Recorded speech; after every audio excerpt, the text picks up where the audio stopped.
There we go.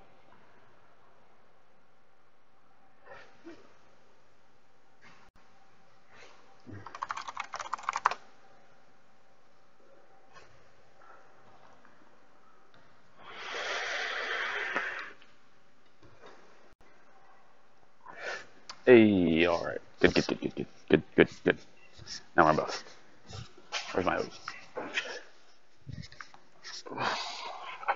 Good.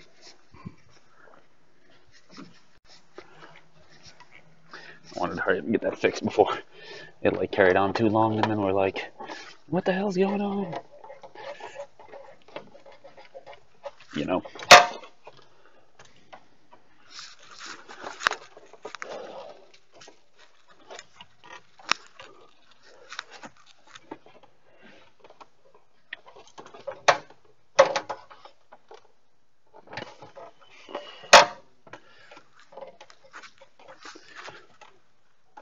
I just can't kink this.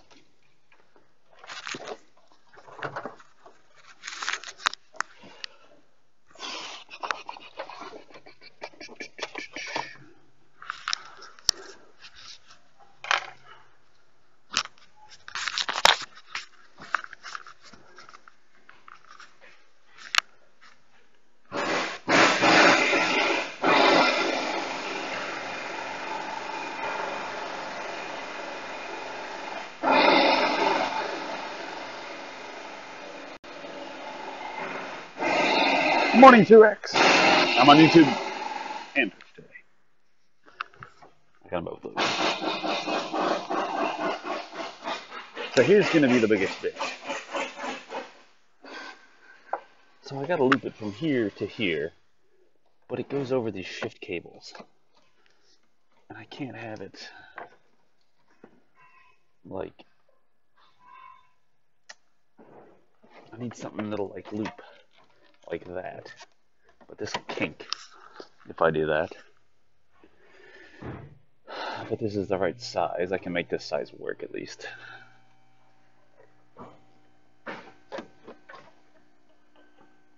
Yeah. That works there.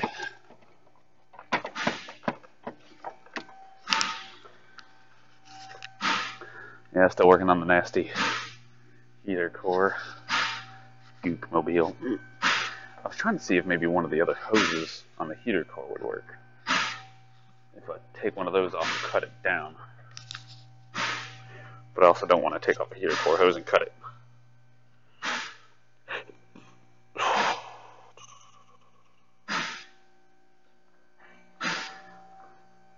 The only other option is to use this.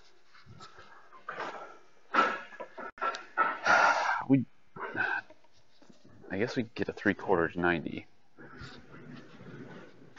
I've done that before. If it would do, that'd kind of do half of the. It'd be better if I had a 3/4 U. Let me call up the. Let me call up the parts supply house real quick and ask them if they have a 3/4. What I guess 3/4 inch U piece.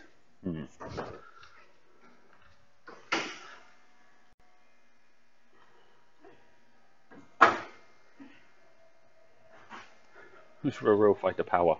This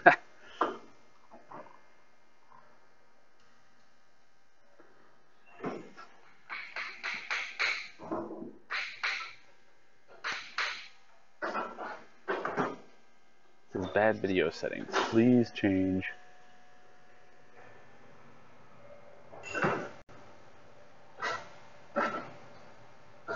Oh, it's saying I'm using less than 2,500.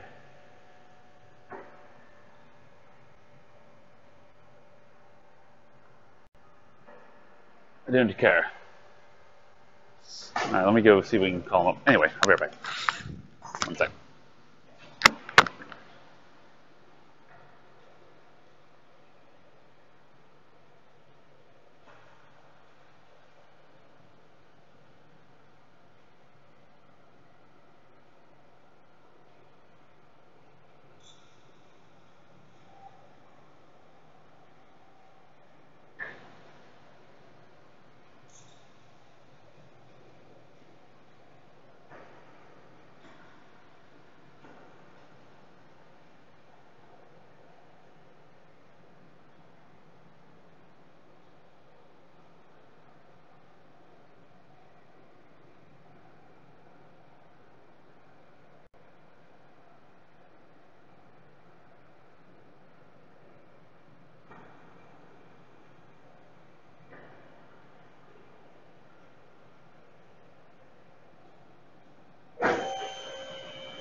Alright, we're getting to 90 degrees.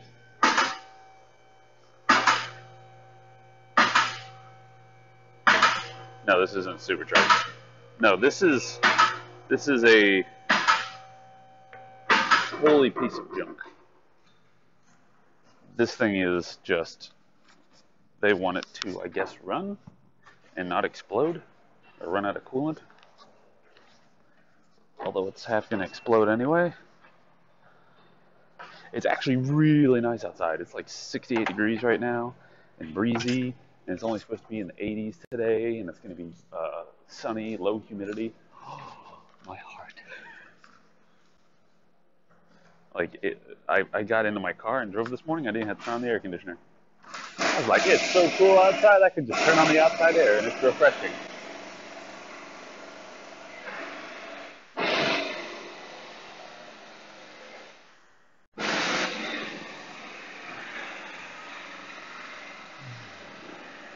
So, yeah.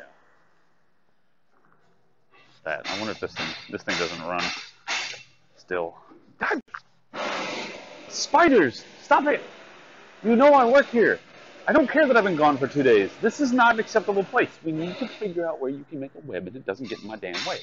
Because I don't want to walk through it. You don't want to have to rebuild it. And I'm tired of sweeping off spider webs.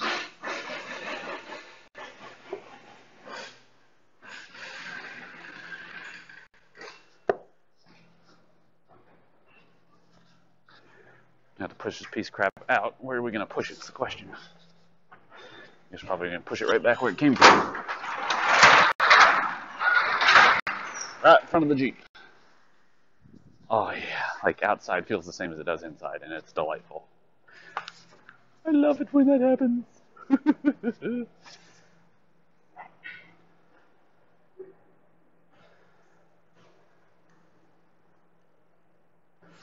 It's a 1.6 Mini Cooper.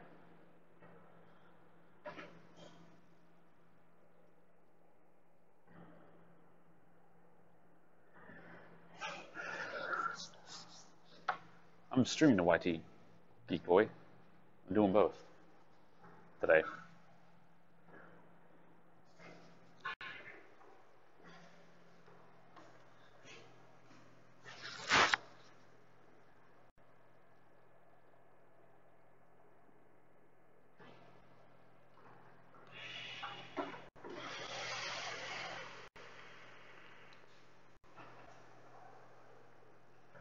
Ghost. What's up, man?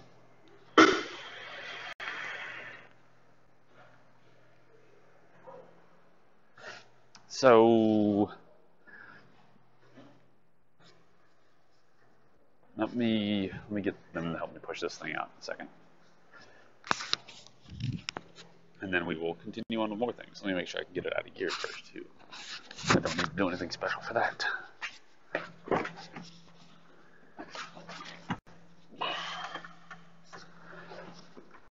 The car is such a wreck. This thing ain't worth crap. And this motor has to be like, there we go, reverse or neutral.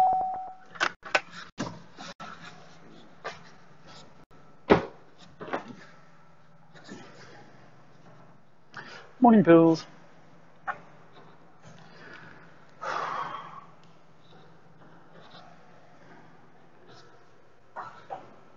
Let me go get some people.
cars here yet?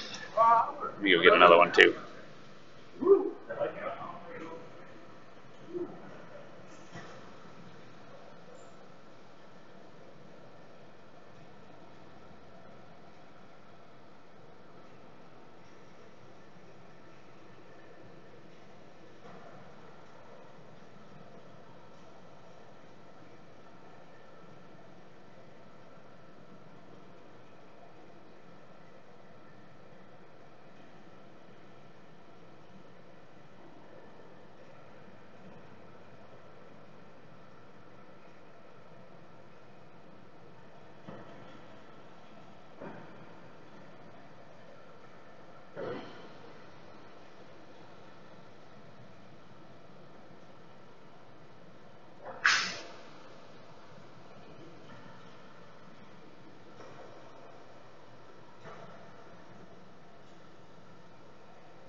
Yeah, Kias aren't terrible.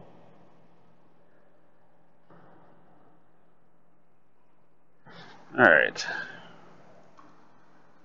I should get the ticket for this car out of here so I can read what it says on it.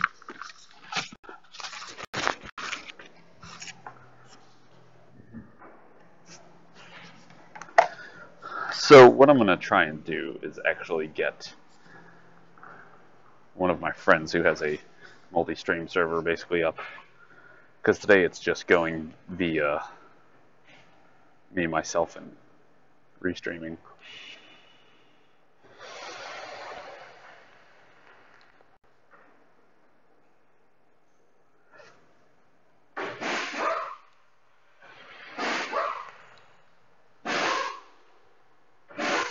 However,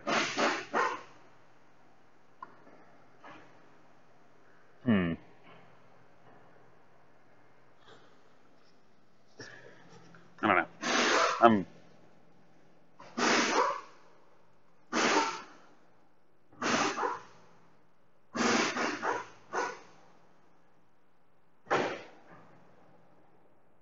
It is. But I'm saying that right now I'm using double the bandwidth basically here. So if it starts causing a problem, I might need to Rip Marvin, Saturday was 10 years. What is that?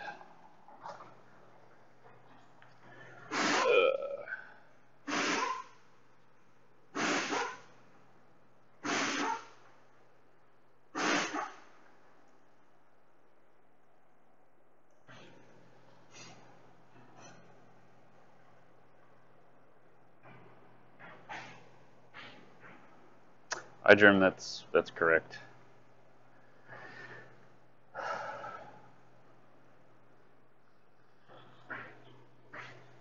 Is 290 done yet?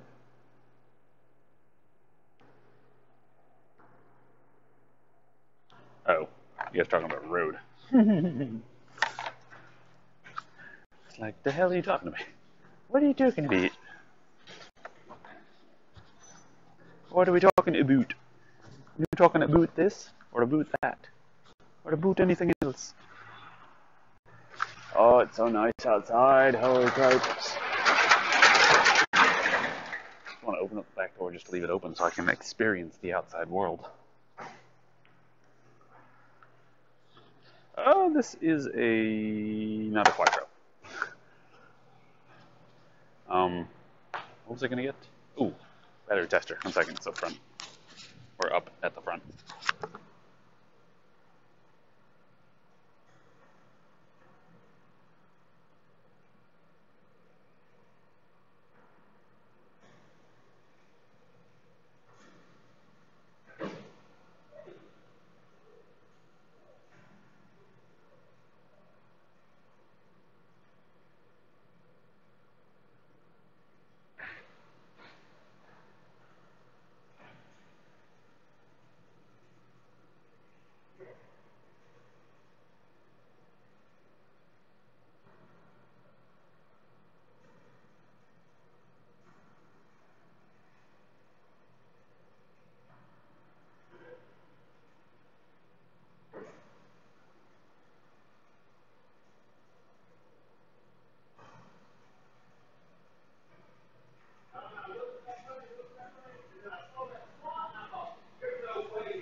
Absolutely. I'm going to rebuild that jet ski motor.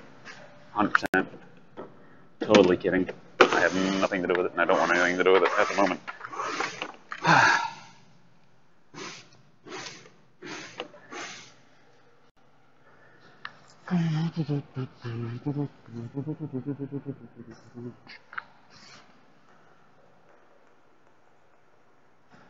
No, I do not wish to scan the barcode now.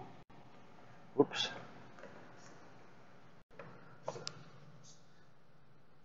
CCA 790. 790.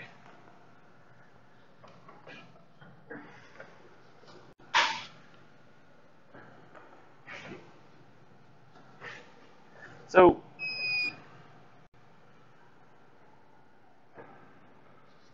system noise detected.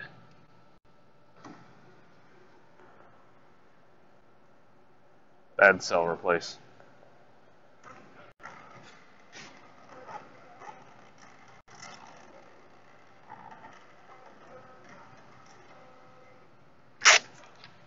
It was putting out 10.41 volts. It didn't even measure good CCA. Risk maximum. Hello, Space Corps. I don't even have YouTube's chat brought up. I'm a terrible person. Well, if anybody shows up in YouTube that is not, like, already in here, let me know. I guess that's a better way of putting it.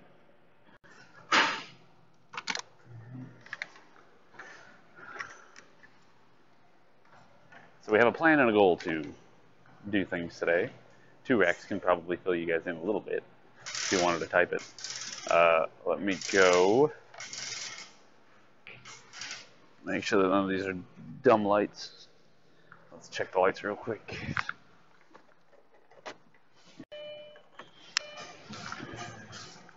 Alright, the xenons are both working. Those lights are working. Little DRLs are working. High beams are not functioning at all on either, it seems. Oh wait, never mind, they are.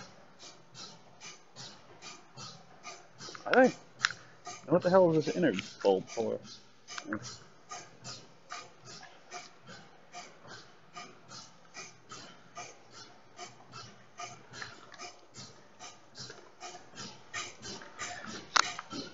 I see the DRL up there.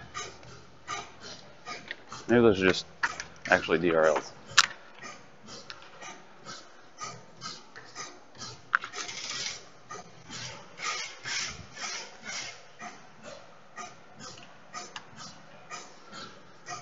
Turn the fog lights. Both fog lights work. Yes. Carbon pile. I haven't used one of those in forever.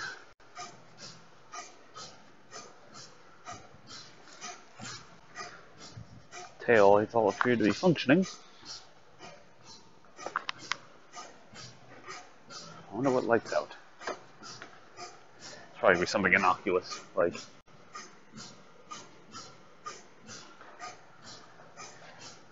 gonna be like, oh yeah, the left corner marker bulb's nipple is not working.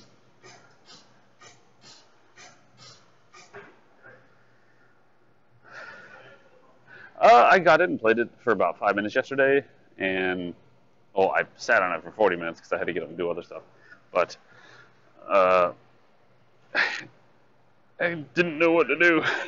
Like, they're like, yes, after we are, it's like, get in there and finish the tutorial, and then you'll be able to do stuff. And I'm like, I get in the garage and walked around, looked at everything. That it's like, ooh, this is your oil bucket. Ooh, this is your balancer. And I'm like, all these things are okay, all that crap. And then I finished all that, and I was walking around, and I was like, so do I do jobs now? What do I do? Do I just take apart this car? It should. It should. I mean, we'll find it, the light.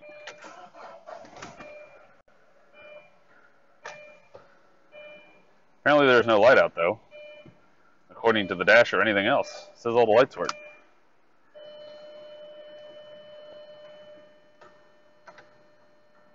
There's no message on the dash. There's no message anywhere.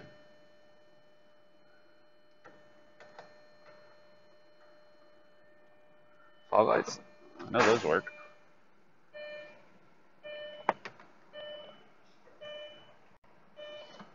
Yeah, it's not coming up with a message on the dash anywhere saying, like, you know, bulb out, left rear, or something like that. Check lights down. Oh, let's check the. Aha. Good call, Capitate. Not necessarily glove box lights, but the. Yeah, it's these map lights. Glove box doesn't have a light that I can tell. But yeah, the door lights are not working.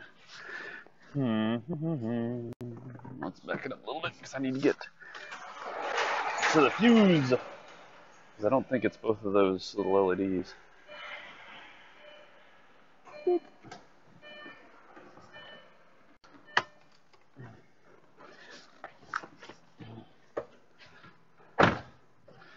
Good call, Capitate.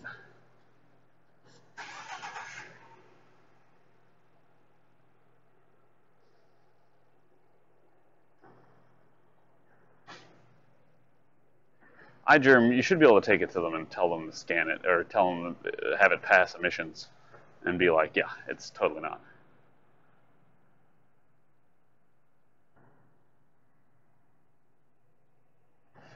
Oh yeah, T-Rex is working on a web page. On the new homepage.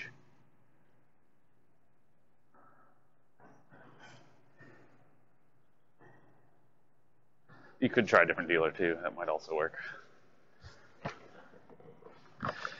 He does this crap.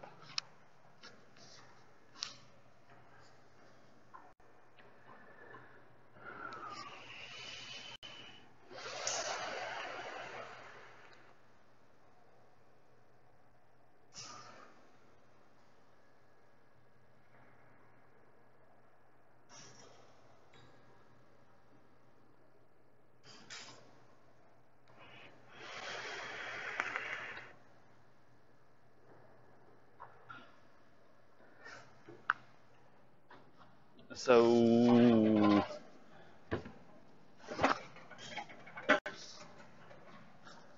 T-Rex, anywhere we should advertise? What's I going to look at? I was going to look at something. I forgot what it was. I was going to sit down here at the computer and look for fuses. That's it, fuses.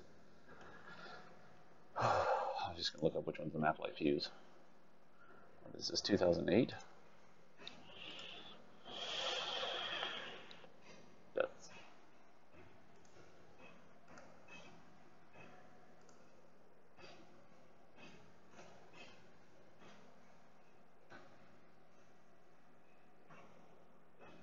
Yeah, 2008 Audi A4. 8. Audi A4 Cabrio. Not a Quattro Cabrio. A4 Cabrio. 2-liter BWT. Let's see. Power and ground distribution. Fuse.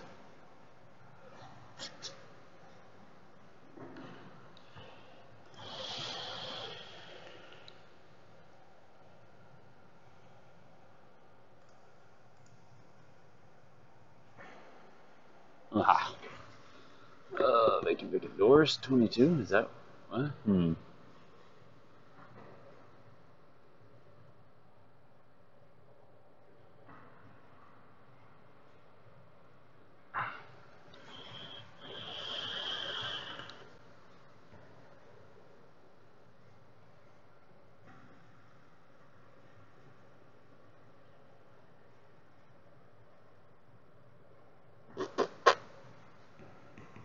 Maybe it's under garage door opener?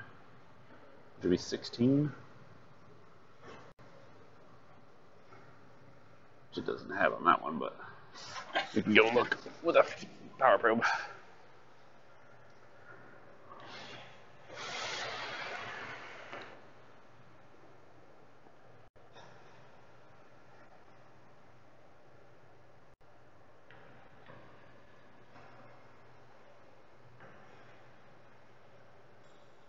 Yeah, you can get... They might require it as the core, though, if they're warrantying it out. Like, the manufacturer might want that material back. And I think it would be worth it if they're doing it if they're doing it free for him, instead of him making $100. So, I would kind of consider it a good wash if, he... Oh, there's actually a diagram in here. What the hell is this thing? What the fuck is this? It's one of those window breakers. It's just sitting up here next to the fuse box. It's got its own little slot. I've never seen that before. Alright. Great, we have a lot of fuses to test.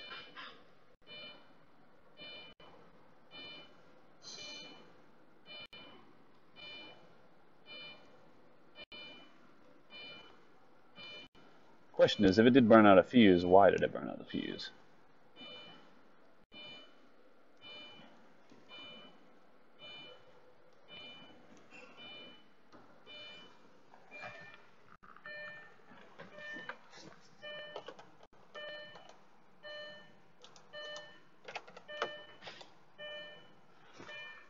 Yeah, it's the garage door opener.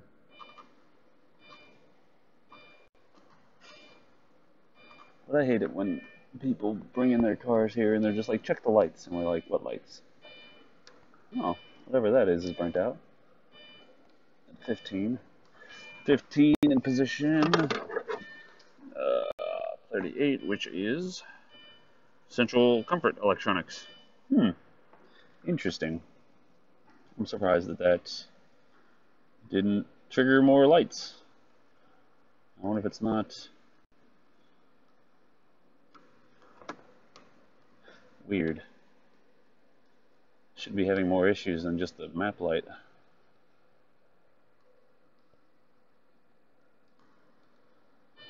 Change that one out in a second. I'm just going to run through the rest of them real quick.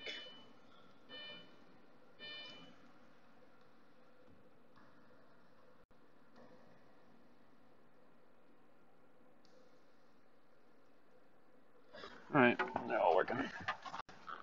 Except for that one. 115 amps burnt out.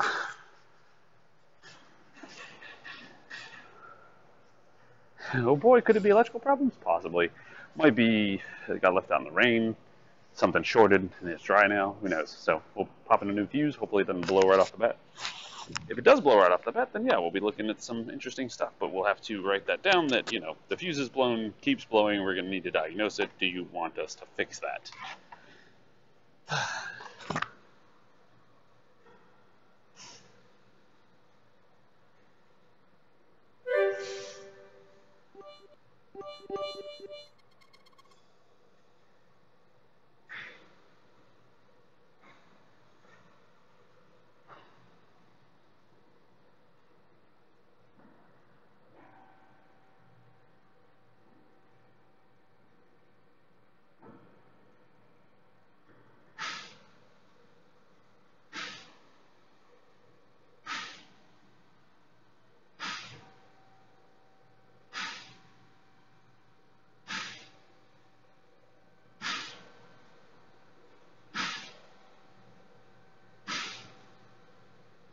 Great, fuse box is gone.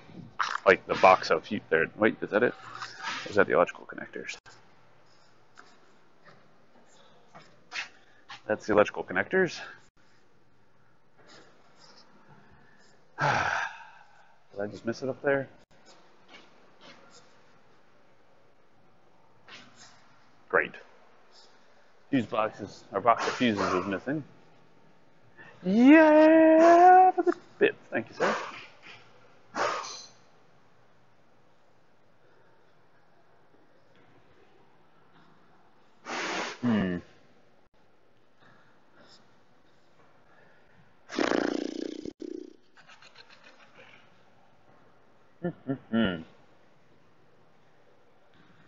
Let me go back up there and look again. See if I missed something.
Did you get the setback solved though?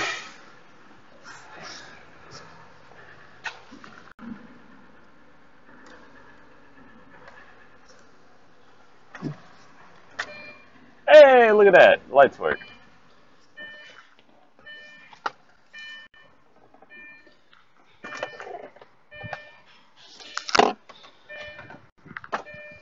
Hello. Well, we'll roll with that. I mean, the best thing we can also do is scan it. See if that brings up any more issues. But at the moment, it looks like it just burned out the fuse. I wonder why. And that's the problem, is it should have popped it again if it was a problem, but it didn't. So a lot of the times, not a lot of the times, maybe it was something with the cigarette lighters. Maybe they managed to short it.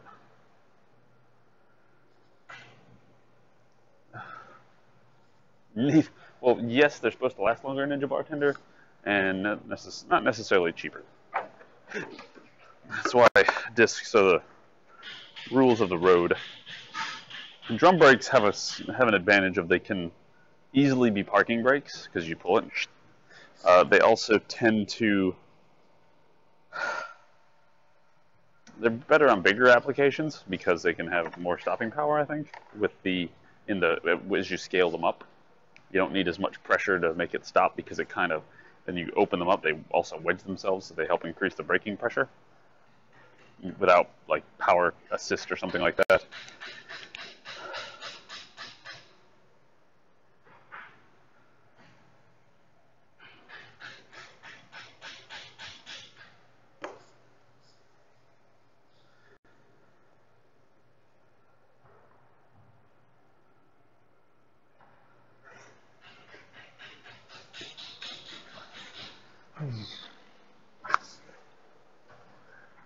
All right, let's write down some stuff here.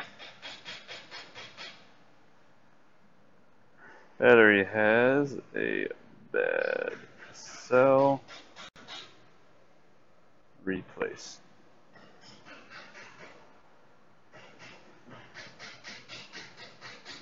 Map. Lights. We're not working.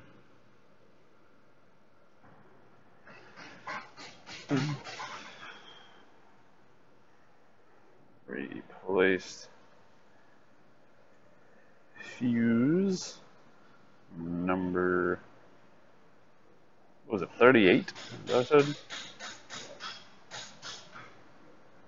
I think it was. Let's look. Yeah, 38.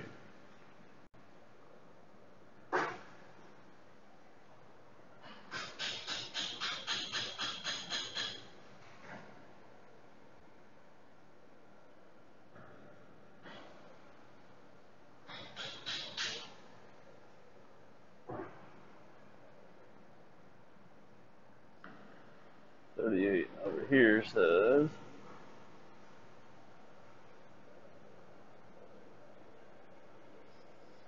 central electric anti-theft alarm system rear trunk lid release. I wonder if they like got the trunk lid shorted.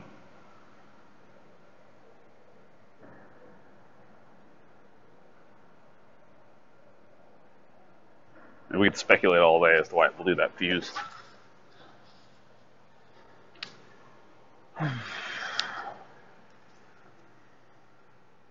Alright, let me go turn this ticket in to let them call up the customer so we can get approval for a new battery. I already fixed the fuse and then oil change. So I'll be right back in about 3 seconds. Also, I'm trying to think of how I could do it to where I can bring you guys up front with me without... Because the biggest hitch that I would see is just, A, any of them being on the phone and talking to a customer, and B, like they talk about customers in their last name, stuff like that. I'd be more worried about privacy, stuff like that. So if you guys have any thoughts, let me know.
Sorry, Ninja Bartender. We didn't have to do any deep celestial diagnostics.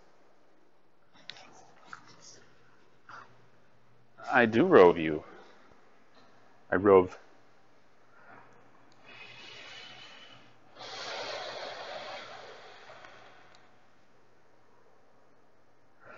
So, mm-hmm.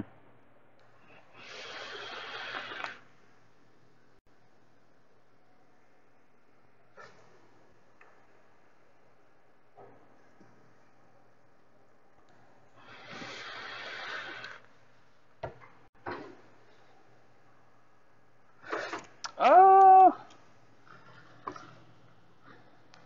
do you think that would work? Do you guys think that would, something I need to try. This is something I've been wanting to try actually yesterday. Let's see. Since we have a moment. God damn it, it's dead. Of course it's dead. Why does it die? Like, it just dies randomly. Charge that one up. I'll just use my regular phone. I want to see if, when I use this, I can actually push audio through and get a second audio signal. And my phone's like locking up.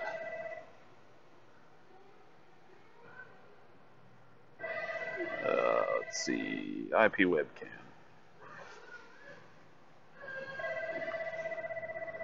Also, here's a question.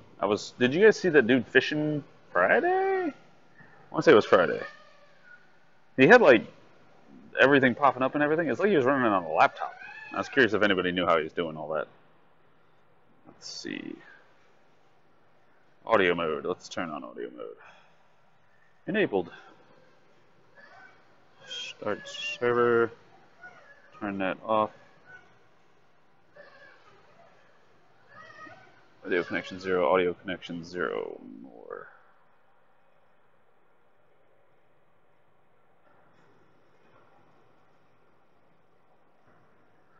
Let's see. Phone. Changed IP 5. Alright, hopefully it doesn't freak out.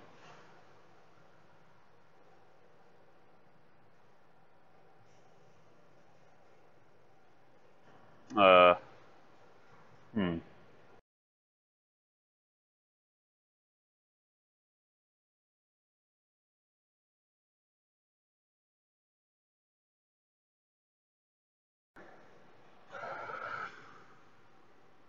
Any idea how to pull the IP address or the audio from this? Because I see it's working the video. How do you work the audio?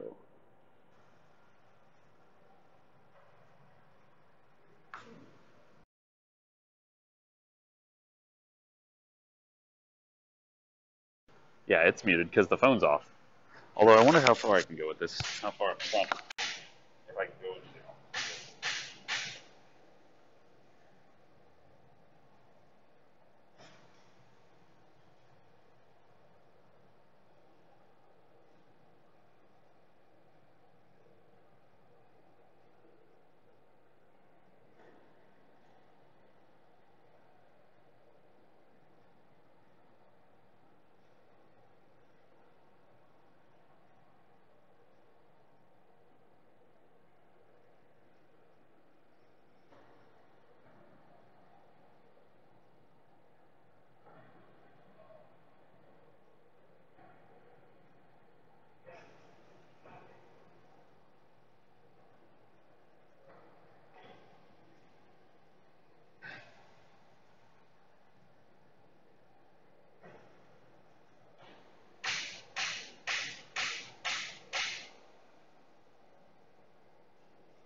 I'm sorry.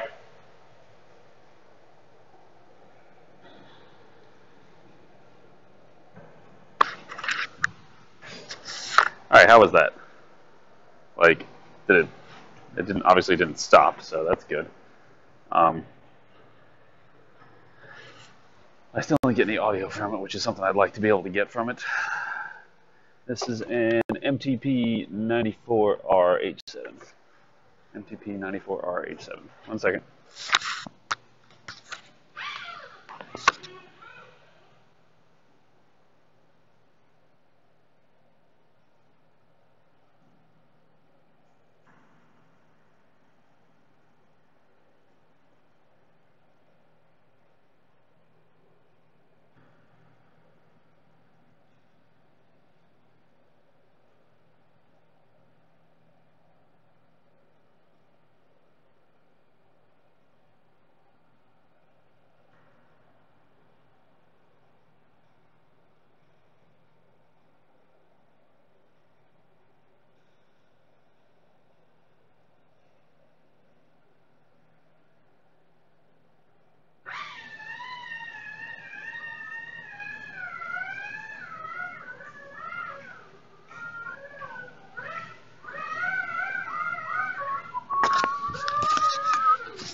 Oh, any of you guys?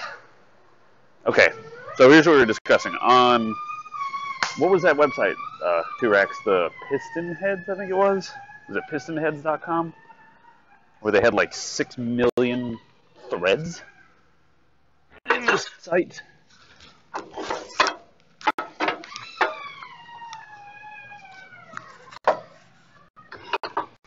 I wanted to see if you guys would be willing to go over there, and maybe one or two of you, don't all have to go. But, because what we need to do, if we really want to get much bigger, is we're going to have to let the frickin' world know that this stream exists. You know? However, I do have that slight concern that, I don't know, do you think we'll even still be good? Anyway, let me not overthink it. So we have to let them know the stream exists by going over there and looking for questions that people have asked about a car, probably one that I've worked on, preferably, or something that, if it's even better, something that I've done, like on stream. And just kind of people posting like, oh yeah, like, oh, I saw this dude, he fixed that problem, he did it over here on the stream. You know, something like that. It's not a direct advertisement, but it's like, yeah, check that out. You know, it might be useful information for you. Because it's not just like, haha, come watch this guy because he does car stuff. And so that's another reason why I'm dual streaming today. But I don't know how well that's going to draw people in. But if you're on YouTube, hello. If you are on YouTube, please do head on over to twitch.tv/gamingmachine because that is the best place to converse about it. I wonder if I should discuss with Twitch if it's like, be like, look, I want to dual stream to YouTube without getting in trouble about it, but the whole point of it is to draw people over here because I like this service better than streaming on YouTube, which is awful. Awful!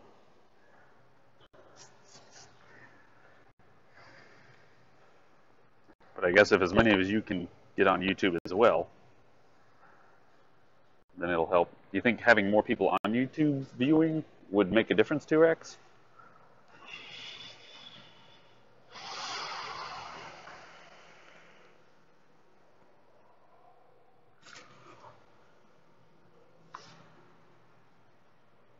Good morning, Iron Wolf. How are you, sir?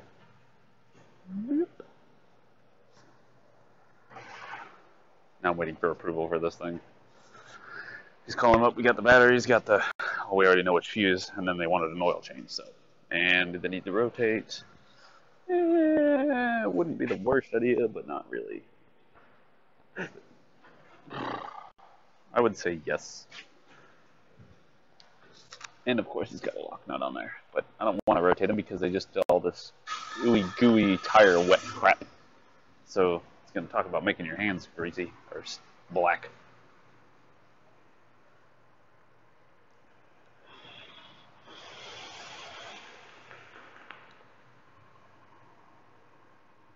Nope, not Mixer, Iron Wolf. YouTube.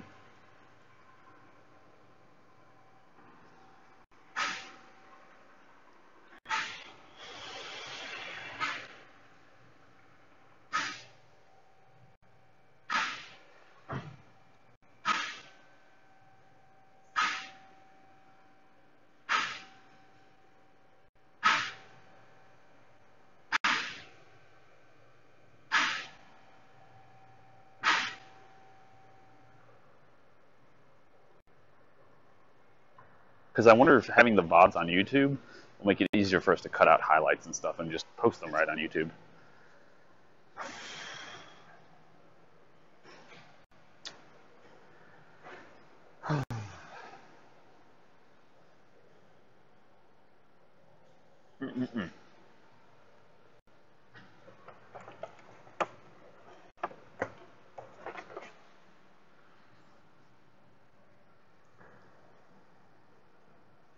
Also, just to have it on VOD, this battery cover is already broke. Like, you guys watch me pull the cover off, and I pull it off in 2 pieces, and somebody's attempted to glue it already. Once. Clearly it didn't work out so well. I can fix it with our glue. Duramix for the win! What's up in a mini? We're waiting for another 90-degree hose or pipe. I'm gonna do 2 90s, like that. It's gonna be like Mario. We're just gonna make a pipe loop. A pipe loop.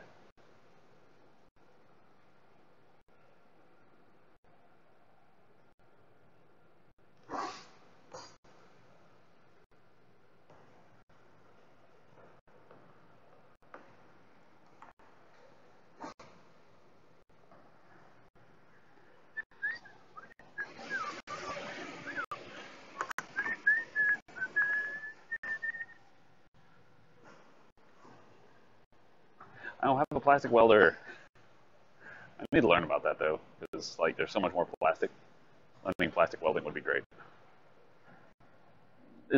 Okay, so like is plastic welding just like using a torch and melting it until it melts together?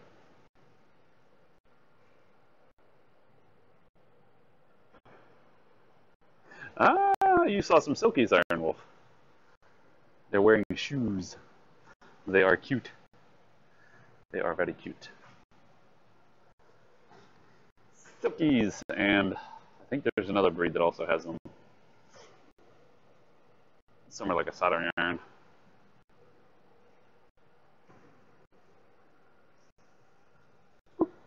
Yeah, they're pretty adorable. We had them out the other day, and one was just walking around picking at stuff on the ground. And the problem is they have like these big floofs on their head, so they can't really see very well. And so I walked up to it, and I don't think it saw me. And then I put my hand near it, and it was like, wow! It jumped. It was like, wow, wow, wow, wow, too close, too close.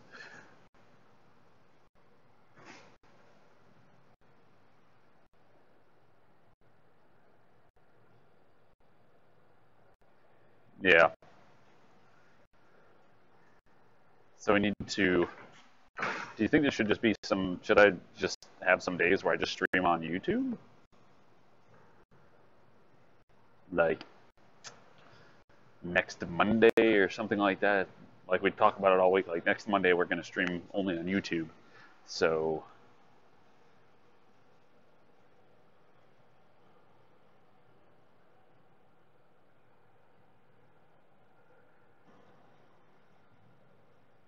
well, I am streaming on both right now. Max Complex.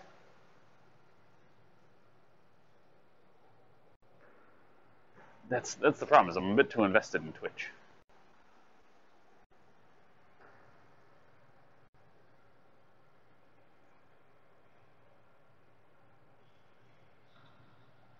The Yes, the flabby. The problem is streaming to both. Yes, I can totally do it, and I'm currently doing that. But there is that little tidbit of the fact that Twitch can get a little upset about that, and I don't want that to be a problem because I've invested a lot into Twitch. I don't want it to be an issue. I don't want them to be like, "Oh, you lost some X because you're dual streaming." I don't know what they would do. But yeah, I always prefer Twitch as the streaming platform. So, oh, also I've decided, does anyone really watch YouTube? Apparently a lot of people do. Some Russian dude was on there banging on a body, and he had 300 viewers, so, yeah.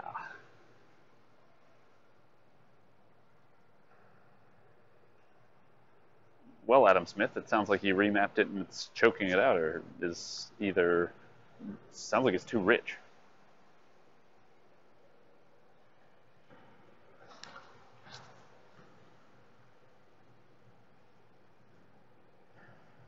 Yeah, that's the problem, what Turek says.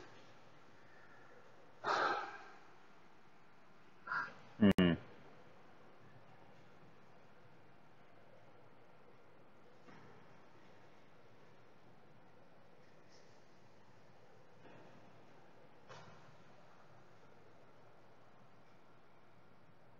YouTube has an... Are you serious, Ninja Bartender? YouTube has a community for, like, everything.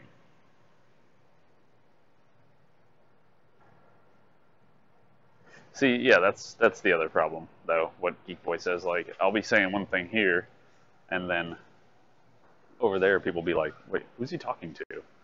He doesn't have that many. It's 3 people here. Nobody said anything. What's up, Geek Boy? What? I'm standing here. What you need? Need assistance or something? I'm having trouble trying to decide whether this car is been something like a valve. Uh-huh. Okay. I don't really have any code. Too rich, meaning it's dumping too much fuel in it, Adam Smith. Why did you remap your ECU if you're a car noob? I mean, that's not a slot, it's just a question. So what does it say? AC quit, died on the interstate, did recrank but died again, smokes from under the hood, and loud noise. Loud noise. Have you tried to, did you drive it in? Yeah. You drove okay in? For the most part, yeah. Okay. Yeah, I mean, Start it up real quick. Not like it. Let's see what it sounds like. Oh god. That does not sound very good. It runs okay. Not a little better after I got the coolant. They have no coolant in it. It looks like that thing, like either somebody fucked it up putting it on there, Or it melted. I think it might have blown. Sir.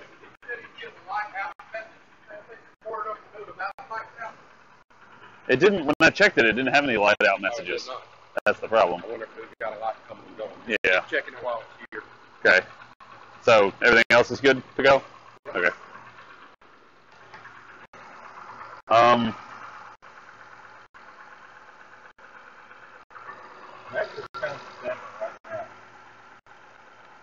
Turn it up. Did you check the oil level? Yeah, the oil level. Okay.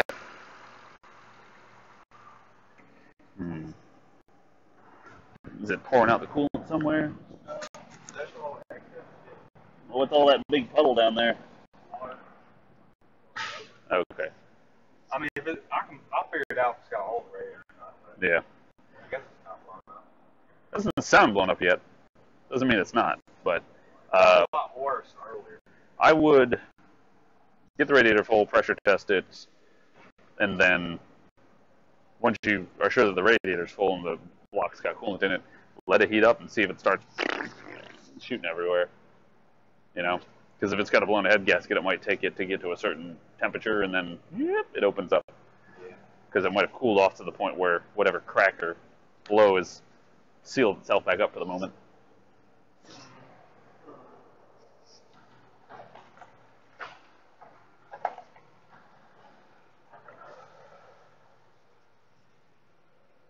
I don't know what...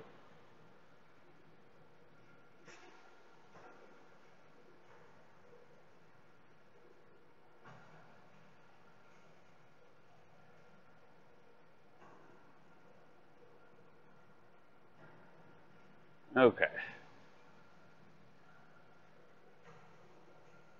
Oh yeah, it's totally what you do. Like if you got that dude to tune it, I'd take it back to him. Just be like, yo, dude, since you did this, it's smoking like a freight train. It's blah blah blah blah blah blah blah. I wonder if his light out issue could have been coming from the battery. Also, is that light on, or is it just? It's just reflecting. Just reflecting.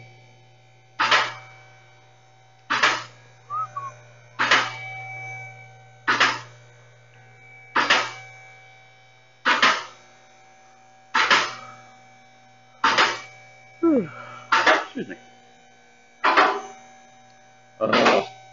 People with these damn tie wraps. Zip ties. They have push clips in the front. Brilliant. Brilliant. Brilliant. Brilliant. Absolutely brilliant. Well, let's get the under stuff off.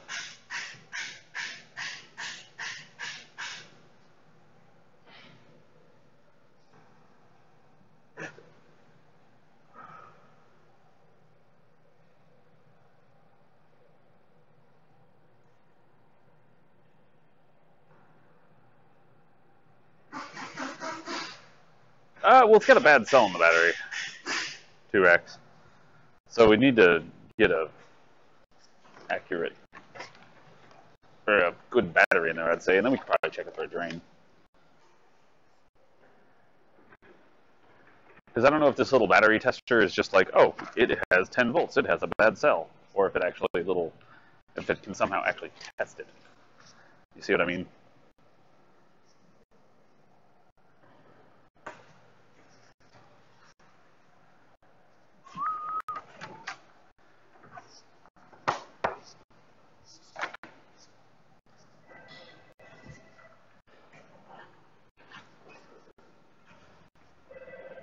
But yeah, I figure if Lyric can have 33,000 people watch him play car mechanic simulator, then the possibilities are there. Because if it was like that, this car repair does not have a potential to do that because people just wouldn't find it interesting, then Lyric doing something that is considered considerably dumber that still involves cars. Yes, he's super popular. It doesn't matter what he does, so to speak, but yeah, it does at some point. It doesn't. But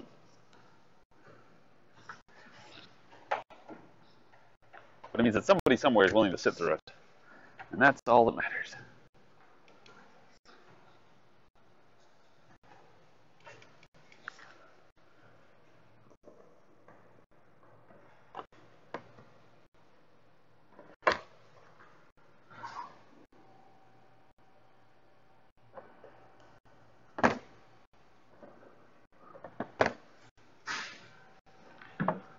Thoughts on that? Counter arguments?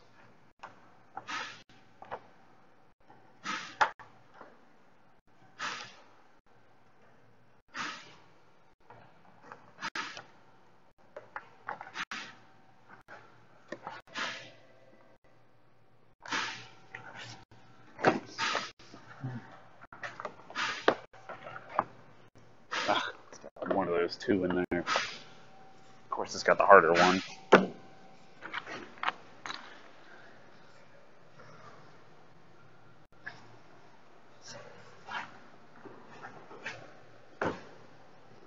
God.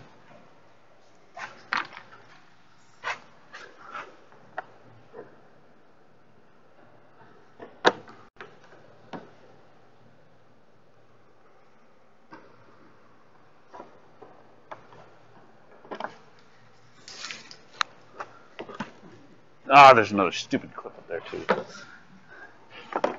What the hell, Bobby?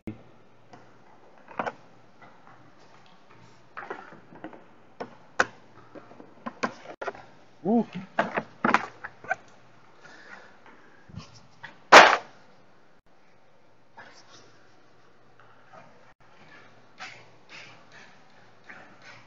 There it is. So I know I dropped it, but where did it drop to?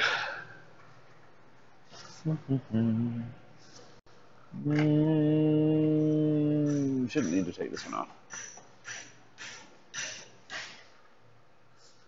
Okay, well, bucket.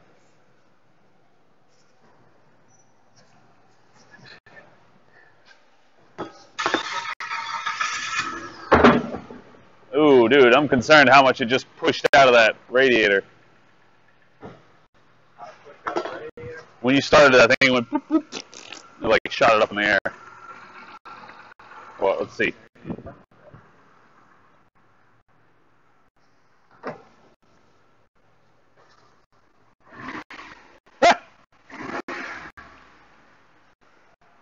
Eric, what do you think?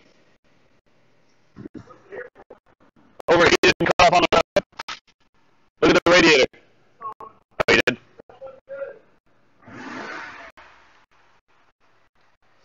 It's blown ahead. Yeah. What? Close the thermostat or stop that thermostat. Pushing it up quite high to be that. Bet you if I were to rev it real hard, it'd shoot out like a fountain. Usually when the Mitsubishi, when he started it, I was looking over there when he started it, and the coolant that was in the radiator went like that when it started, and then it started, and it like chilled out and it just kind of started flowing out a little bit. And if I go in there and give it some gas, it turns into a fountain again. Because I went over there to get the oil bucket that I didn't get.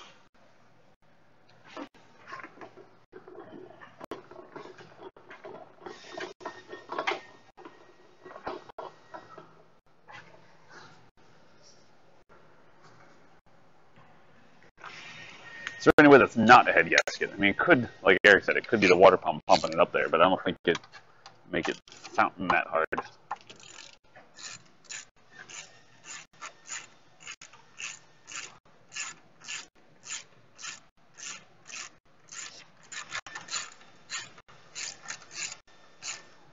What's up, Glib?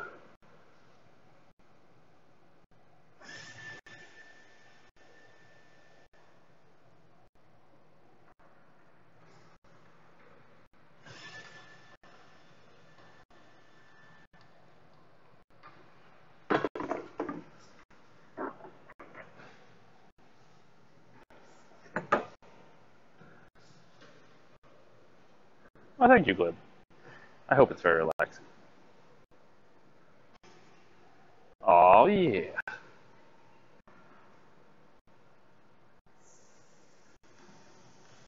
I think it's gases in the coolant from head gasket. We'd have to, like I said, we'd have to let it warm up and then check it again. But at the moment, it does not look good. Hello, Mr. Awesome One.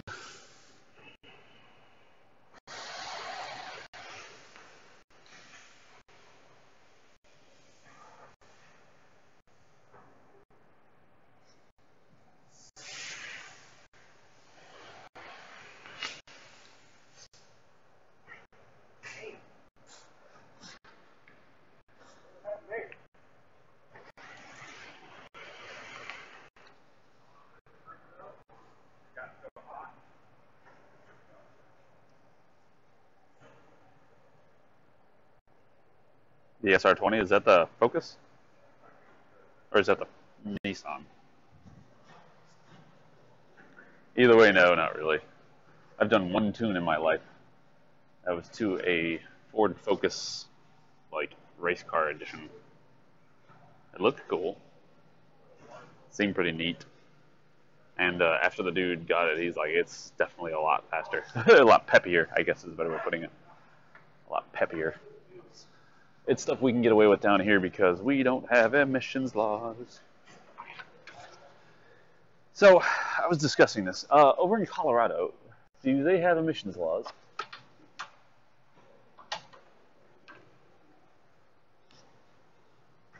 Or are they like us here, where there's just not, really? Because T-Rex and I were discussing yesterday, because I was like, I need to just hurry up and start flipping cars to make some extra dough. But I was like, well, where's the best place to find them? And he's like, he loves to get them off of you know, cars that don't pass emissions. You know, it doesn't pass emissions because of this, that, or that, and it's really expensive for the customer, but he can fix it easy. So, but we don't have that here. So people will literally drive cars until they fall into a pit.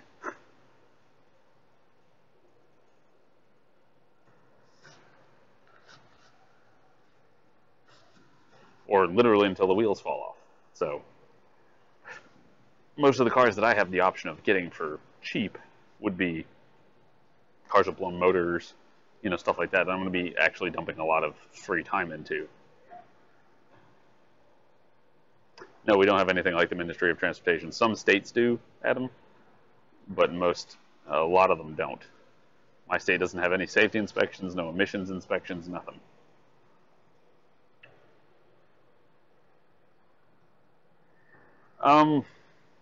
You'll probably have to replace it, Mr. Awesome One. But your rear backup sensor on your Suburban that's giving you trouble, how is it giving you trouble? Is it not reading, or is it, say, rear backup sensor out or something like that? One, look at the wires to make sure nothing's, like, obviously damaged. Two, look at the sensors to make sure you didn't, like, back up into something and poke a hole in one of them. And three, if you have a scanner that you can scan it with, then your best bet would be to scan it and find out which sensor is giving you trouble, and then if you find out which one it is, swap sensors with a different one, and see if the code moves to the other position. If it does, then it's a bad sensor. If it doesn't, then you probably have an issue with the wiring harness.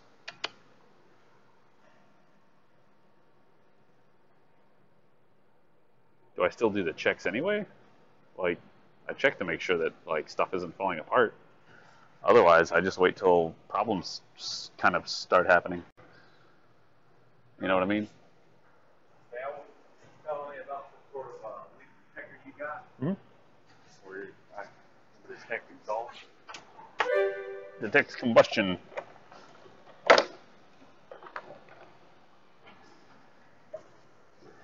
So what we do is take this here. Pour a little bit of this in here. Just like that. This is new as shit to me. I've never seen it on it. What this fluid will do is it will change color if there is a problem. What? So, green. So, oh, you don't have to move it. It'll. But I don't know if we're going to be able to do it right on top of the radiator because we need the water vapor, not the actual water, to get sucked up in there. Go ahead and start it. No, we want less water, if anything.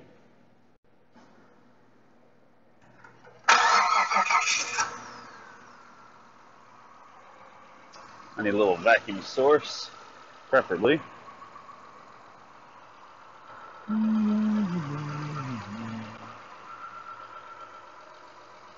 I could just go get the vacuum pump too.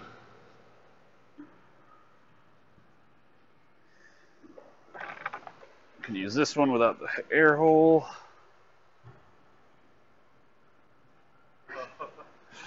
Almost. There's that. Put that. Combustion leak detector. Yep. Then get the vacuum pump.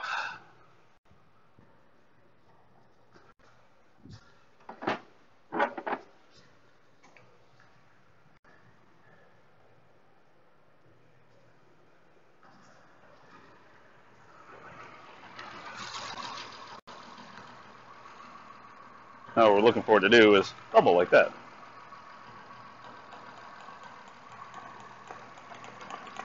Might need to rev it a little bit. What? Yep. Go ahead and rev the motor some. See if this shit turns green. Yep.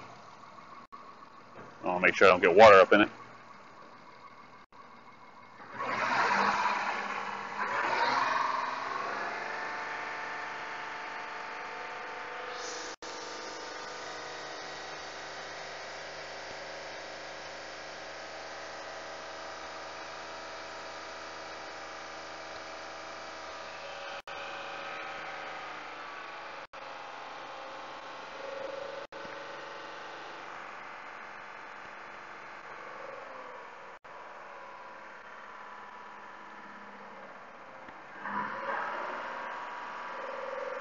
It's just not good.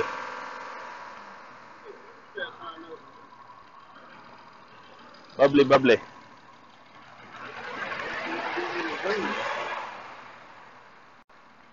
No. I'm getting a lot of bubbles down there, though. Hold on, Jason.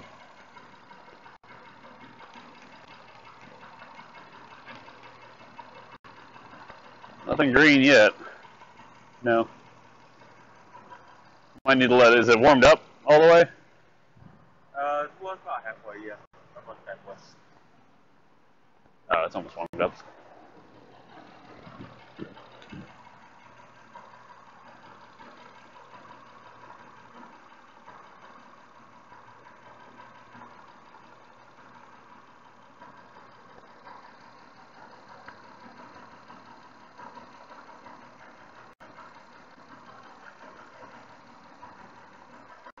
Sure bubbling out. But I see little puffs of smoke whenever it pops.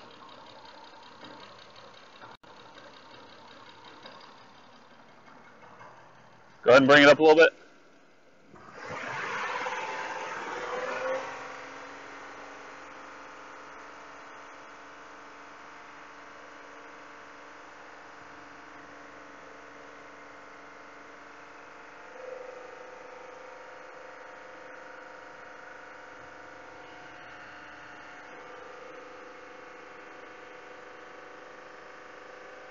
I let off.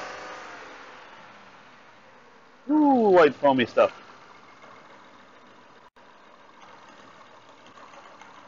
It's just boiling the water, though.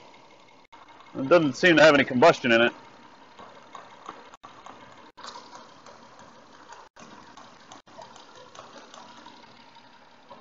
And that's foamy.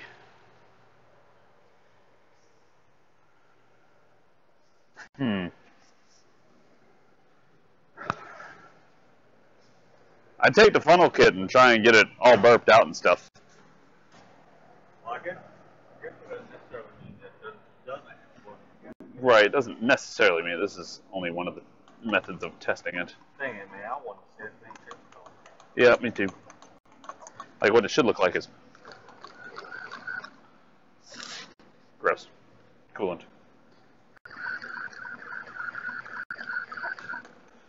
Hell, it should be changing color already. One of my dye's not any good. Yeah, maybe you're not stuff.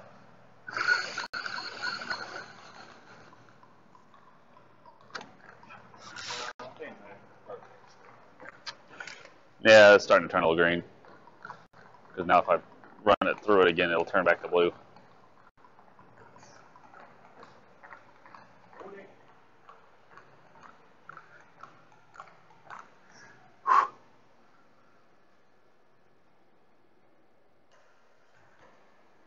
Ooh.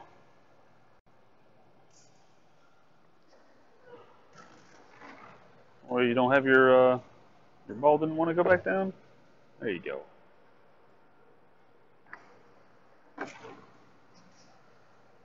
Weird.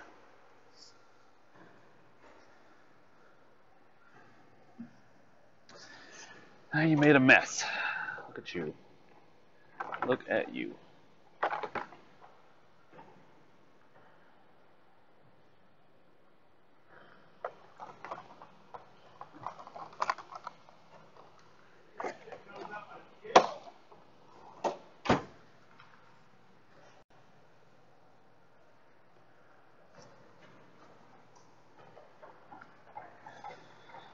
Hell, if there's one thing it's not today, it's humid.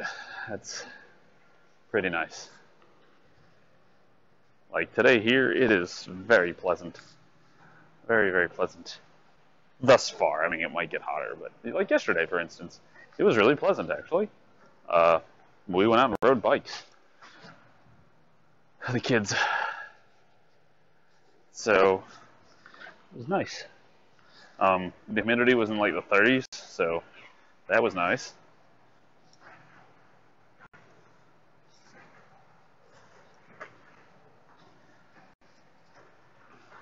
Because normally the humidity around here is in like the 70s, 50s if we're lucky.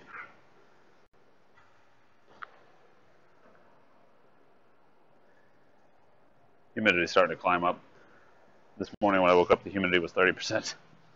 So it's getting a little bit more humid, but it's 79. It's still pretty nice, comparatively speaking, for around here. Feels like September. You know? I'd like, oh, when does September get here?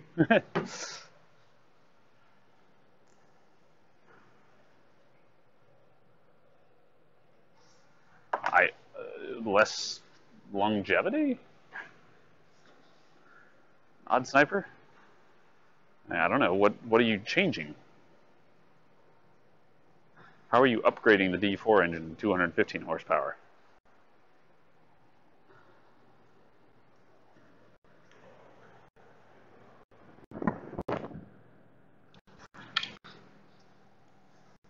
Oh wow, that fan breezes nice and cool. So cool. So very cool.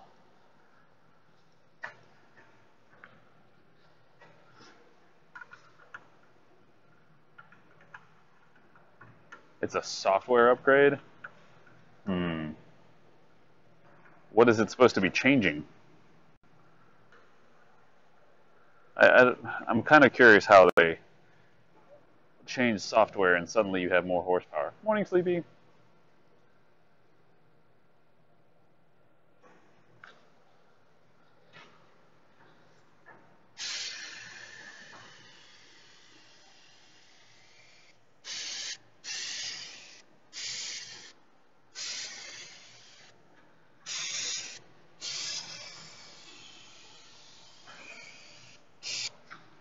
Oh, something that I wanted to do and wanted you guys to help me with. I need some more editors for the stream. Currently, I just have Toffee and Jera, where it comes to like getting clips and stuff like that. But Jera's been kind of MIA lately. I don't know where she's been. And Toffee's been having his own things. But I wanted to get some people who are, literally here every second of every day thus far. And wanted some volunteers, people who would be like, oh, I can clip, because I wanted to be able to clip things and have them in the highlights instead of just things that people have clipped from other channels, or clips of my channel. Because if an editor clips it, then it can go into like the highlights section of the stream. And I don't want to force Toffee to be here all the time, unless he wants to. So, also you'll be able to like change stream title, change the game, stuff like that. But Sleepy, you are already one of those. I added you yesterday because I remembered your name. I was trying to add Rodax, but I couldn't remember his exact Twitch name. I know it's Rodax, like something 670, but I don't remember if it was like X or Y or... I couldn't remember. So the bad part about when I was trying to... Most everything you add them to editors. And, or you type people's names in chat and stuff, and you can, when you type it, you can hit tab and it'll finish it off, or it'll at least bring up a list of people that match that description, but this was not a case. Like, I need to add Stoner. Who else? But yeah, generally that.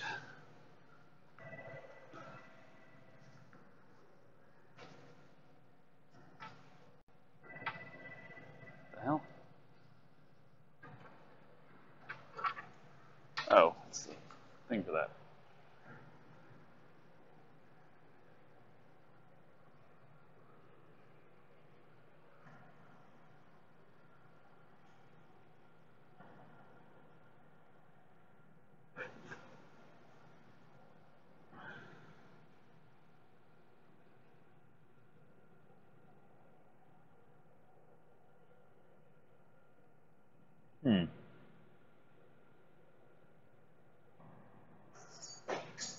Yeah, it's not, or Geek Boy, you totally could if you wanted to.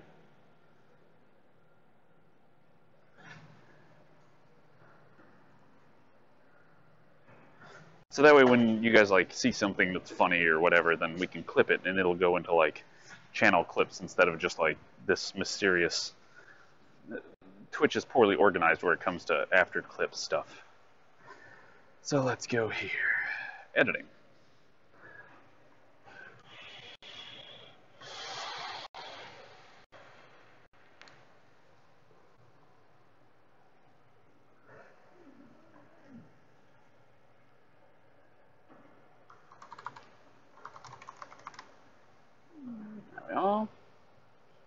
There's Geek Boy.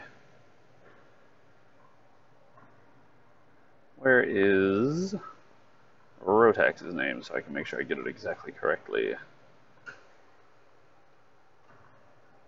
I guess I could just look in the chat. List of chatters. That bastard's not here yet. I thought he was here today. Or did he have to run? Because he said it was working. Or maybe he's just in YouTube.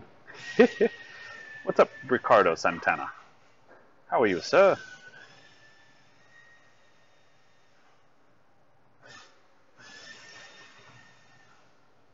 All the diesel mappings are fuel quality? Interesting.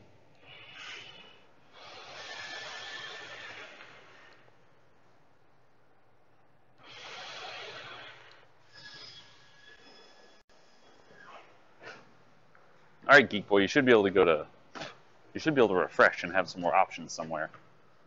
Give that a try. See what you can see.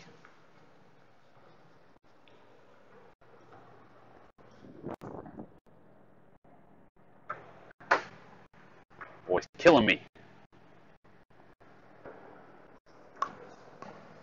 Oh yeah, the new Game of Thrones is... Just kidding. I just watched the other one.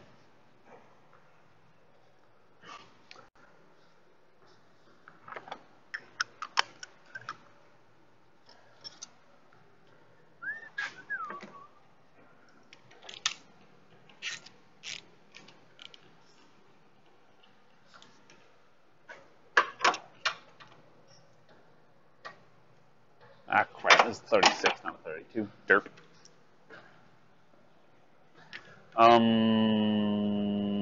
Maybe try going to twitch.tv/demonmachine/dashboard. Dashboard. Try that, Geek Boy.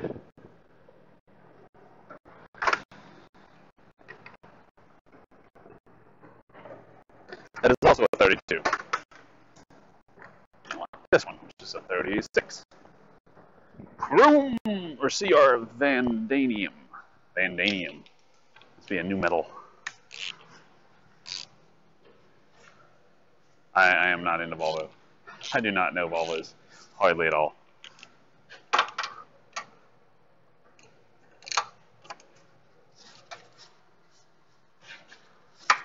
God damn, how tight these people make these things.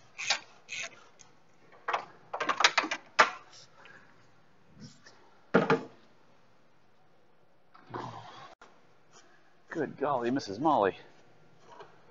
Mrs. Liquimolly.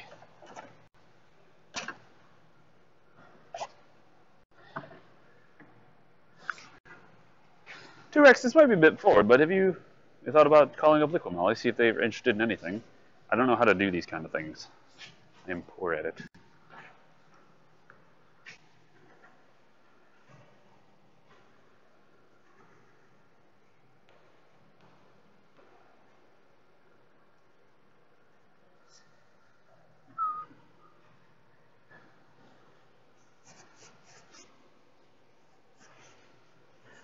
Somewhat popular is the best way of putting it. Like, of the cars that we get in here, we get lots of... We need more than 70 viewers if you're going to call them. Well, that's why it's... Do you think that they would have any suggestions? See, I think it's... Here's a way of me looking at it from a company perspective. They can get in when it's cheap, so to speak. I saw that. If we get one more, or if a company looks at it and they're like, this has great potential.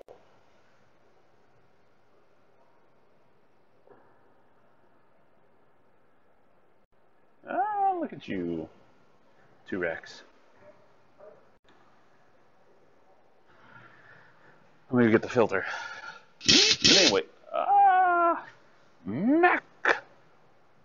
Complex. Thank you, sir. Thank you very much for the sub, my good man. I very much appreciate that. Welcome to the shop. Like, they might see the potential in it and see that, like, if we just even, you know, did a little bit of advertising, this thing would explode and we would get our advertising out there. And then if that explodes, then we'll get our advertising out there even more because if we give it the kind of this little nudge, it's like, hey, look, scene, look at the automotive scene here. And so the automotive scene says, like, look what Molly says, ooh, look at this dude, he's streaming automotive stuff. And we already have a little deal with them about something. I don't know what to do, but it's all speculation. That's like, suddenly the automotive scene is aware of the presence of this thing, and then it could exponentially grow. I don't know. Anyway, let me go get a filter. That is which I need for this right now.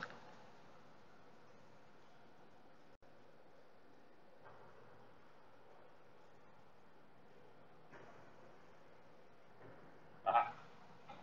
Yay. Yay.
There's the filter.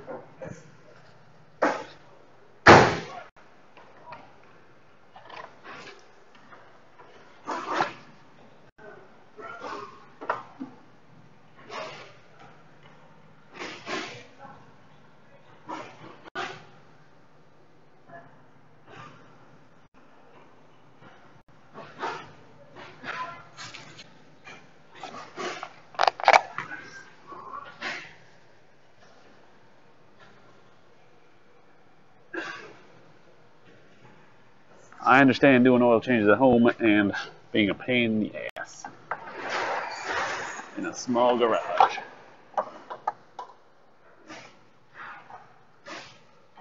So I do them here at the shop.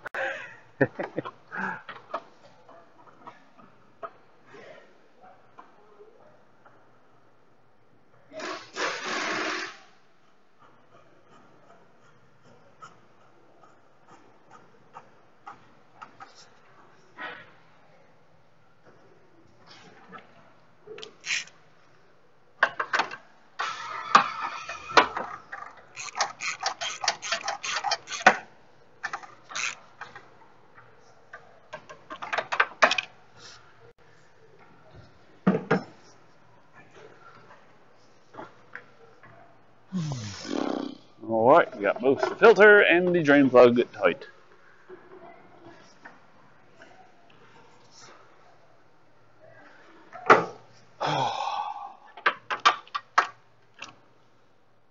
That's good.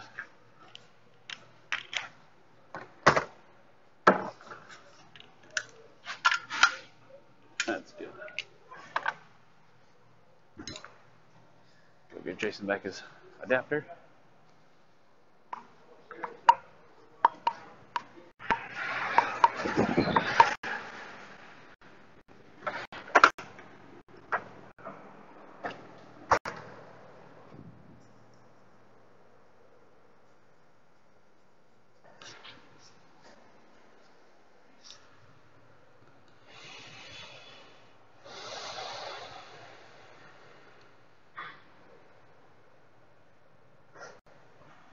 I don't trust oil that you say you only have to change once a year.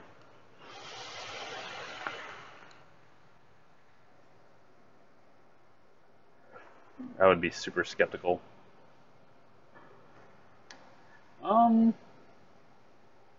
You know, I think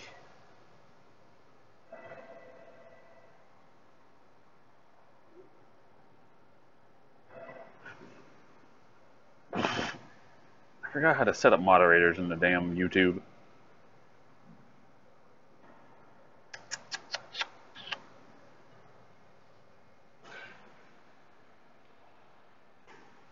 Right?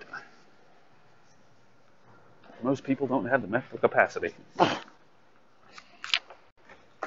That's something that, like at 3,000 miles, an oil change.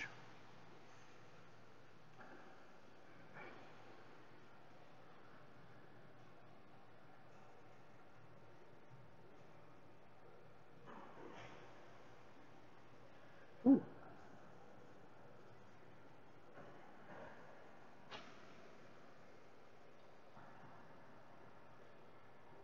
I'm fine with something like that, dude.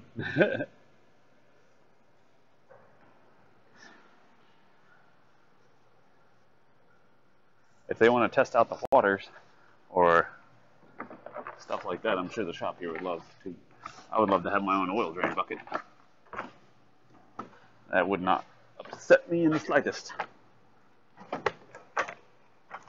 Also, you can point to the fact, too, Rex, that I already have I have a tool sponsor that does kind of the same thing. Give us little tools and things here and there.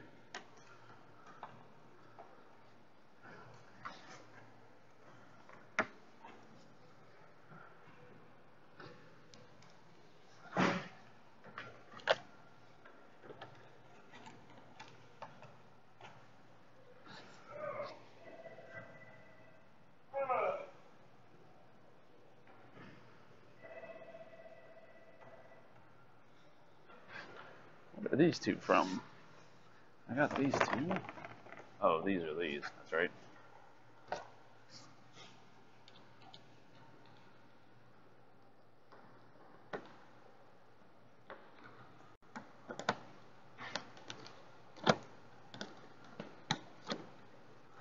That is the wrong one there.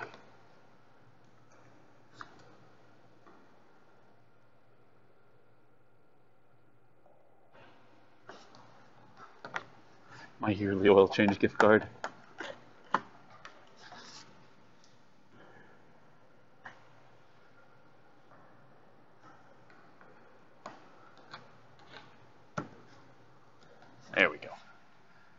this one goes up in here.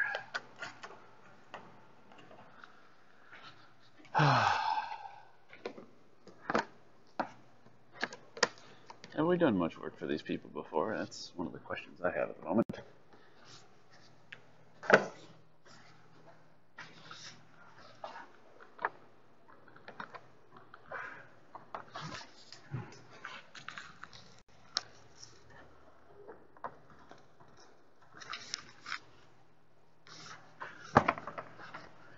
I wish I had something better than these stupid clips.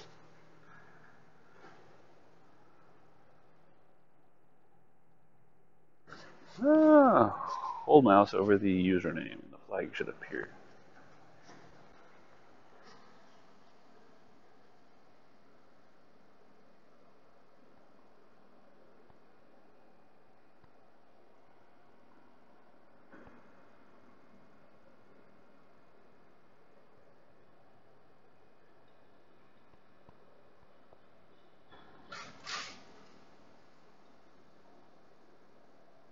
Just post the moderator's new channel URL.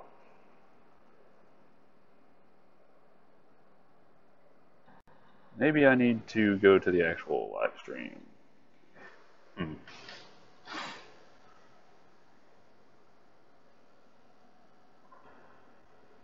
Problem is, from the bloody dashboard, it's garbage.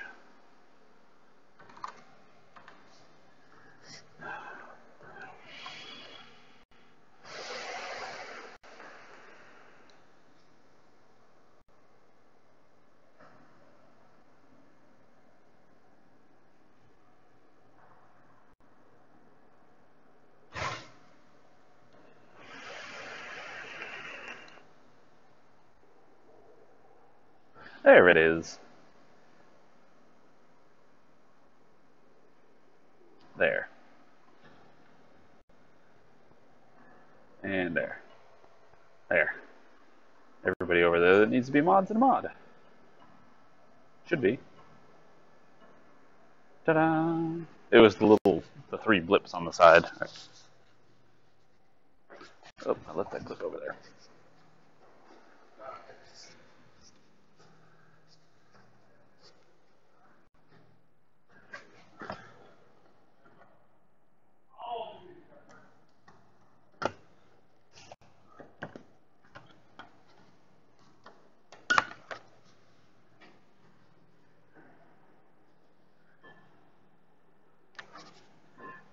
There's no flag like this. The one when I was looking at it showed three little doot, doot, doot, not a little flag. So if that makes a difference, Sleepy.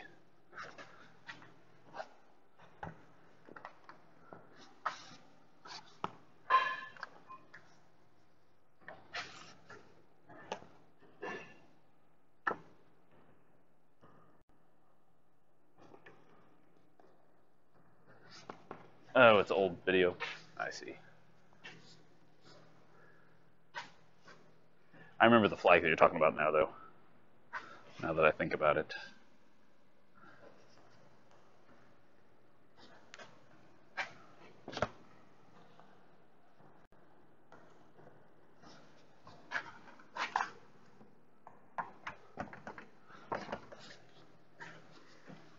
Stupid under tray clips.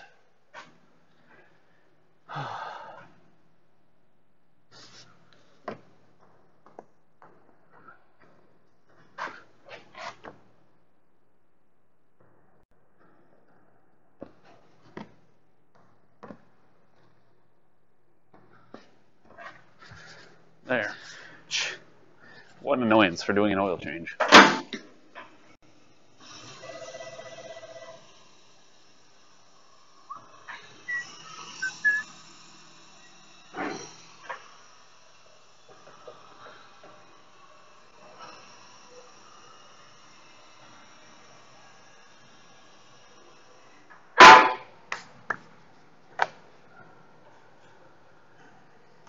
There's the rotate.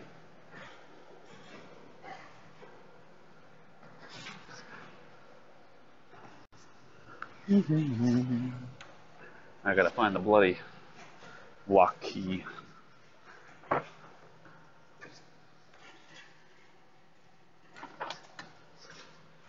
It's either in the trunk or it's in the... Not looking in the trunk. Woo! Thing's full of crap. Really hoping it ain't in the trunk. It's in the glove box. Yes, it is right there.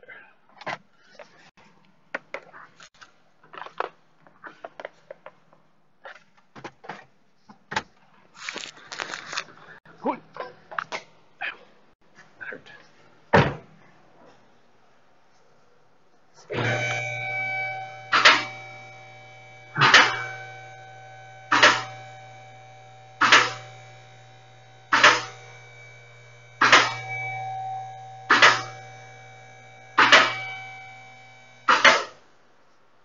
Getting a lot of follows today. I'm kind of with everybody else about that. There was a lot of people that were complaining about them. Like, what's the point of getting all these follows if nobody's going to bother to watch? It's just very... It's just pumping up the numbers for no good reason.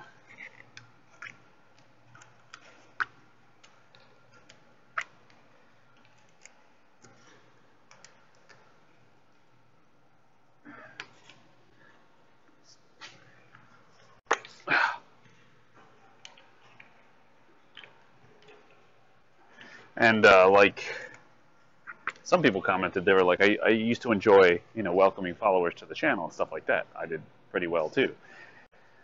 But now due to the effectively forced following, it's like a lot of streamers have had to turn it off because of that. Come back! Stupid cap.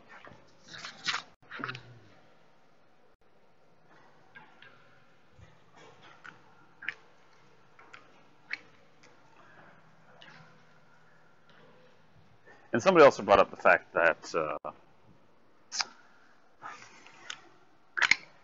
about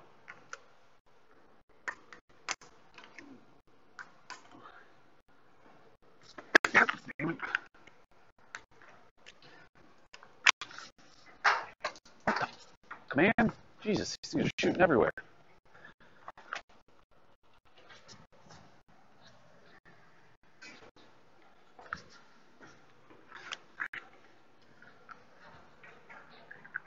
Where was I? Talking about followers, blah, blah, blah. Oh, that with the inaccuracies of the in-chat, stuff like that, they didn't update to where it would time out people or cancel them out after 3 minutes. They said, of course, your most accurate data is what's on your overlay. Because Twitch doesn't have a chat counter or anything like that. It's a third-party application and blah, blah, blah, thusly not approved despite how, official it looks. La, la, la, la, la. Because they know that the chat counter isn't the accurate counter.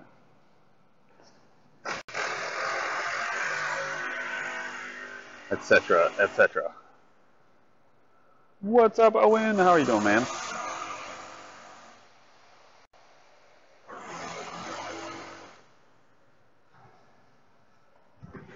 I don't know.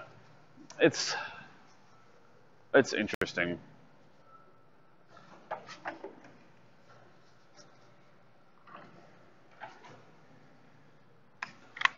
I don't know. I hope we can get people to realize that automotive repair exists.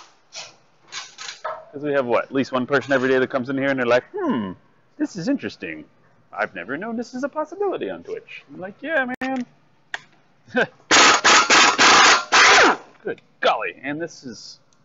What the hell is vibrating so hard? These things are tight. Somebody had hammered these on.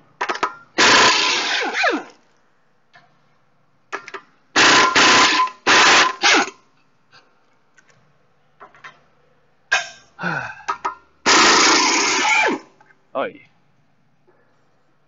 What is this? It's like... Whoa! Don't eat the tire. I hate tire wet. It's gross. Nasty. Brakes are spectacular. I'm doing all right. I'm doing all right. Doing all right. I don't know. I wonder if Twitch would ever consider front page for something like this. Something tells me probably not. I don't know. I emailed them about it once, and they were like, "Yeah, we're pretty full up." I understand. This isn't something that I don't think the average Twitch user would appreciate. I mean, some of you guys have obviously found it, but oh, damn it! Of course, the tire's stuck. Oh, my stomach. That hurt.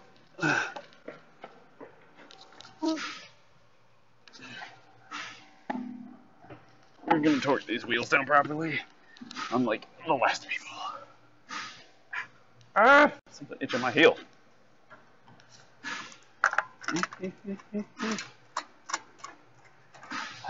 There.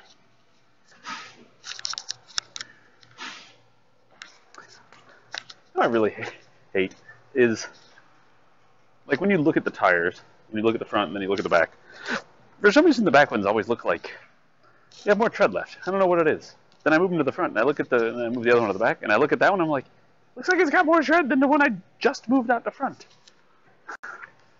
That I thought that yeah, you get the point. Like, what is this sorcery?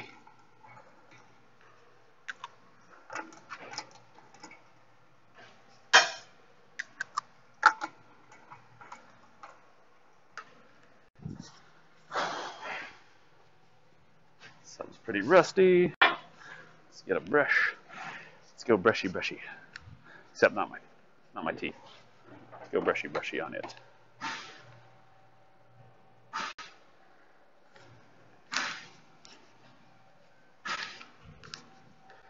Ow, ow, ow. Ow!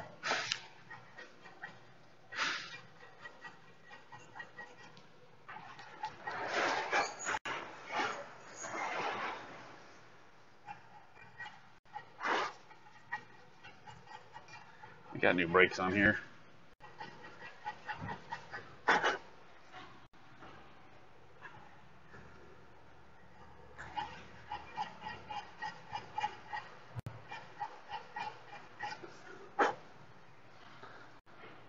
There. What? It's like there's something stuck in my sock. Like a metal sliver or something. Probably is. Yeah, there's a spider in my shoe. Either one would be not unusual.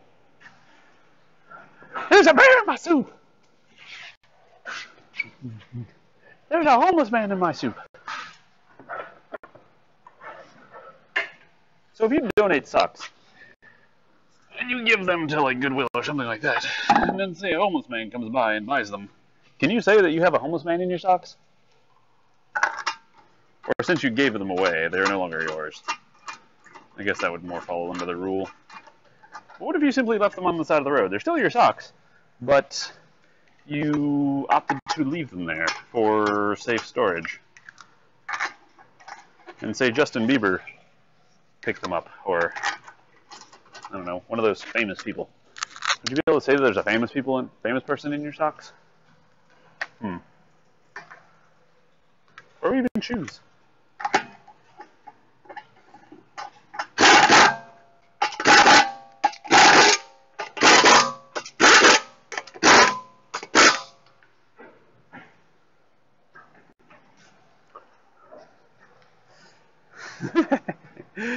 That should, like, I swear, rolling a 1 or a 99 should be like, or a 100, should be like a quadruple parts thing anyway. Like, congratulations!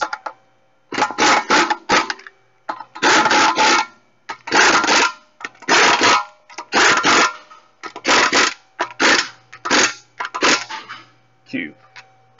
Other side!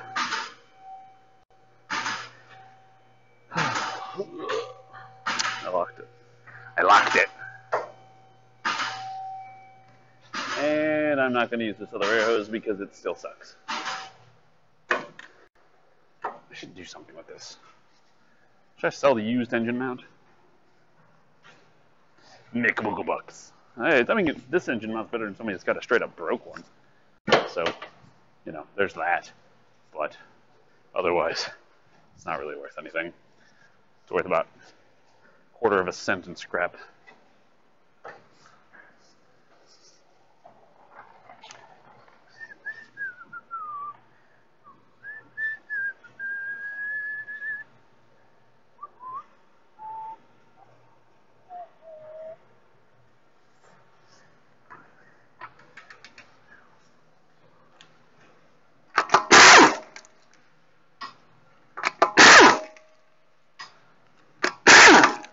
This one's a lot less tight.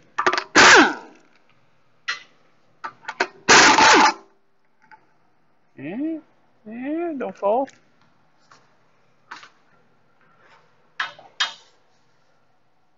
Hey, didn't fall. Whoa! Lost grip on that.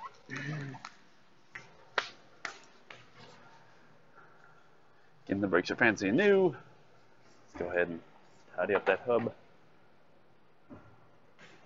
I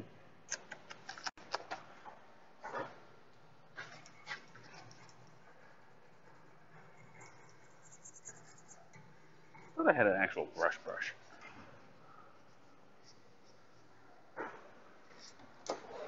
And not my giant brushes. Let us look real quick.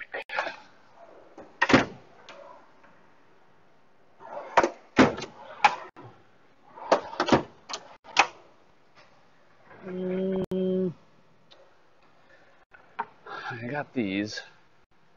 Like if I really want to go ham.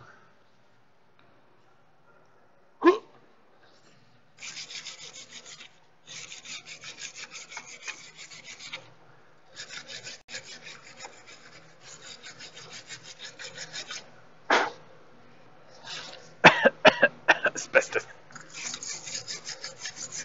No, it's just rust.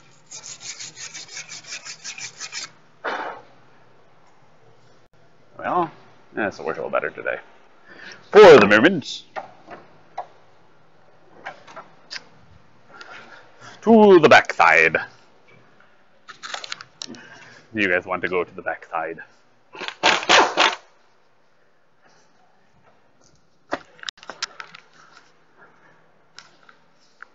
Let's go to the backside and bust a nut. Yeah, we busted the nut off the hub. Lol.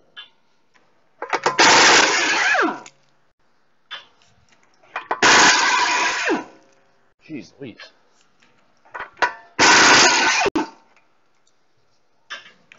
Jeez Louise. I don't know why I took the gun off, but I wanted the socket, not the gun. And I just cut myself with the damn right there thing.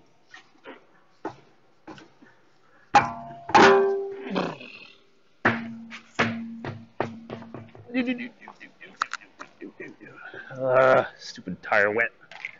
It's like oil on the rim.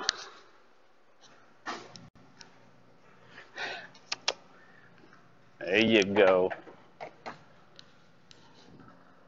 Now you're getting it.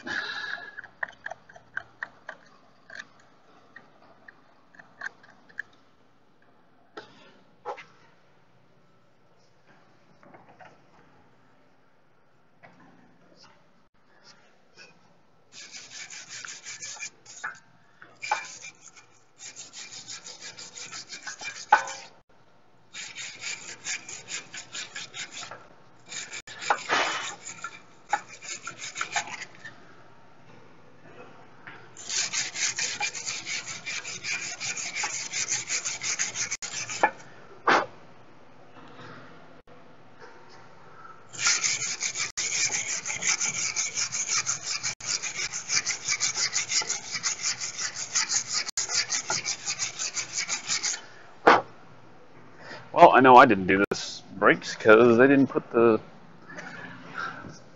holding nuts back, or bolts back in. Tisk, tisk, tisk. Tisk, le tisk, le tisk.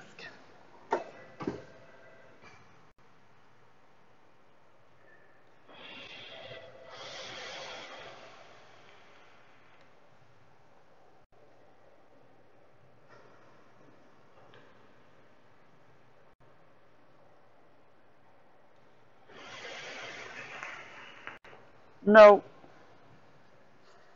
No new level auto. It's right.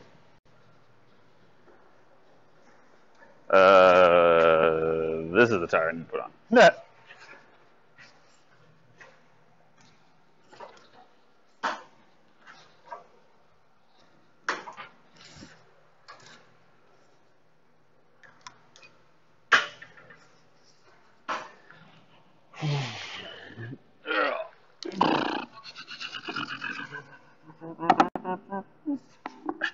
There.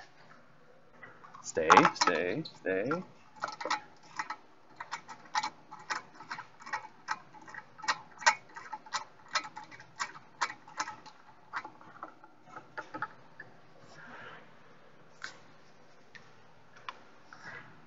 That's a good question. Can you break a fluid? All you have to do, well, I mean, technically you break the fluid every time you put your hand in it. The molecules separate, so technically it's broken. Because in a solid, when you break it, it just makes the molecules separate. And if you're putting your hand through it, you're breaking the water the whole way down.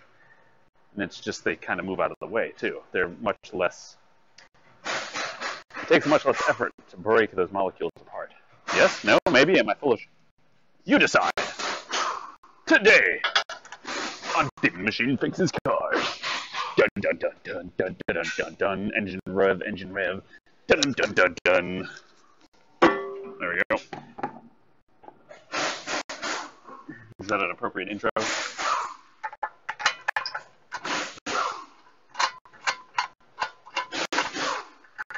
All we need to do is get somebody to make that. Oh. And then we can talk about how my nuts keep dropping.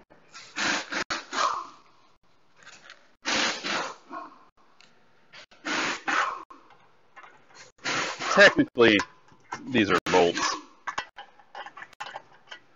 So, if I was trying to be accurate.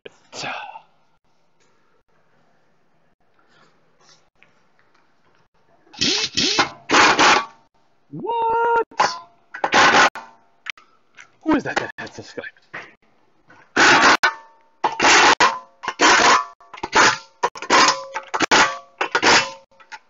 Who is that has subscribed? The MSD just subscribed for a year in a row! Hooray! Thank you, MSD. I greatly appreciate it. Thank you for your continued support of my misinterpreted adventures at a repair shop.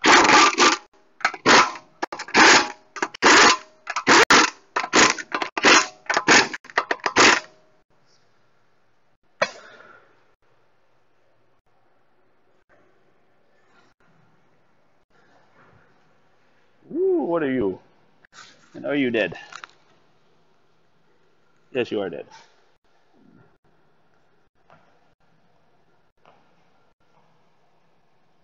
Thank God for that.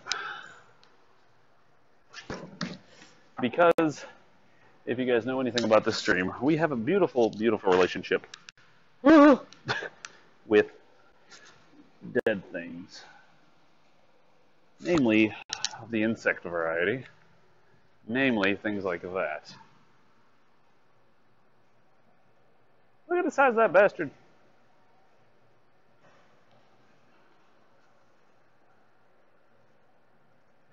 Looks like a mud dauber, though.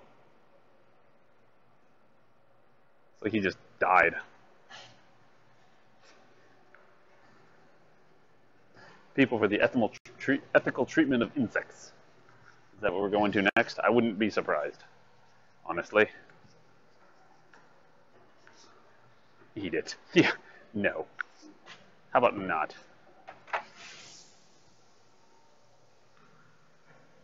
Y'all can take that suggestion and stuff it. Stuff it right back where it came from. In your face maker. Huh? In your face hole. I don't care which face hole you put that comment back in, but preferably the one it came out of would be the better one. If there's a person out there that can see audio.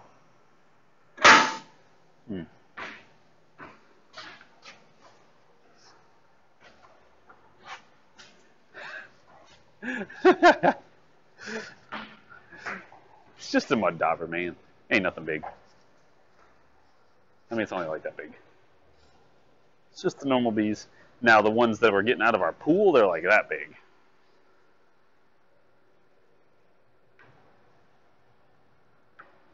It's one of those new ones that migrated from Texas.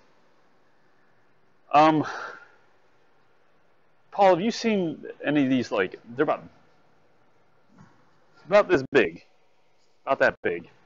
They have just a huge stinger sticking out the back of them. We found like 3 of them in our pool thus far.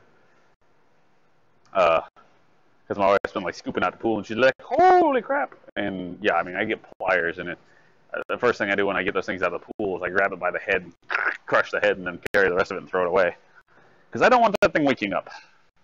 But I think it looks like a cicada killer. Is that what that is? But it's huge. And it's mostly the fact that the stinger, at least what appears to be a stinger, is massive.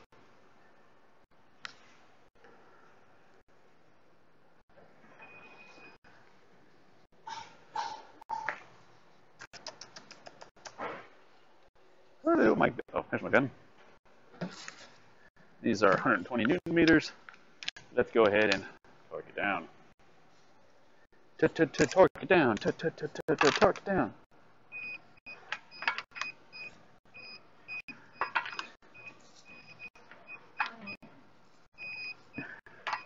If you guys want a really accurate torque wrench that's digital, hit up ATD.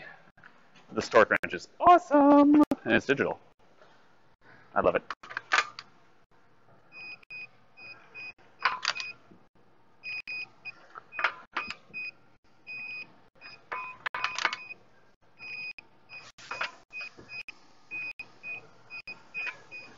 Only suggestion I would have if they were to change anything would be put the lights on the side, on both sides, so that way you could see it from the sides too.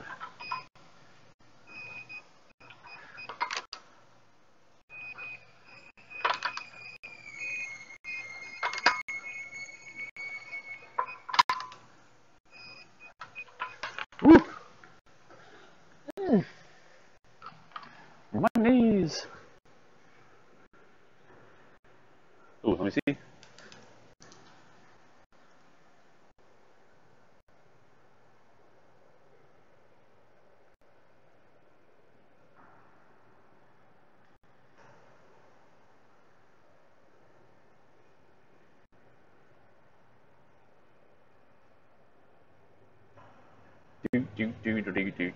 Do.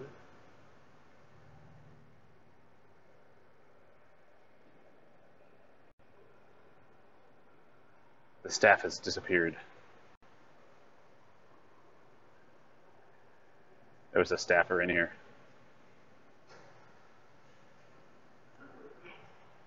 So I conveniently dropped the front page bomb. Did I do this front left one?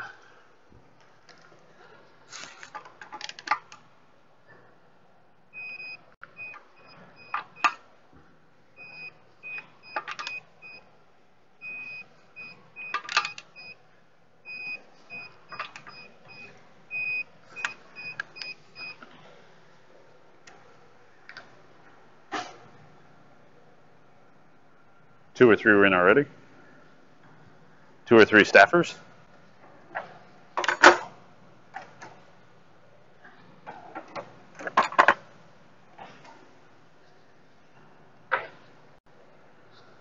Oh, I was going to look at that link. That's what I was going to do.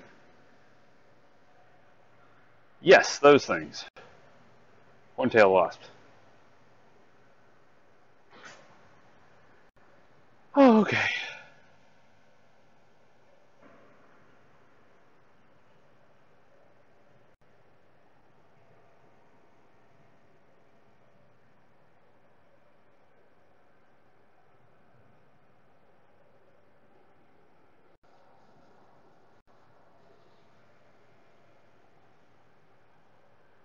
Well, it must be because, yeah, that's exactly what that thing is. That we find is a horntail wasp. Interesting.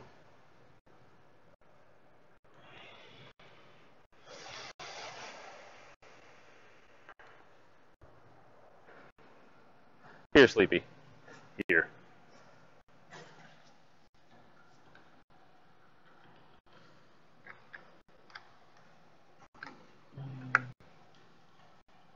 Oh, crap.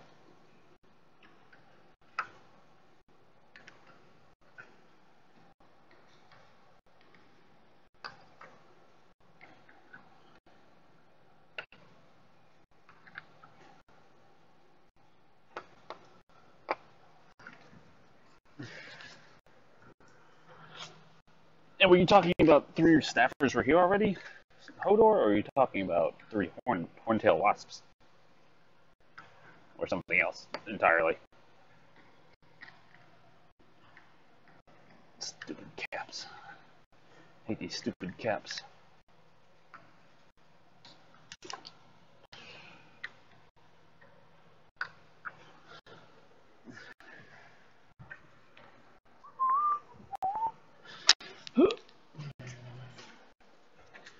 Stupid caps are stupid. Stupid caps are stupid. I'm gonna open up the Twitch garage.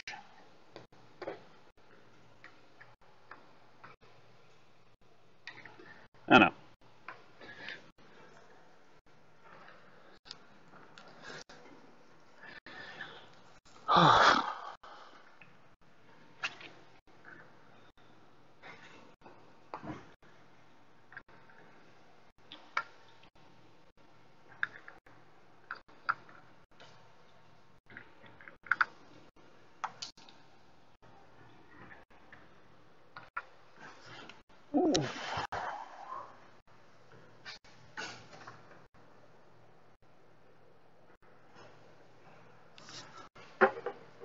Unlike wasps, they leave you alone.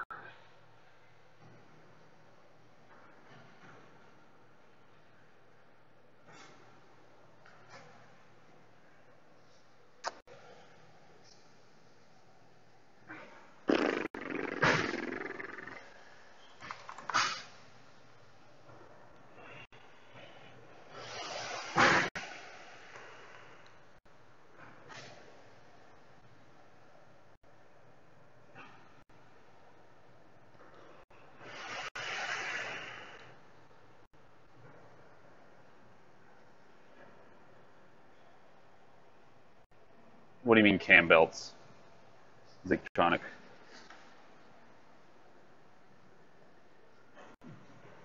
Let's see, this thing's gonna take.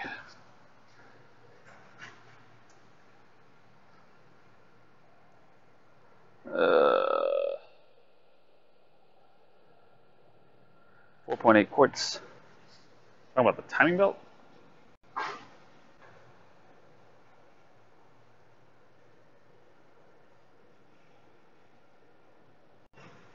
Quartz, 530 synthetic.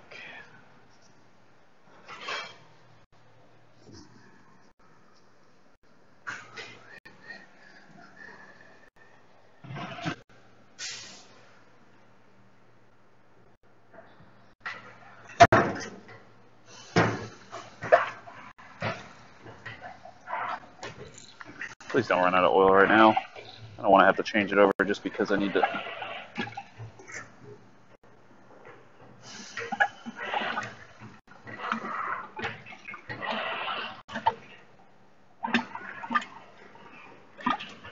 We're up to 4, right? Yeah. I just need to get another 0.8 out of you.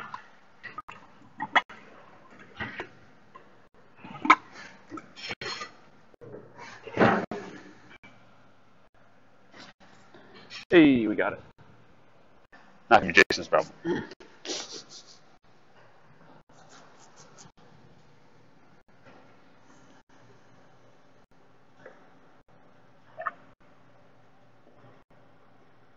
It's literally the bottom of the barrel oil. Get it? Because it's a barrel, and I got it from the bottom.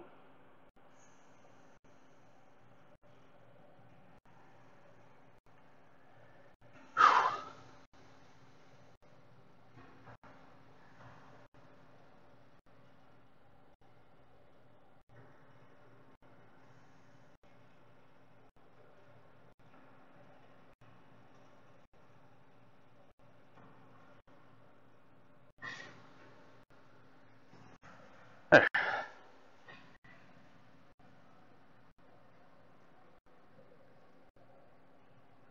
least this side has a dipstick. Sheesh.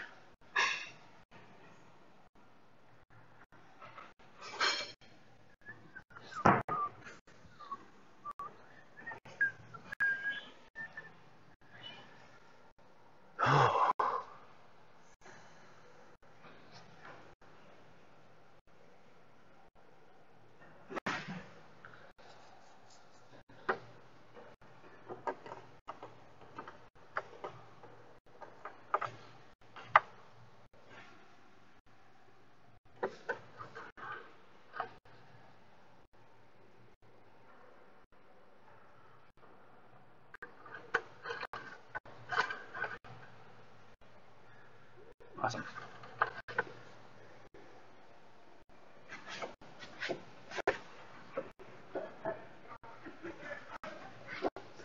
Alright. Now we gotta change the battery.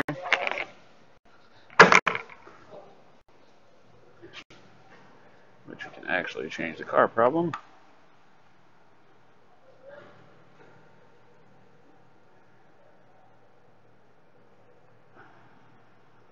Ba-dum. There. So for these batteries, you gotta get this plastic crap off. To do that,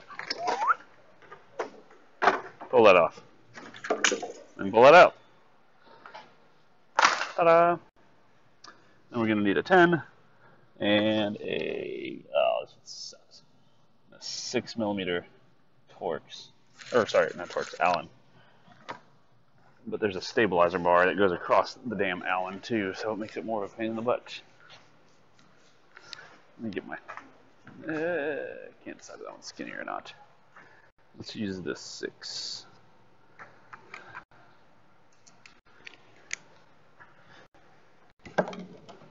Hey boys, I guess what we'll do this time.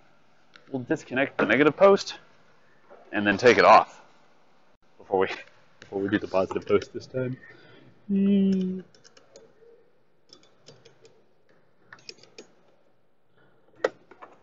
Like that. Then we won't get electrocuted. Hooray! Let's also pull that off. Put this just somewhere theoretically out of the way, but that's not going to work. Put that there. Get our ratchet. There's the hold down's like straight down in the front. If you look down there, you'll see it.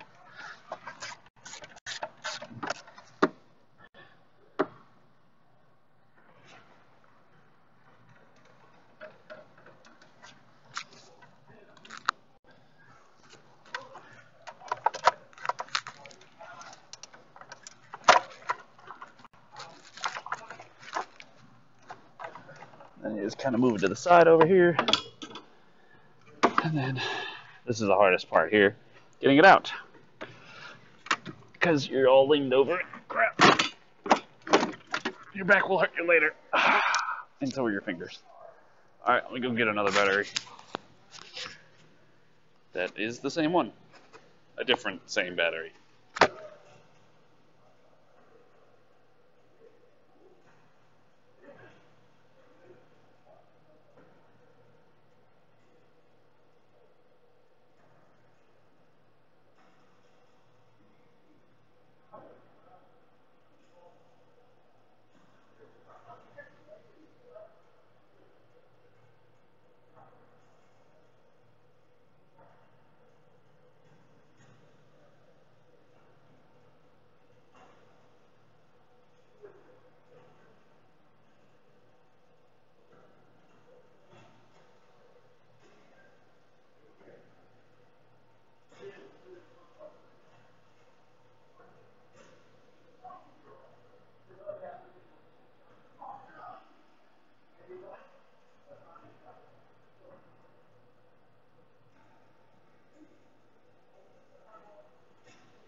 backwards.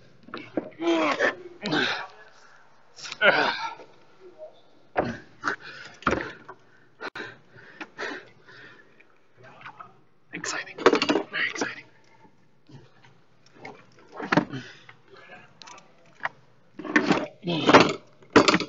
Don't get your fingers pinched either. Oh, there we go. Whew. Way to the pain in the donkey.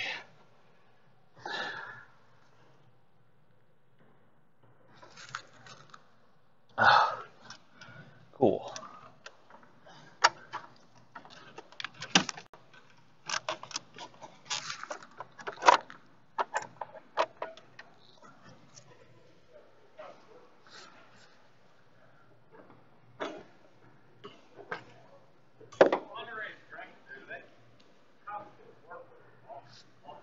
What are we talking about? Allen wrench not hex keys?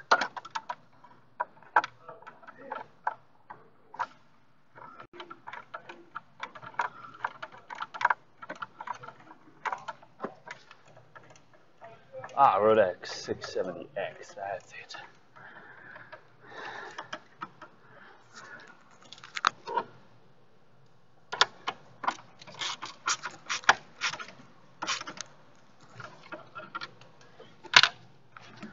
There. What you need? A power supply. Power supply for what? A laptop. Your power supply broke? No, I just don't bring it. Oh, what kind is it? I can usually download it. I mean, what kind of laptop is it?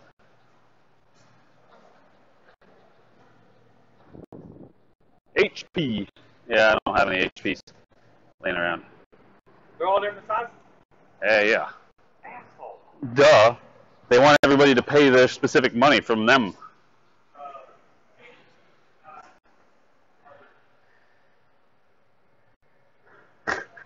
Shut up, redneck.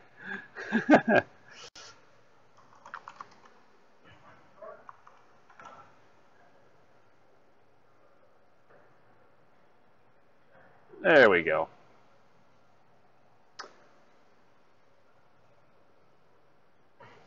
I don't know. Some HP laptop. Jason needed an adapter for a power adapter. Because he left his at home, I guess. Maybe he found one. Find one, Jason?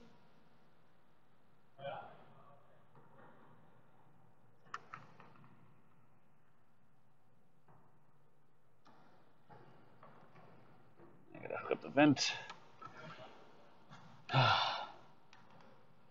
Battery vent over here. Take out this vent over here and plug this side up. Woo.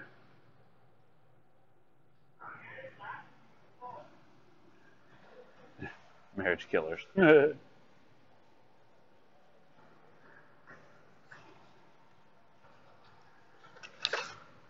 now we may hook up the battery. The battery.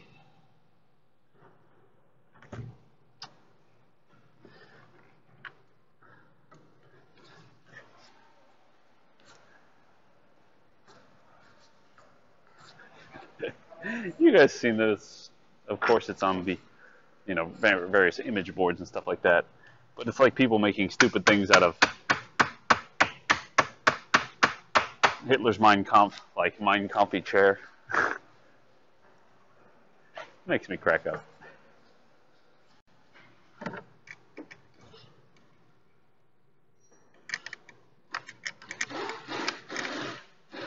There's Hitler sitting on a couch.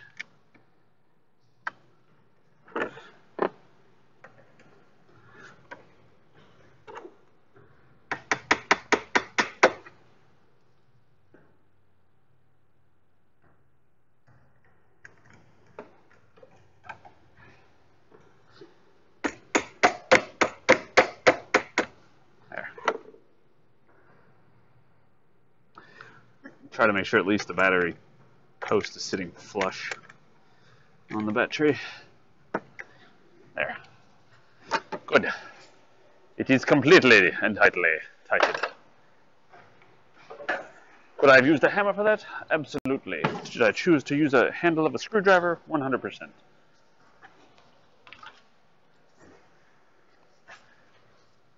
Was it silly? Yes. Did it work? Yes. Would it work for you? Absolutely. As long as your screwdriver handle is of the utmost quality. Hello, Yusa. How are Yusa doing today?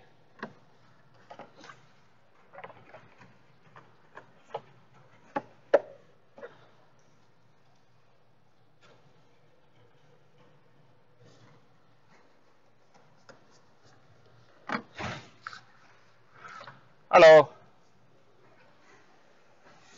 Day going well?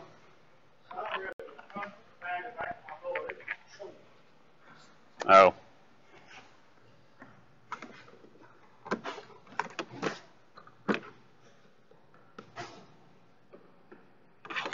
The bossman, yeah. He is trying to fix his bagger on his mower.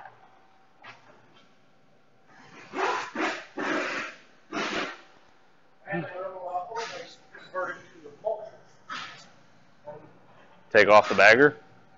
Yeah, because I was having so much pickup every week.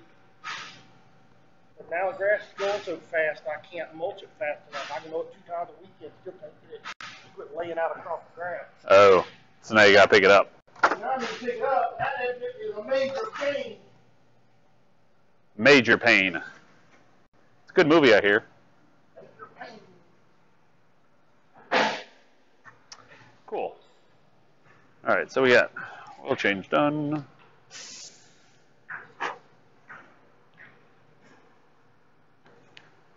Yeah.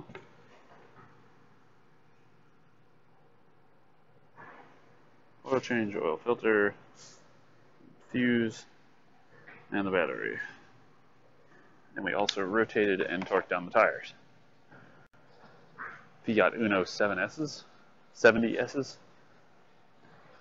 Sounds like a card game. Fiat Uno! I am not, sadly. Because we just don't work on Fiats.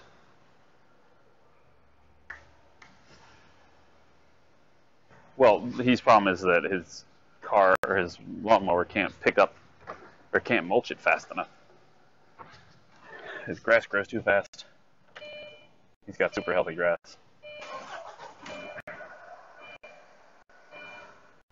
There we go.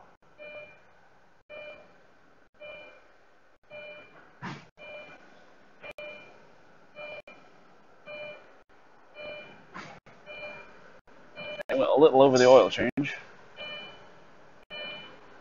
by about 2,000.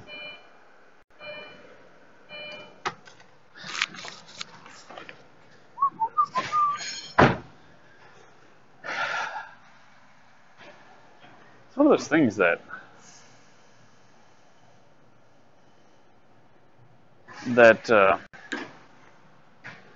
don't know. People don't take it as seriously as you should. Changing your oil is extremely important. Like, I can't get over that. People are like, I'll just, go this far over, that far over. I mean, it's still got oil in it.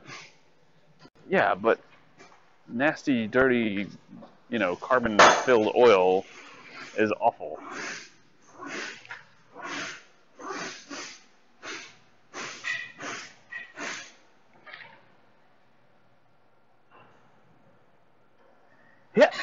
Hit me. Ah, crap. Forgot to write down the actual mileage. What is the actual mileage? 145, 500.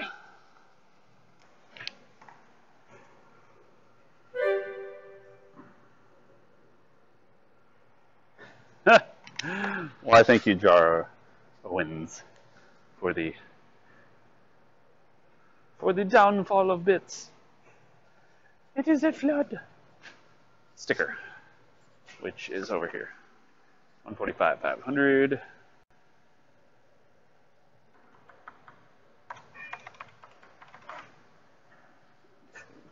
$153,000 miles.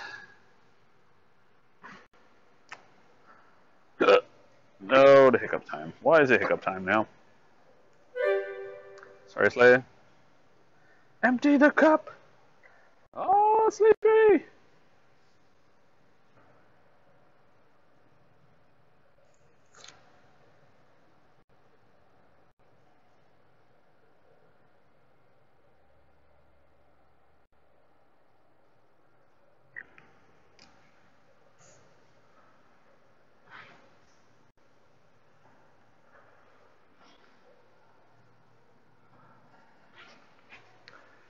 Well, you know, to be fair, sole purpose, your brakes getting soft is not necessarily a Fiat only issue.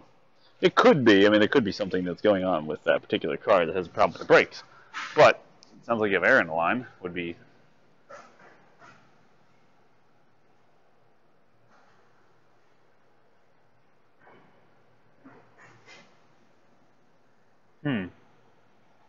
Interesting. I wish I had a bagger for my damn riding lawnmower. Mine doesn't have a bagger. It's just a mulcher or a cutter. One of the two. And it works great when the pulleys don't get knocked off. Paul, I might need you to look at. I need to send you some pictures of what the deck on my mower looks like, because the tensioner spring for the blade pulley is falling off, or the blade belt. Yes. Is that good? Yeah. Yeah, I'm ready to reset the service light, and I wanted to check the oil after I started it, but got the tires rotated and all that junk. I still don't have a message about any lights. There's a GTI up there that runs warm. It doesn't run hot. It runs up to 3/4, and the fans come on, comes back down, but it didn't used to do that. Do both fans work? Fan problem? No, yes. Okay. Cool. I take it he dropped it off? He did. Cool. Well, you heard that, boys. Next up's a GTI that runs warm. Not overheats, but runs warm. Honestly, car isn't too bad. This one's doing alright. Brakes are new. Not really leaking anything. Runs alright. No check engine light. All that good stuff. Let me go. Clean my dirty hands. But hey, running warm sounds like an exciting time. Good morning, heretic. I'll be right back. Let me wash my hands.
Right. What the hell goes on in this channel?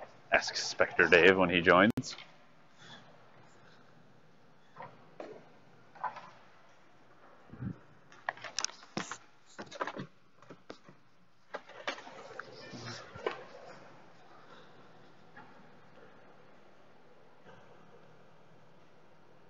This monitor is not long for this world. Just look at it. This monitor is not long for this world.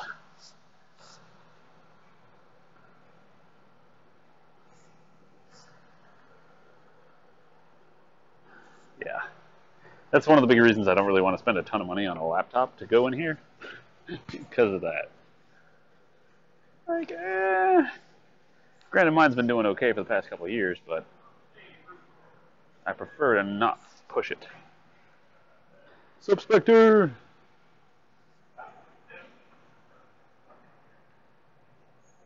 Spectre says, hey, Bax is the first thing. I see how it is. It's good. It's good, though. Community is much more important than I am. It's true.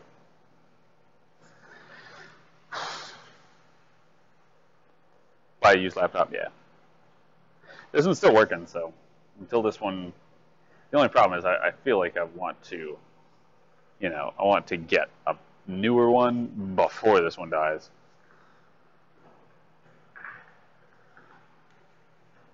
Capitate, what kind of car is it? 930 for a timing belt. I'm assuming it's like an Audi or a Volkswagen. What the hell goes on in this damn channel?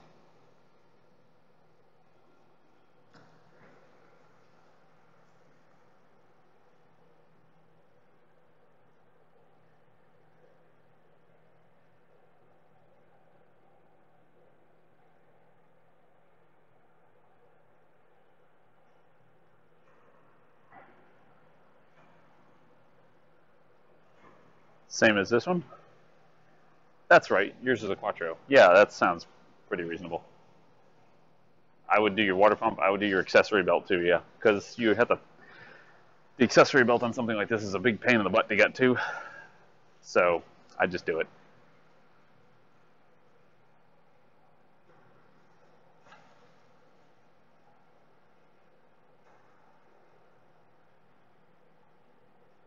Yeah, I have looked on Craigslist. But most of those are all like really old things for way too much money. You know?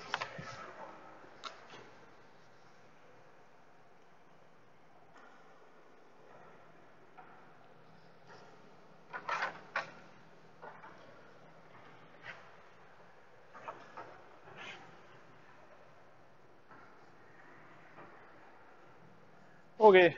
I'm gonna go run it down the road real quick. Because, post-rotating tires, make sure the wheels don't fall off. Even though I torqued them now, I also got to get the track light to go off. Because it's got to see that the wheels turn, the steering wheel turns, blah, blah, blah. It takes a second. So,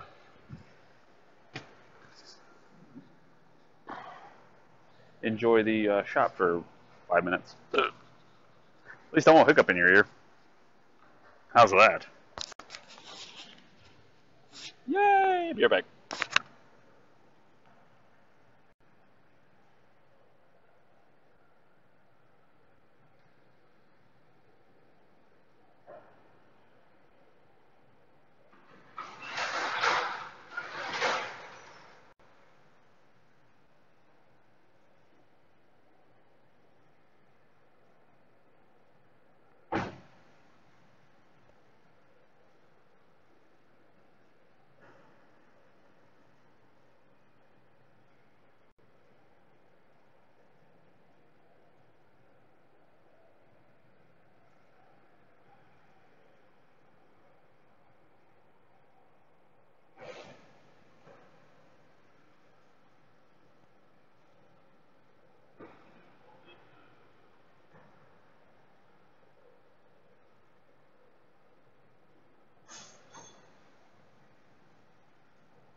Now we got something. It says rear left light.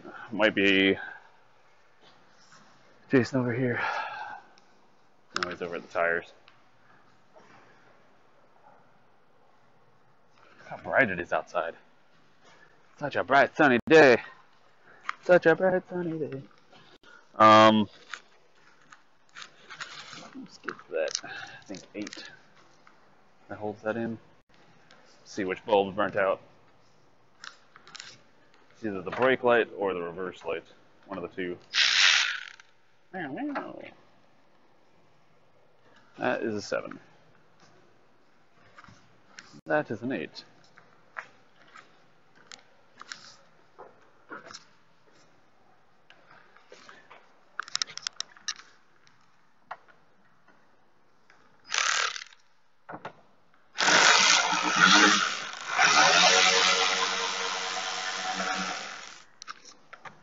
Unbolt the tail light.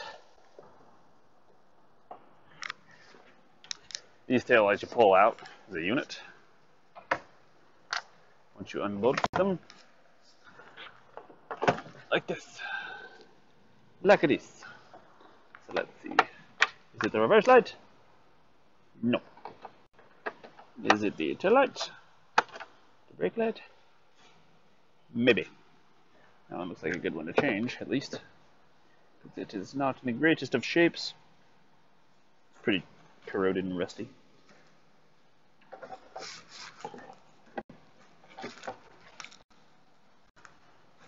This one was working though. That one looks okay.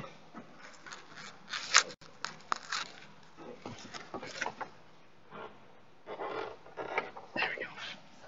Alright, let's go up front and grab a new bulb. Grab a new bulb. Grab a new bulb.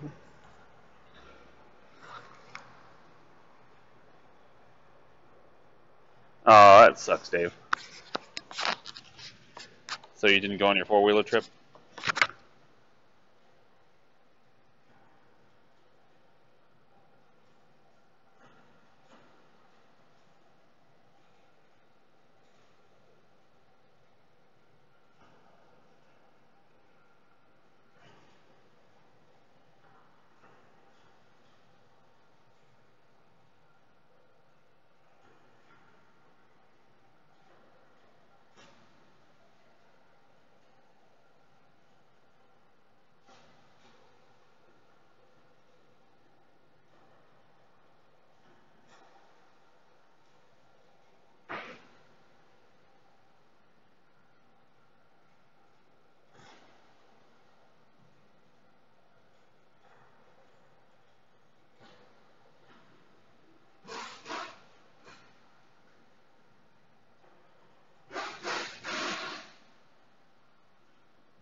Now I get in here, turn it on.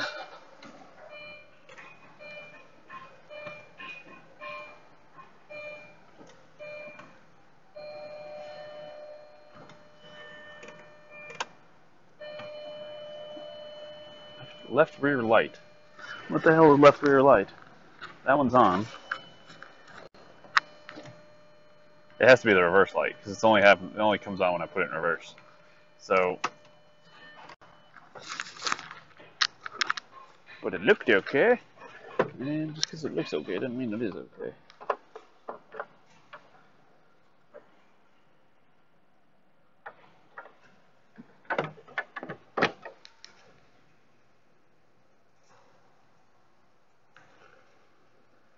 And the bulb looks okay. I don't see a break in it anywhere. It's just like corroded and shorted or something. One more bulb.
Alright, let's try this again.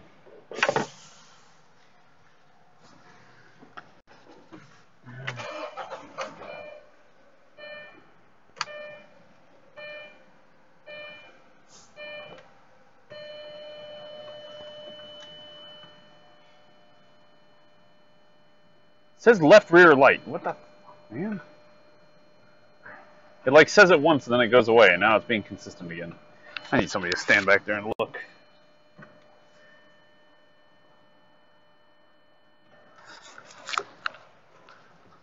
I need to shut the door so I can see it. One of the two.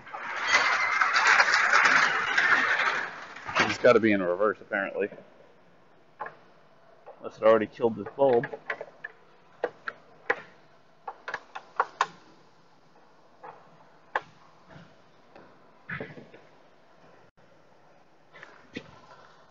I see the running lights running.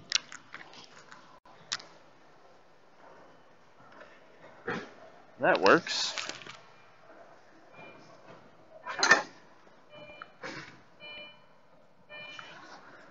Damn it.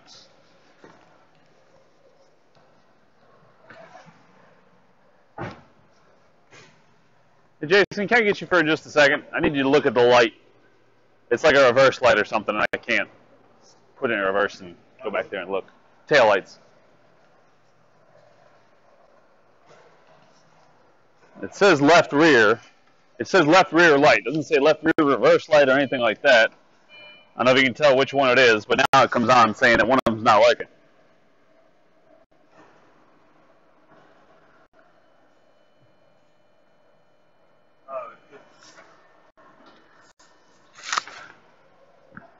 Oh, there's a light out there.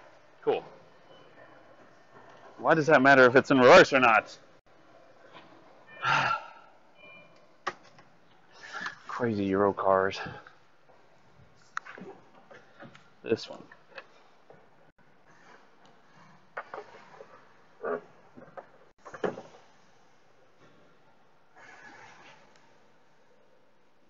Aha, that one's broken. The bond is broken. What are you looking at? I came back here to do something and can't remember what the hell I came back here for.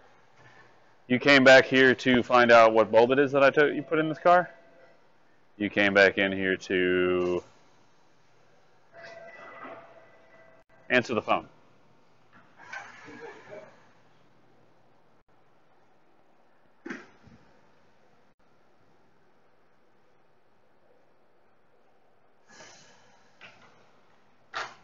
Whoa, please don't hang up. One more minute.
What?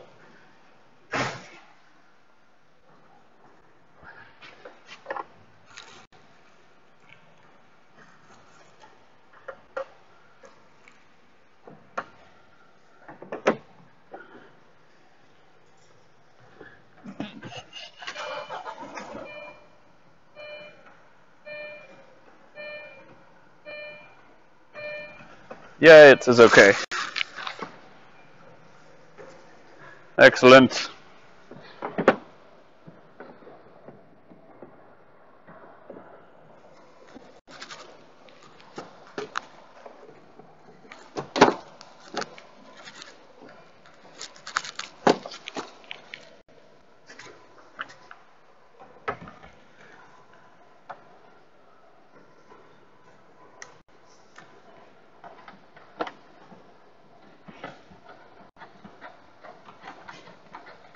When you go to screw this taillight back in after you've done said job, just use your fingers to screw it in, because it's plastic, super plastic taillight. Don't break it. Don't use a ratchet or something like that to screw it in with, especially electric ratchet. Because the last thing you want to do is be like, oops, I just shattered your taillight, your $200 taillight. Because I was impatient. What is that noise? This thing's bothering me. Hold on. Something is going on that I can't quite account for. It sounds like something in the front.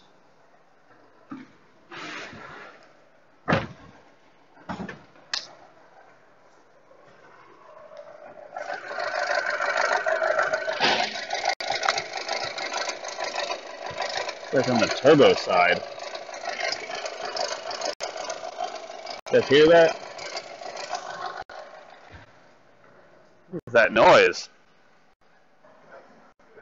No?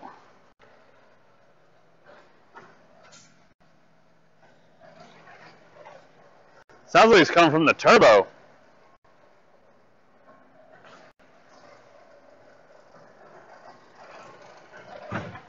Trying to find the bloody stethoscope. What? Timing chain at the back? I don't think so. Could be. Now the question is, does it go away when you rev it? Yeah. It's just at idle. When you rev it, it goes away. That's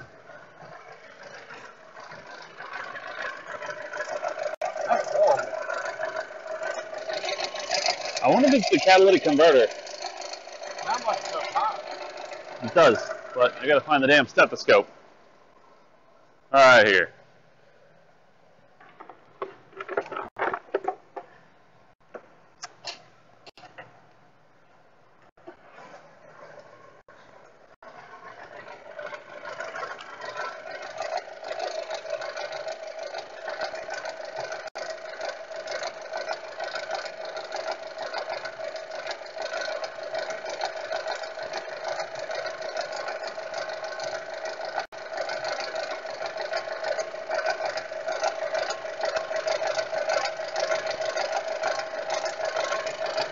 Turbo.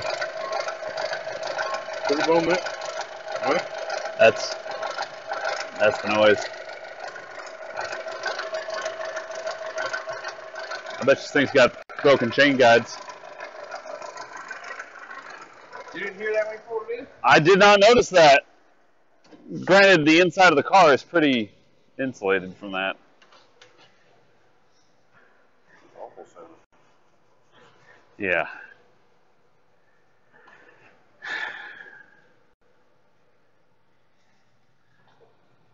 So there's two ways we can do this. One, I can pull off the vacuum pump, and I should be able to look down to see it, to see the chain tensioner. That shouldn't take too long. I would like the engine to be a little cooler because it's really hot. Yeah, I would want to actually check that before we go any further or go anywhere else with it. But I did not hear it when I brought it in. Granted, like I wasn't paying attention to the chain noise or anything, but we know how this particular motor, this is a BWT, but it's the same timing belt, everything like that BPY. But yeah, it changed the oil, unless it started since the oil change, because maybe it drained out the oil that was in there, or when they changed the oil and all the. See why it would have drained out the oil anyway if it had been sitting. It did make a loud rattle when I started it up, like before the pumps up the chains, but that was nothing unusual, I thought, and didn't seem to make the noise, unless this was just the time it gave up the ghost.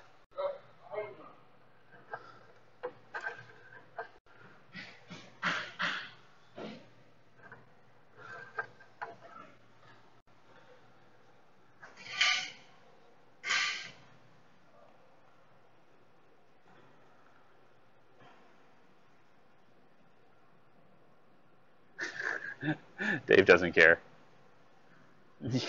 You can pick on him. Tell him to turn up the radio. do we have any audio of that when I pulled it in? Did it sound like that at all?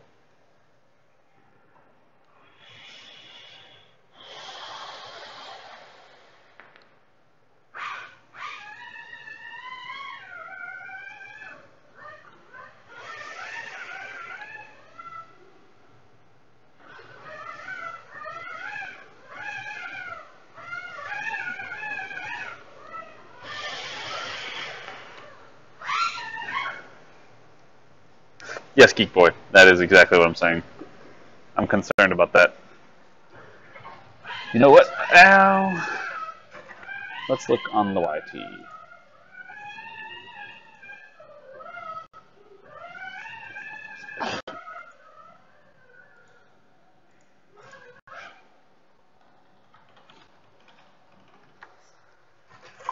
I want to scroll back into VOD and see if it has that noise when I brought it in.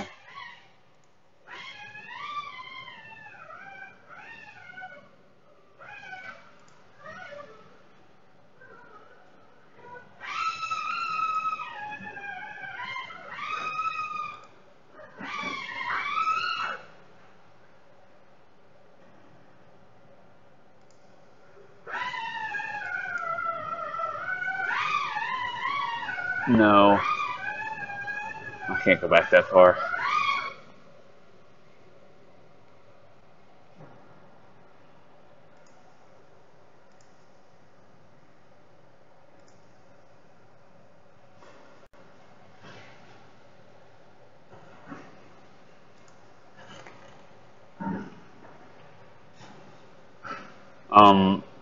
Yeah, anybody have the VOD from earlier where we pulled it in?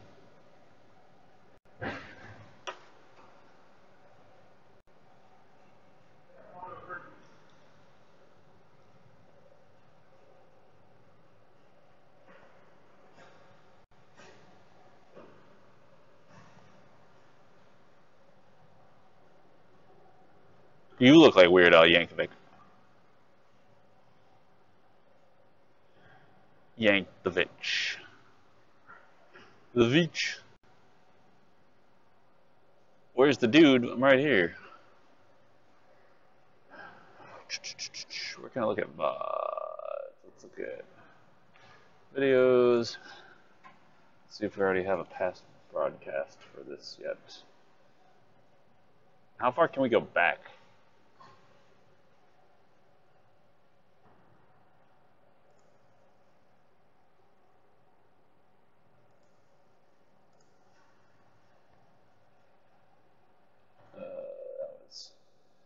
Well, there we go. I should have it when I pulled it in.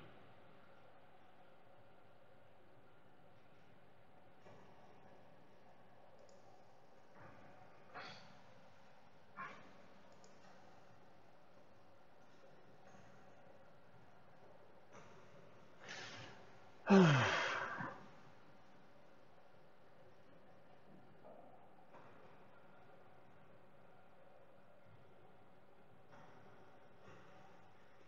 come on, just load. Oh, is that when I pulled it in?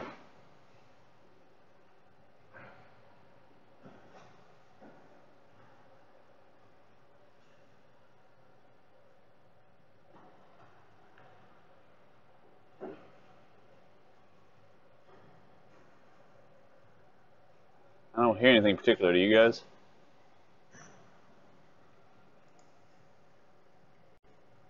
Maybe I do hear it. Oh, I shut it off.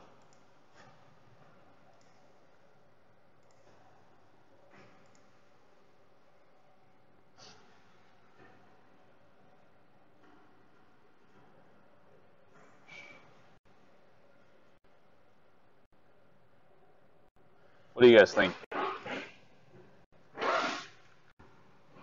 You think it sounded fine, or do you hear that kind of...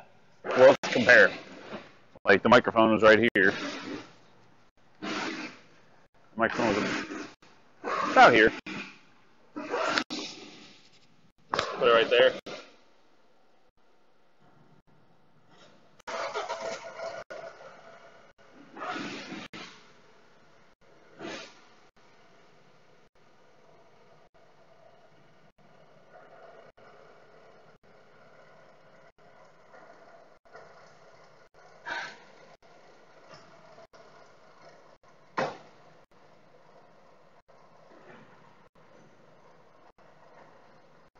Yeah, now it's quietish. And it's kind of...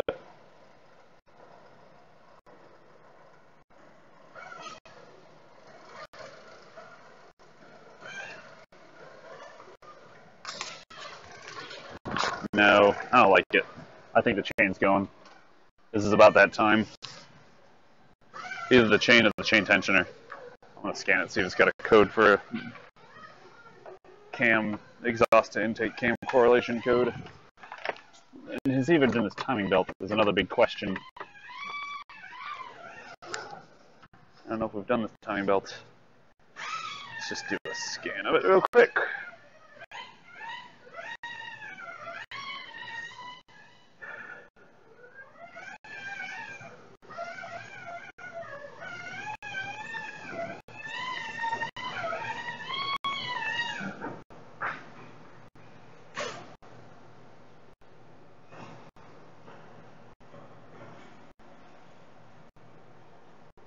So anybody else here? I mean, it's got the exact amount of oil it should have in it. It's got the correct oil it should have in it.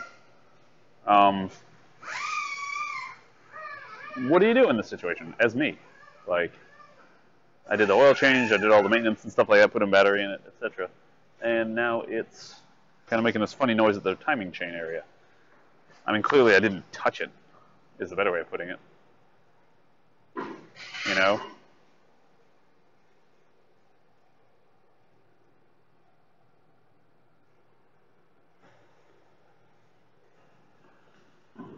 It's not like I touched the chain. H.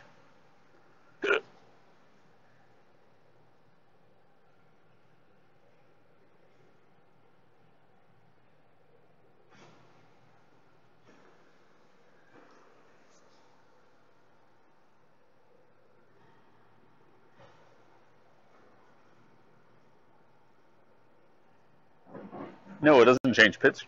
It goes away 2x. Like, it just stops. The oil pressure probably tightens up the chain, but when it's idling, sitting there, it's... But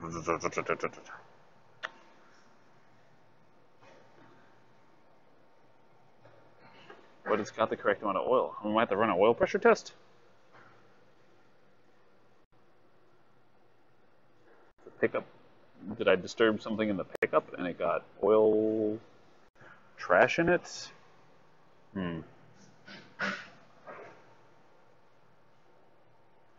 It does have hydraulic lifters, but it's not the lifters, it's the chain. See, QTAR quarter, that's what I'm thinking about too, like maybe something reset, but that's all hydraulic. So I'm doing an auto scan of it now.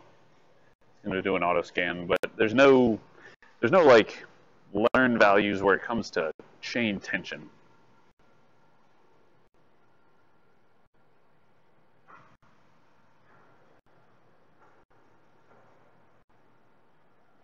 Flat lifters will create slack.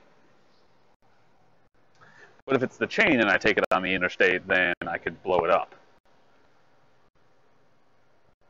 Like if I go down the road and the chain just goes, meh.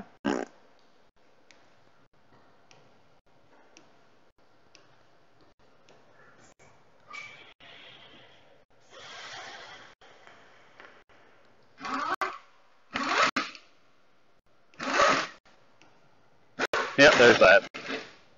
There's that. Only one way to find out. Still doing the auto scan though.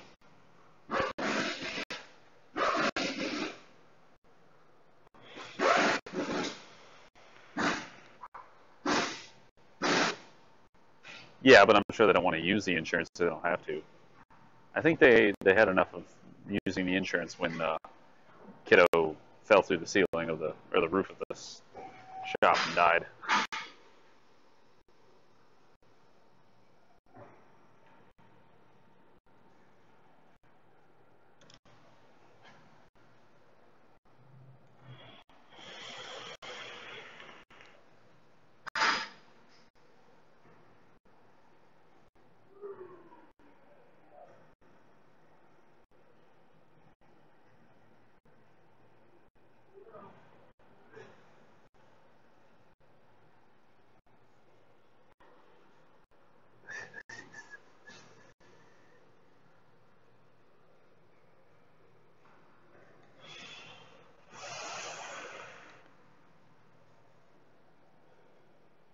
you're on the same. Well, I mean, if you think about that, Hodor, everybody somewhere, somebody died sometime at some point in the existence of this planet, more than likely.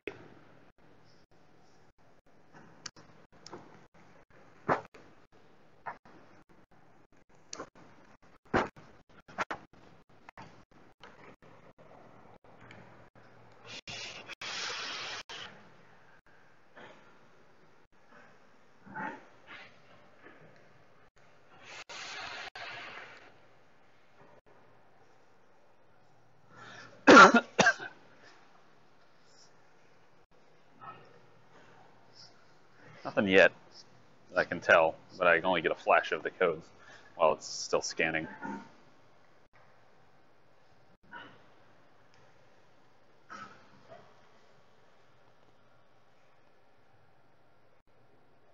Oh, snap.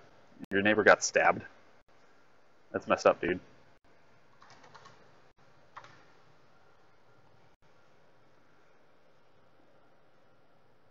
But it's not in the front, too, Rex. It's at the rear of the engine. It's at the timing chain cover. And I've had these things lose timing chains, especially when people don't keep up with their oil changes and go 3,000, 2,000, 4,000 over each oil change. And that's what concerns me.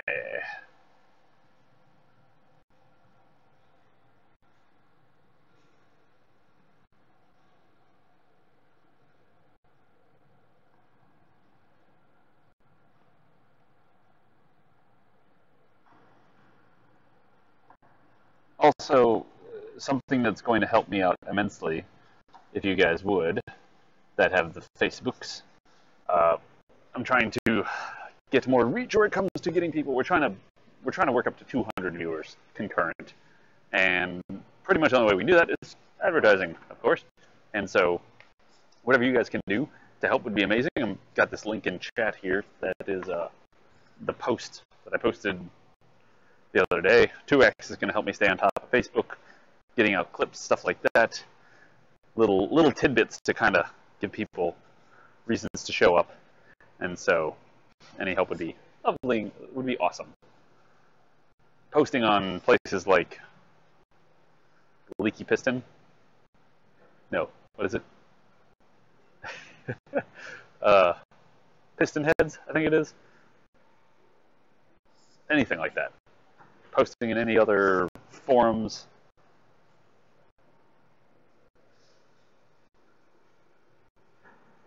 If you don't do Facebook, that's fine. I mean, that's not a big deal. I'm not saying go get a Facebook account to do that. If you're on Facebook and you use it, you know, liking it or stuff like that would be helpful. But if you don't worry about it. Like, it's not that big of a deal. ABS brake, steering angle sensor, yeah, that needs to be reset. There's no other codes. Alarm horn, short to ground. Alarm horn, no communication intermittent. I wonder if the alarm horn burnt out and that popped the fuse, because that's what that fuse for the inner lights is on that as well.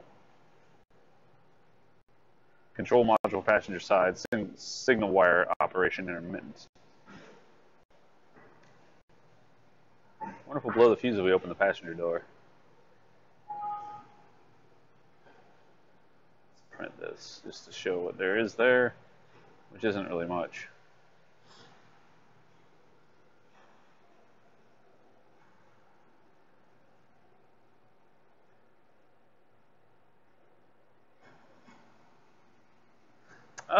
No, I don't pre-soak those at all. I've never heard of pre-soaking those oil filters, honestly. Because, like, the oil filters, while they do have some air in them, but, like, you can even kind of feel this thing. Like, now while it's idled up, just after starting, it's fine.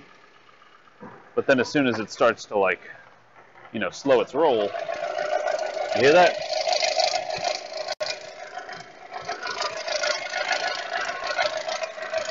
And that's right there at the timing chain. Like, 100%. I'm not even questioning the fact that it's coming from there.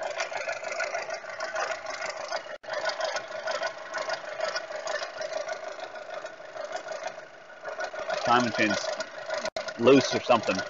But if you rev it, it'll go away. So, Here. Set you there.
See, like, kind of, they came and then it went.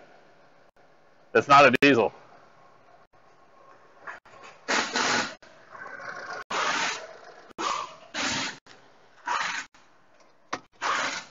I'm going to go up there and give them a report on this. It seems to be kind of intermittent right now because, like, it didn't do it right after I revved it for a minute, and then I revved it again, and then idled it again, and then it did it again. It's not a diesel. It is a gas car.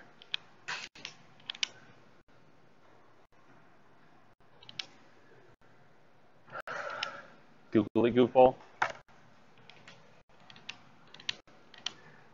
Maybe we had thicker oil in it before. The last oil change was too long ago. What oil? I mean, we put 530 synthetic. We put the exact same oil in it we did the last time. Because we did the oil change last time.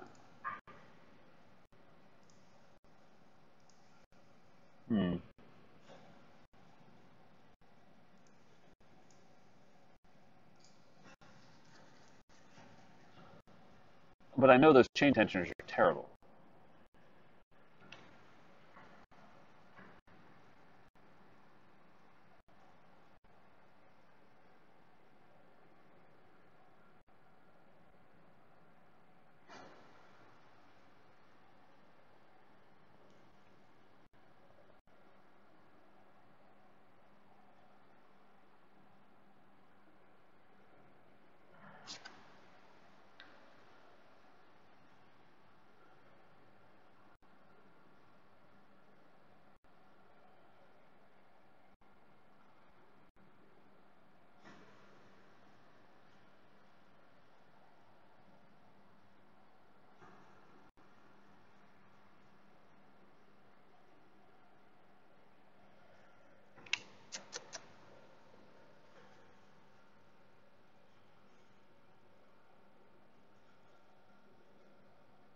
Yeah, I know what you're saying. It's complex. I don't think it's the belt though.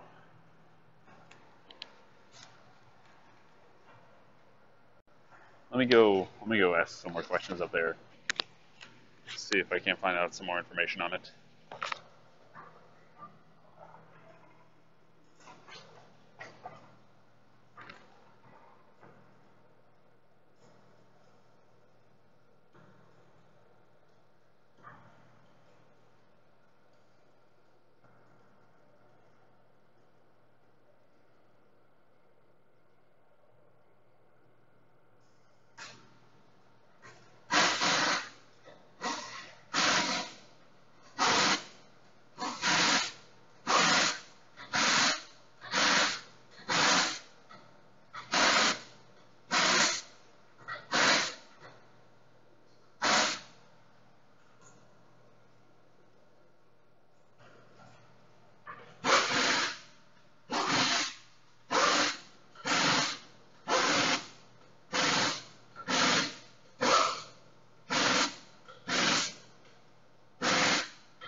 Yes, we are going to.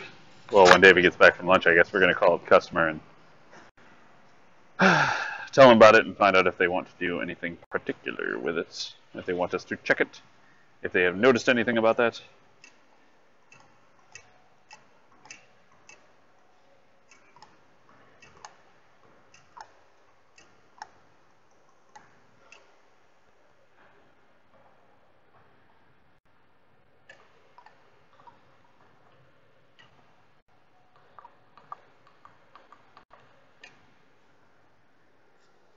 I don't know who makes this vacuum pump, but it's all right.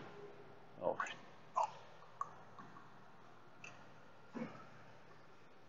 How many miles on this? 145. Yeah, 145, 500. So it very well could be that timing chain, or that timing chain tensioner, or that timing chain guide. All of those things are vulnerable, and all of those, sadly, are well known to break if they are not upkept. If they don't do their oil changes on time, all that good crap. All right. Let me.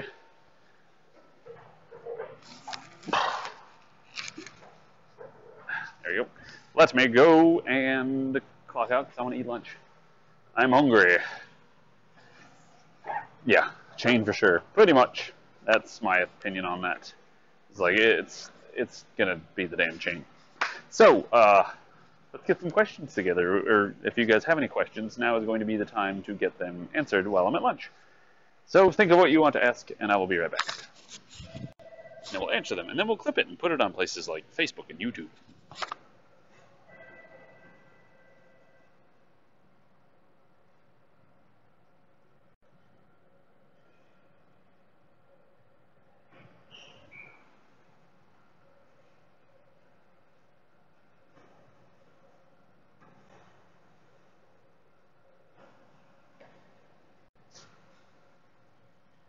Before I walk all the way up there, I might as well get my drink while I'm there.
It's time for the spaghetti. Let me go throw it in the microwave.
Fancy meals are fancy.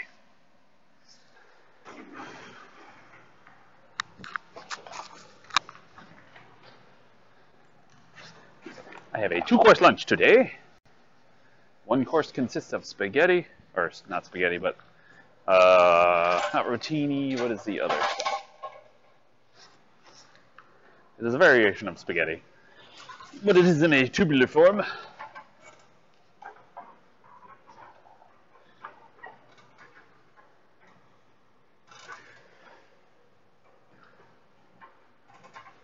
Some Polak name. That's what people say about me. Yeah, some Polak name. So we have mushrooms, spaghetti sauce, and this tubular noodles. It's totally tubular, dude. More sauce and mushrooms than it is noodles. And then we also have some fried shrimp.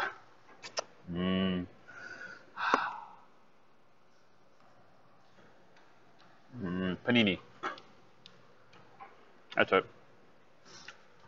You say panini, I say panini.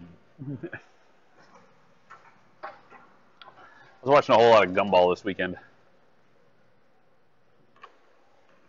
And I couldn't help but crack up. That show is so funny. The Amazing World of Gumball. If you've never seen it, you need to watch it. Where they're like, the Wi-Fi is down. And so they're like, what do we do? I don't know, use your brain. But the problem is our brain's so conditioned. We don't store anything. We just look it up every time we need it. So Darwin goes over and cuts out a piece of cardboard and walks into Gumball's room and goes, boop, boop, boop, boop, boop, boop, boop, boop, boop. Hello.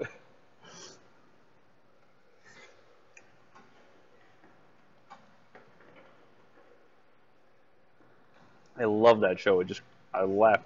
I literally laugh out loud constantly during that show.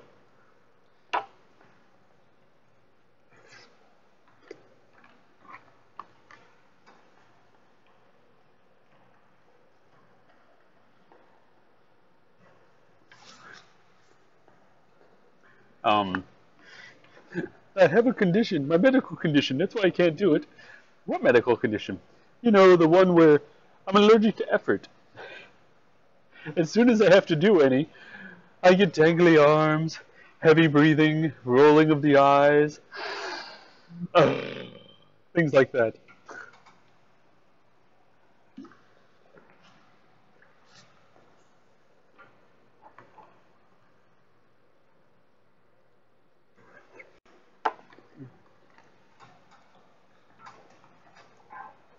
So at that moment, I figured out what my 13-year-old suffered from.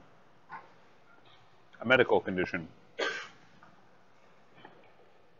He's allergic to effort.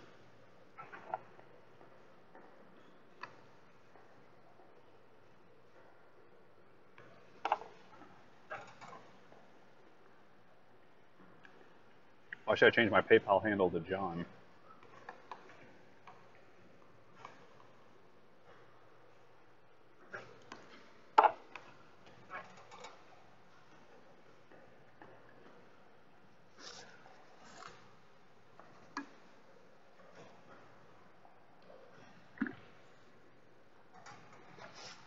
Like, what is... I thought it was like Demon Machine or something like that, wasn't it? Or isn't it?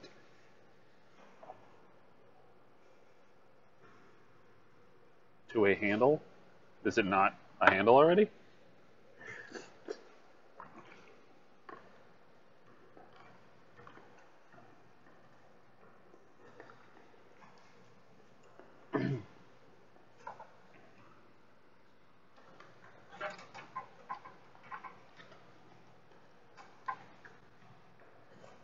Oh, it is?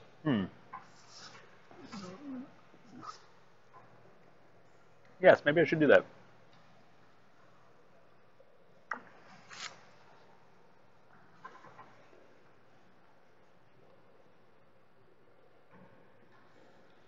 I did not know I could.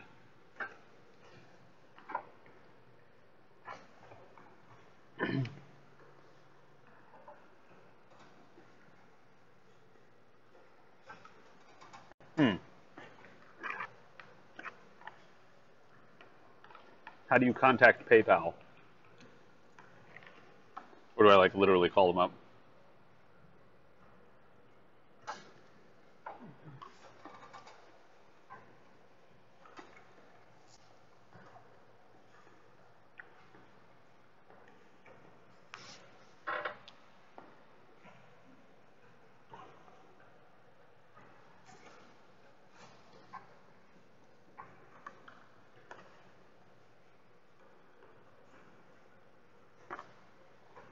Yes to what?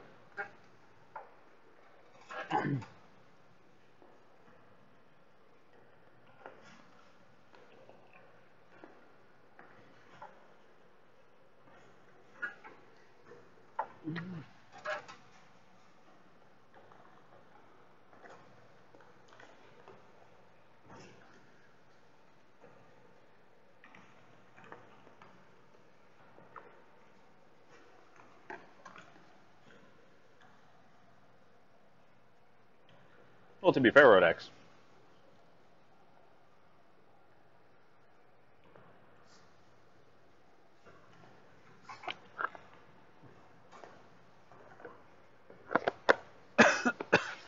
Yes, I'm a streamer of a pretty popular stream, and I need to protect my identity. How many viewers do you have? Oh, I have close to almost 100. Popular streamer.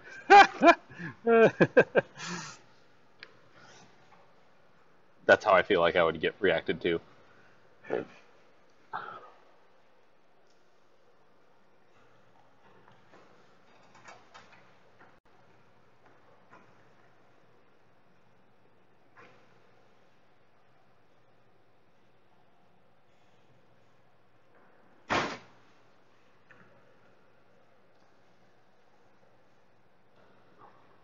Yes, Hodor, I did. Just tell them 10,000 ain't checking. Wishful thinking.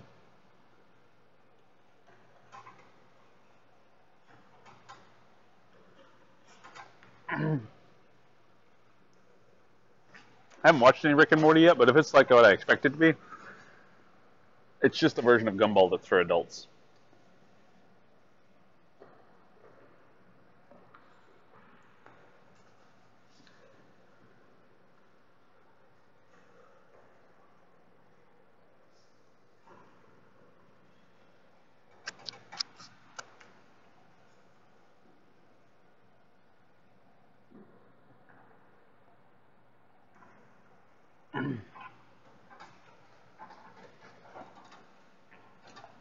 I can't praise Gumball any higher. It's so stupid.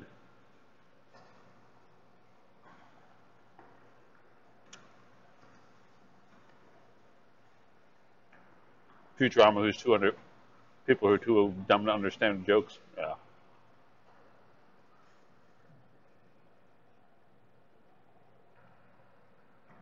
It's one of the things I don't like about Family Guy. Like, everything is too obvious. There's very little subtlety with that show.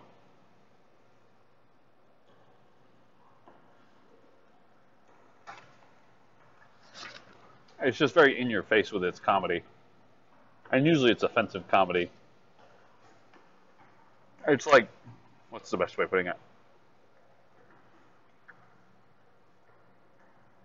I think it's often described in lots of different theater places where it's like, it's the lowest form of comedy. Like, it's easy to make people laugh when you offend other people.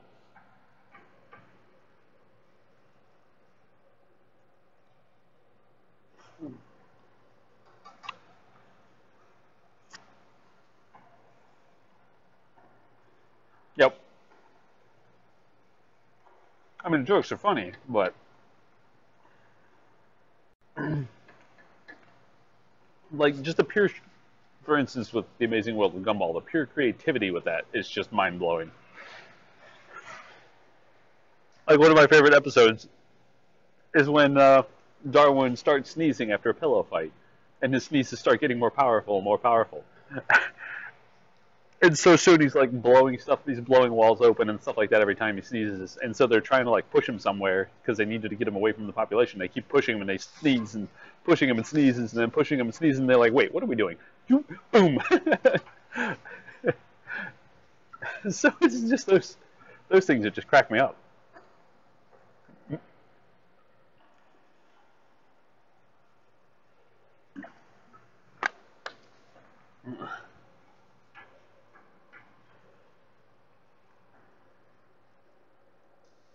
But and also it's full family entertainment too. And you're getting old when you watch those shows and you identify more with the parents.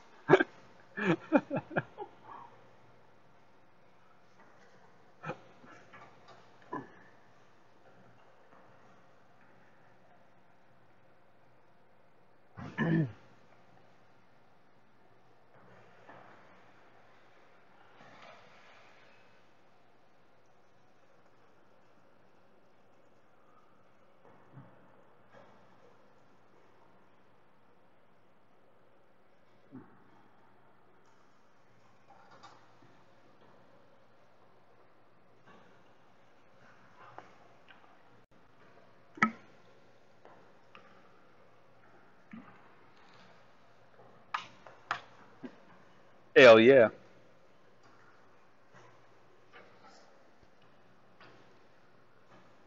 No, we didn't get rid of the dice cooldown. I just don't have it.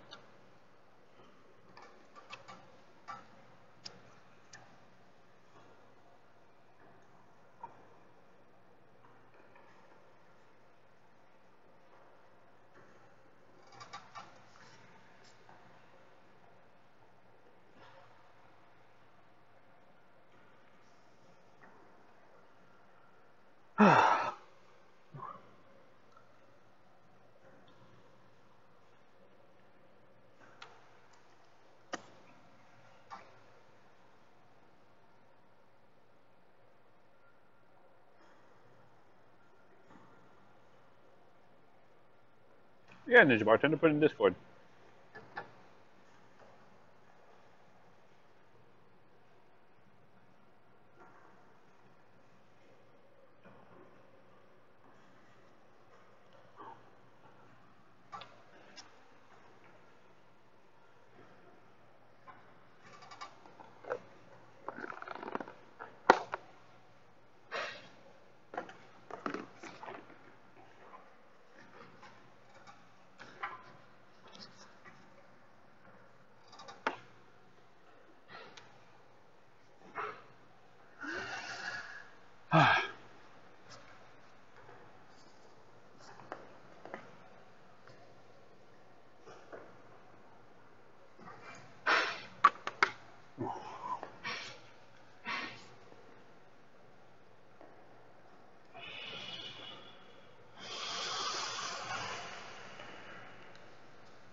Hmm.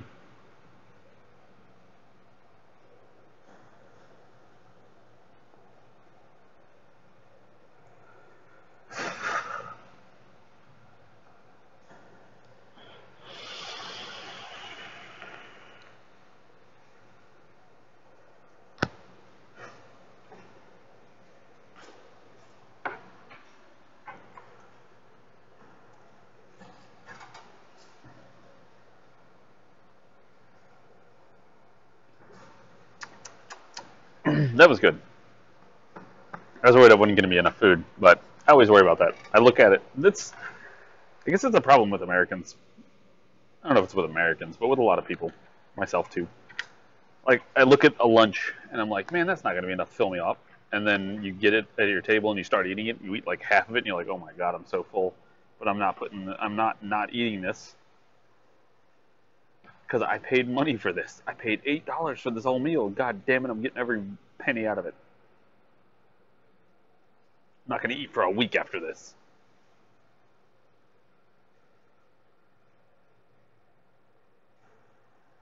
And then soon you're right back to eating again, you fat bastard. I'm gonna try it myself. That'll teach her.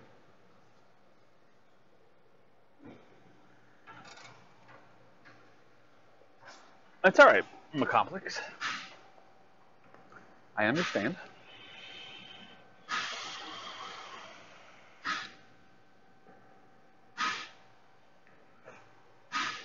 But was the porridge too hot or too cold?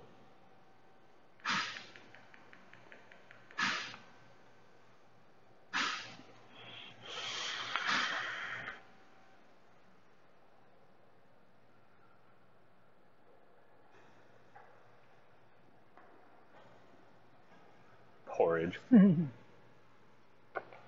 Oh. How convenient. Ah, we're a little low.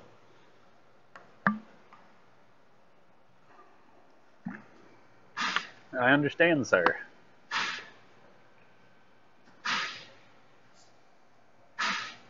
I'm stuck. I hate it when you can feel it, but you can't get it.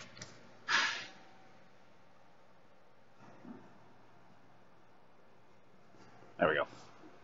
Got it.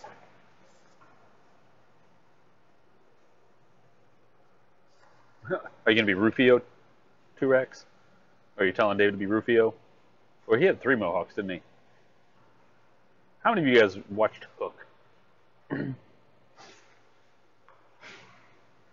Eyes before stomach.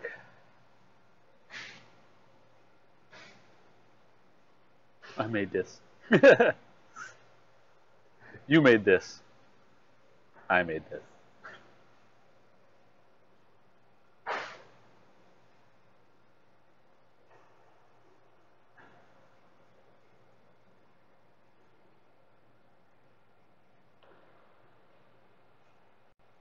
Do you want to be Chuck Norris, Dave? Is that what it is?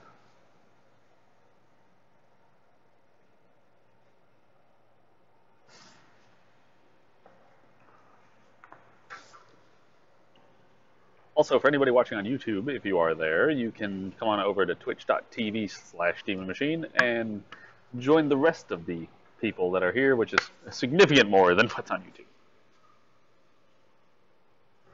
I think we're pretty much going to be using YouTube as a funnel to the Twitch. So I hope they don't get upset with that. I don't want to use the YouTube to build up the YouTube. I want to use the YouTube to funnel into Twitch.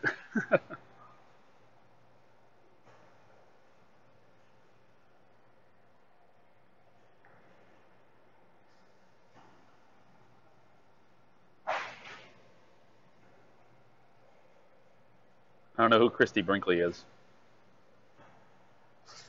Why do you gotta bring up, like, pop culture icons? Because I don't know those people.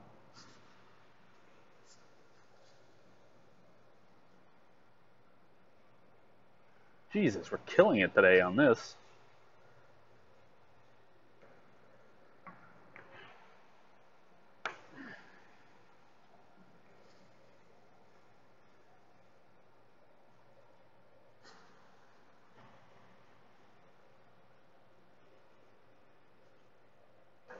Damn it, I still feel something up there and it's driving me crazy.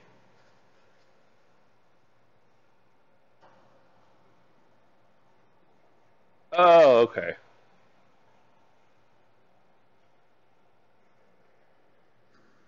That's 2Rex.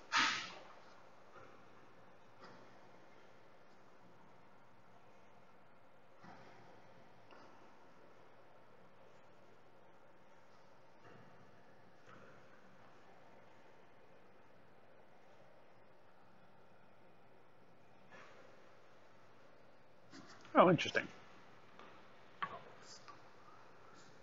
Shows you how much I cared about all that.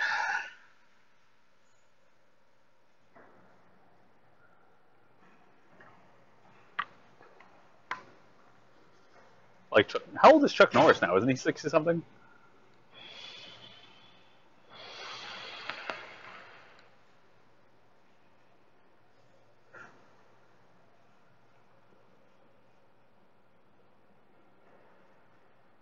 Rodex, it's 2Rex. 2Rex in the current chat.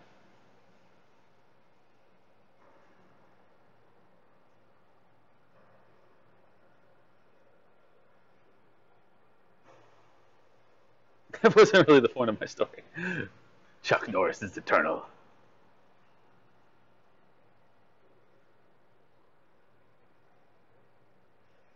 Turex is making the website for us. You know, the website that I constantly have been chatting about and we need to do. No, it's not one of my IRL buddies. He's the guy that owns the shop in Munich. The rental bay shop. You haven't been paying much attention in the past week, have you, Rotex?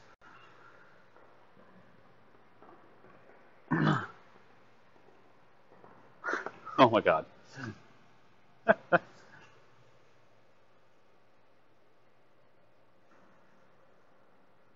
Saw my doppelganger at Walmart? Ooh. I hope he was sexy. Does he look like he's a mod on Twitch? He's a mod on my YouTube. There's a difference. Calm down.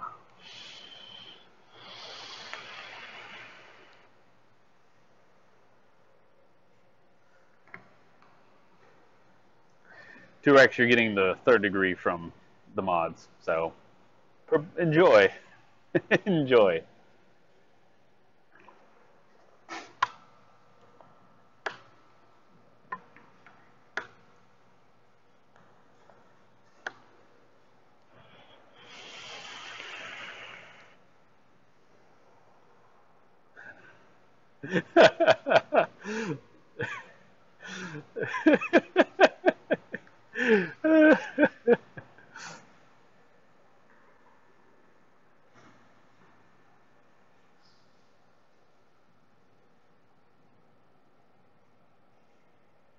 Oh, you...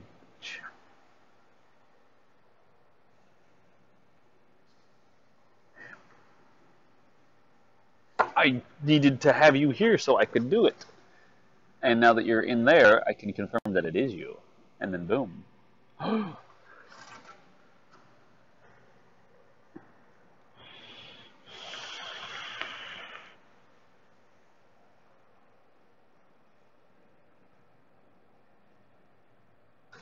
No, Rodax. Oh my god.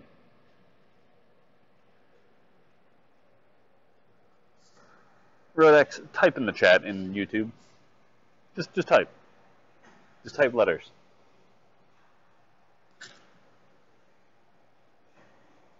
It's not like we need any mods. There's a whole 4 people watching and they're all you. Calm down.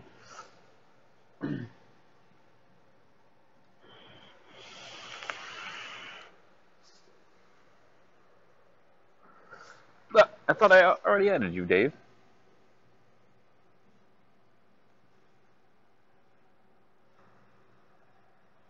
Is Dave...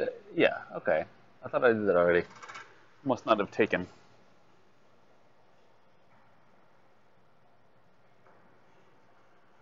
You should tell him he should totally, like... Should totally come hang out here. Oh, it says 4, according to mine.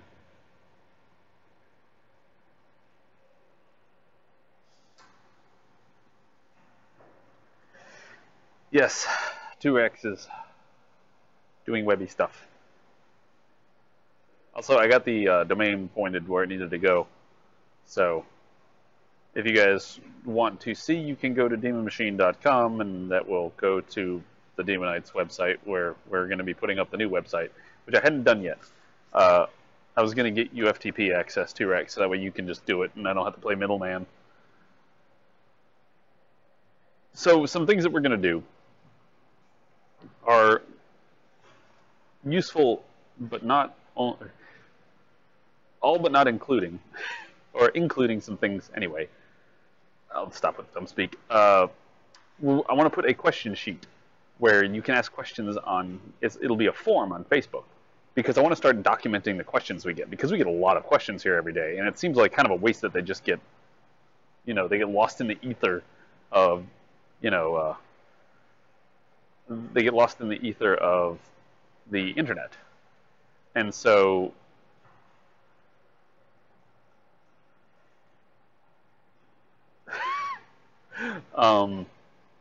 so what I want people to do is I don't think you need to have an account or anything on Facebook. You can just fill out a form. It'll be like a Google Doc or something like that on Facebook. So you don't need an account or anything, but the whole idea mostly is to have it kind of reach Facebook and hopefully draw people from the Facebook to the forum. They ask questions and then they come here to get the answers.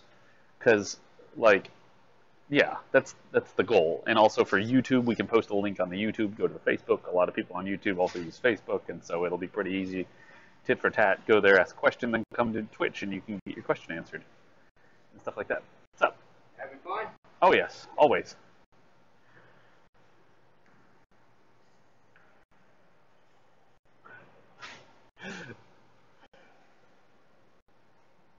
You really do look like the dude. What? You look like the dude. Dude. Yeah. Crap. I forgot the movie suddenly.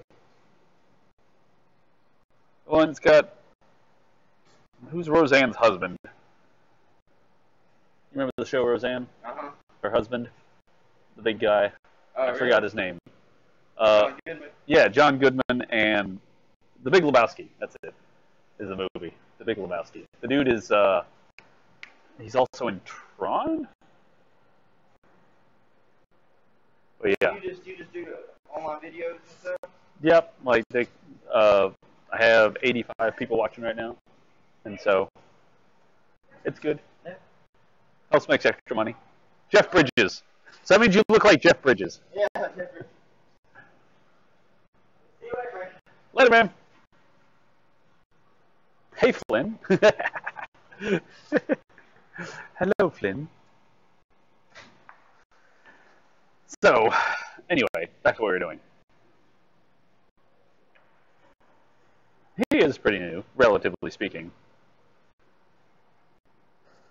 But he wants to help out, and I'm not going to be like, no, you have to sit around for another 6 months before you can help. Because the YouTube live streaming's been getting a little bit more better categorized, and if we can somehow get into the recommended list somewhere on YouTube, then people will hopefully come flooding into the stream, hopefully, and then from there we can funnel them back to Twitch.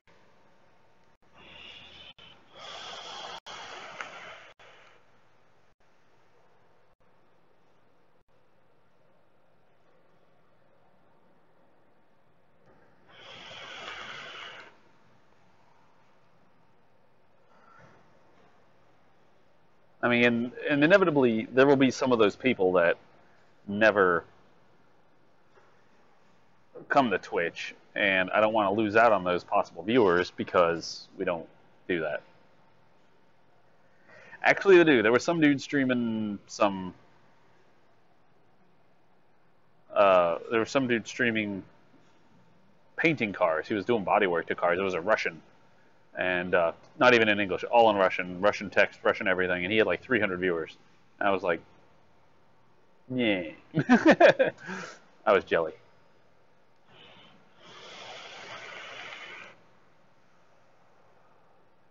See, that's another option I was thinking of is Facebook Live. Facebook Live, the problem with that is if you stream for 4 hours, it'll just shut off. It'll be like, nope, gotta restart if you want to continue streaming.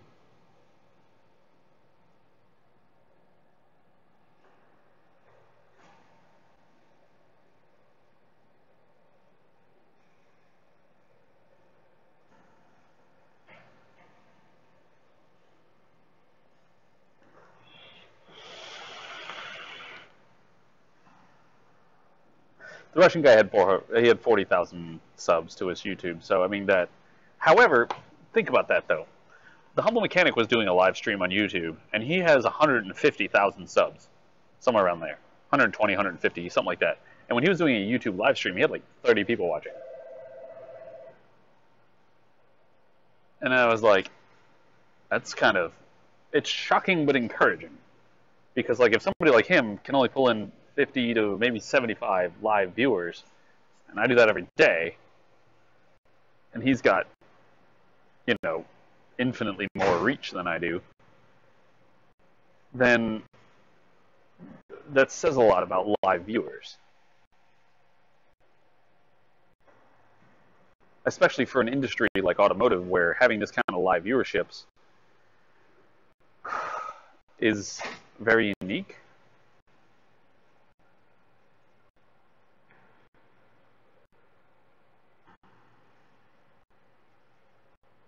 He's got like a subscriber thing. He's got like a Twitch subscriber thing on YouTube on his website, to where you can access like specialty repair videos and stuff.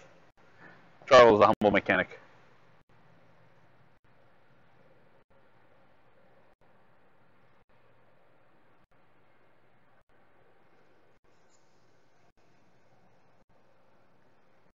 So it's kind of an experiment.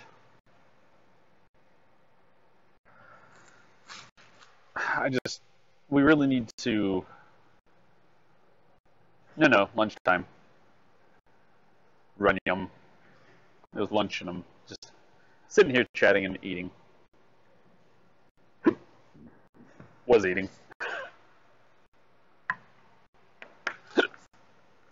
I keep getting hiccups.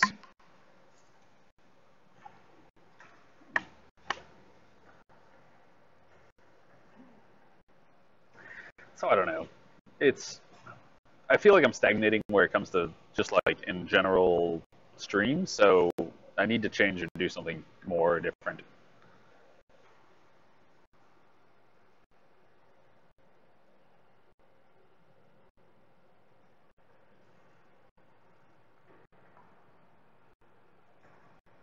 Nice, 2Rex. That's what we wanted.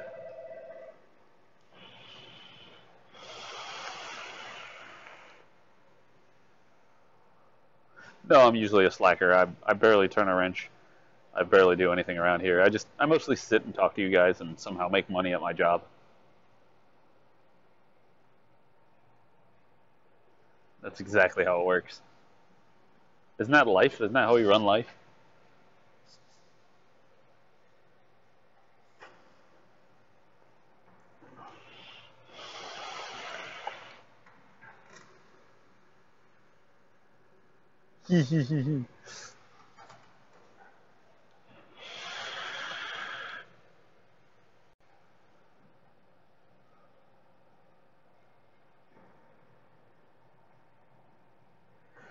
So, I'm all up for any ideas you guys have to help increase just general advertisement to the Twitch. Like, yeah, I need more subs. On YouTube, you're talking about? Well, I don't really focus on YouTube, though. It's just kind of an afterthought. Like, I was doing the dailies and stuff, but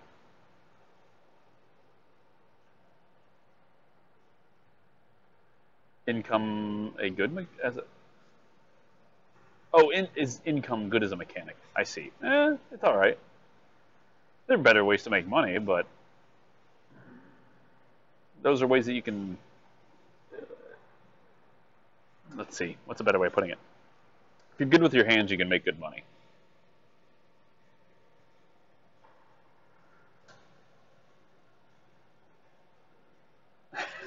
Yeah, Ben. You're right, Ben Mark IV. That's true, but I'm not exactly going to ask my newly 18-year-old friend to come here and become a set of boobs on stream. We have people on stream that are willing to come here and be a set of boobs on stream.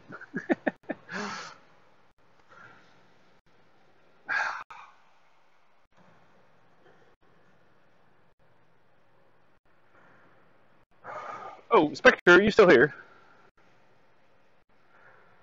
Jared's just going to have a blast over there spamming symbols and icons and stuff.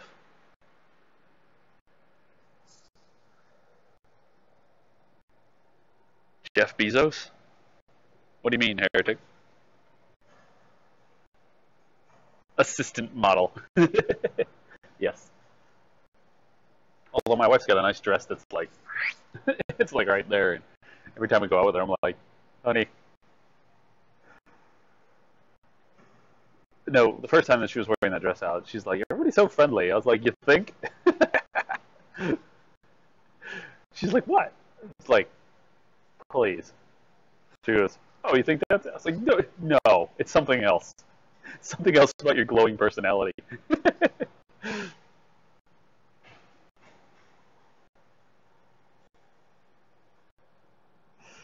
In a week's time, this channel will have doubled its viewers. See, 2Rex says he'll double us to 200 in a week. So, I am very interested to find out how this is going to work.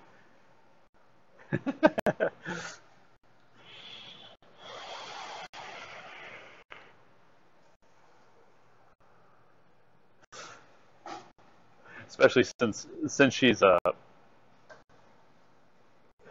a little self-conscious because she's gotten a little thicker all around because of since she's gotten her gluten-free, and we figured out that she has celiac. She's actually getting nutrition and, you know, able to gain weight, stuff like that. And so it's all gone to like here and on her backside and all that stuff. And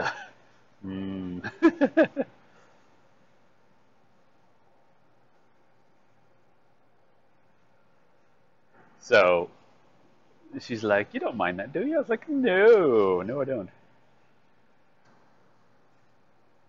So she likes the fact she's like, "I got boobs now." I'm like, "Yes, you do." We all get thicker. I can't decide if she wants me to get fat or not. It is called age. Like, that's one of those things that we fight with as a society. Like, even as guys, like, you know, you're with that person that you've been with for me, my wife, 16 years now, and you see that hot little strumpet walking down the street, and she's like 20. And you're thinking, well, my wife looked like that when she was 20. And you think, man, you just get that little thought in your head, man, I'd like to do that, or get involved with that. But then you think, yeah, but in freaking 10 years, oh, I don't even want to know what she's going to look like. Or 20 years. I don't even know if I like her that much. Like, how is she going to be personality-wise, blah, blah, blah. All that kind of stuff. Not worth the effort.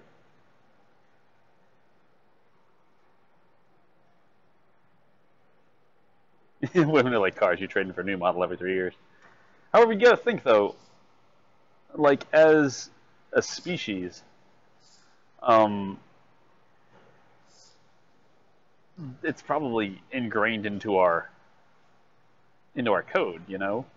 Like, because as a species, we need to keep reproducing, and we need to make sure that we always have children and stuff like that. So, guys are basically built to more or less want to touch anything that moves.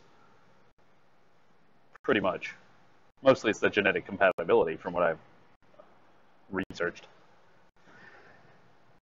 So, yeah, look at that personality. I just cast everything everybody else is doing. That's it. I am a automotive caster.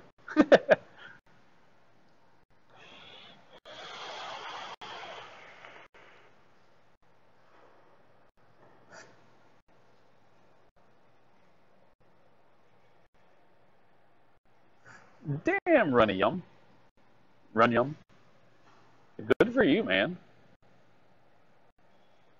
Jeez, you're experienced.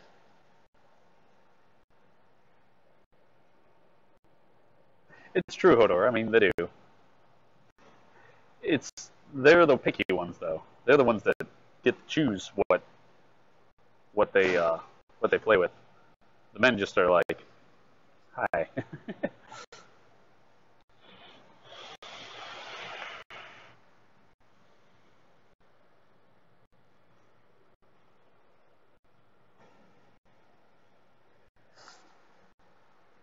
But like, it's something you got to keep in mind when you like. That's something that honestly, yeah, you must keep in mind when you're meeting women.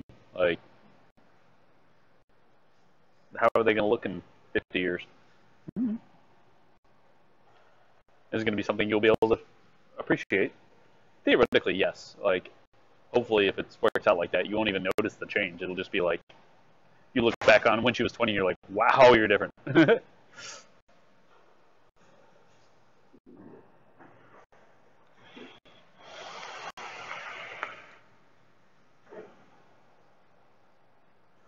Key is to nod and smile.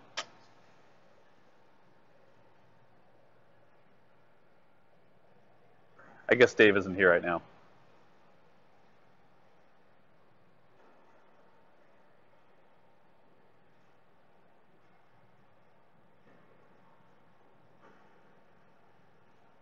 Oh, nice Huff.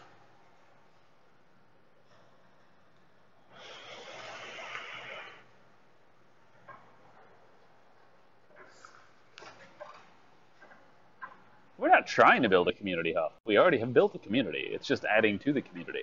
And thank you very much, Huff. I greatly appreciate the post. Oh, yes, she can say the same about, yeah, I don't look like I did. That's the thing she yells at me about the most, though.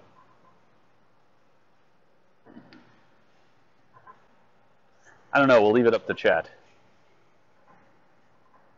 Multiplays. I'll leave it up to the rest of the people.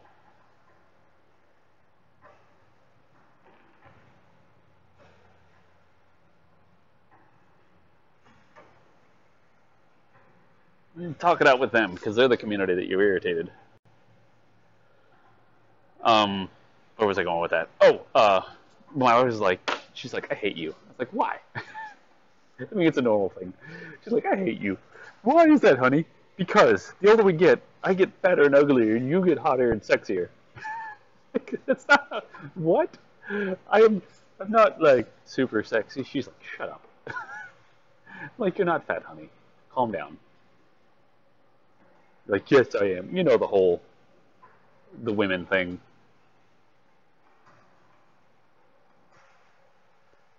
Wait for the beer gut to start. Well, I don't drink beer, so I don't know Run Yum. Like, my oldest brother, he's 12 years older than me. I'm 34. He'll be 47 this year.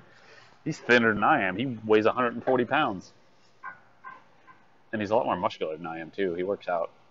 I don't. This is all the working out I get. So, let's go ahead and get back to work.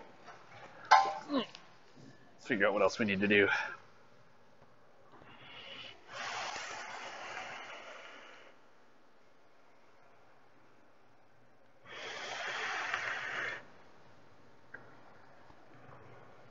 Genetics, yeah. I have genetics on my side.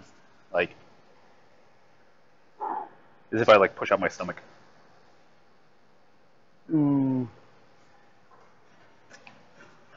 But generally, I'm pretty thin. I'm wiry.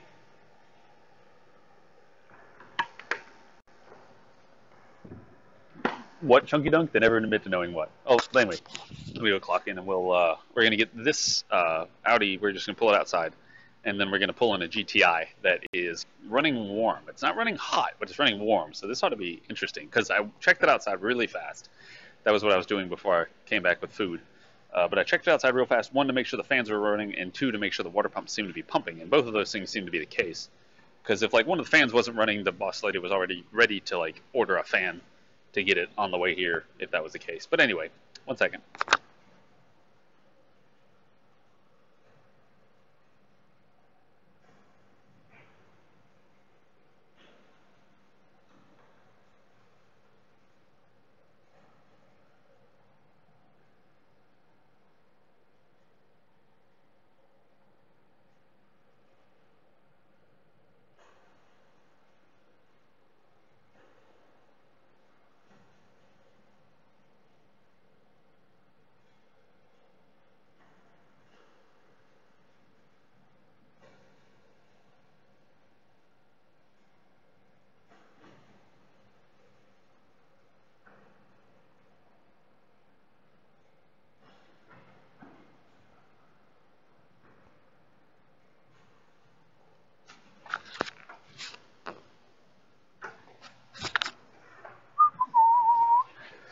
It is a Mark IV, and it's a 20th anniversary GTI. It's a 6-speed 1.8 turbo. It's been modded some, though, because there's like a different style coil pack on it that I've never seen before. So we might be running down some rabbit holes.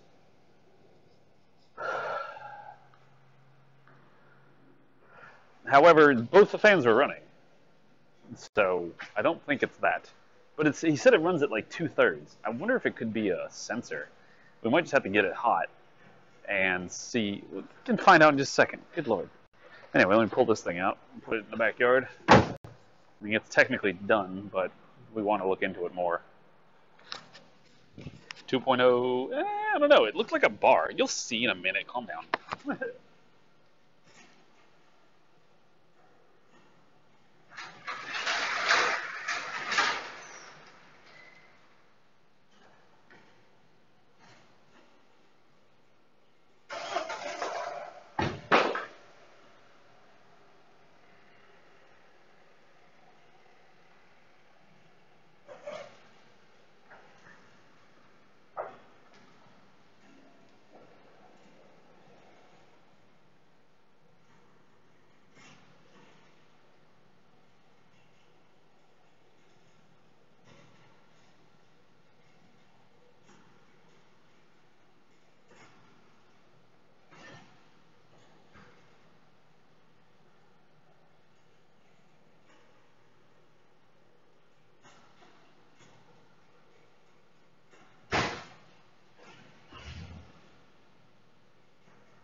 All right, let me get the GTI now.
So now here's one of the biggest annoyances.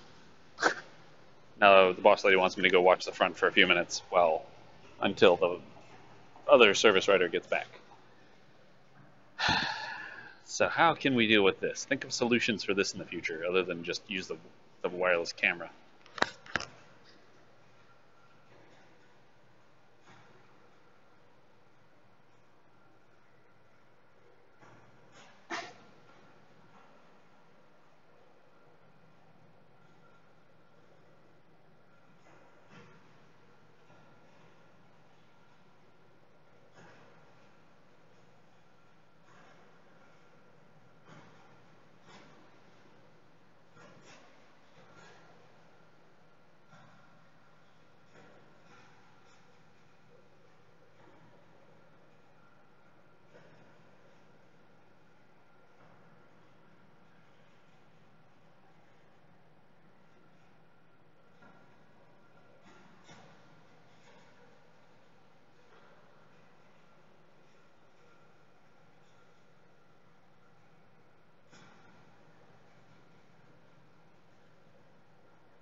Oh, thank God.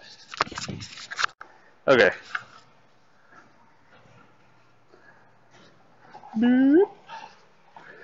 Now, interesting thing.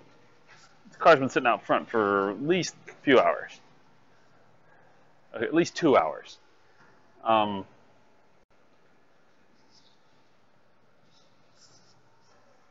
The temp gauge, when I pull it in, it's already up in the middle. Almost the middle. I'm wondering if the temp gauge is off.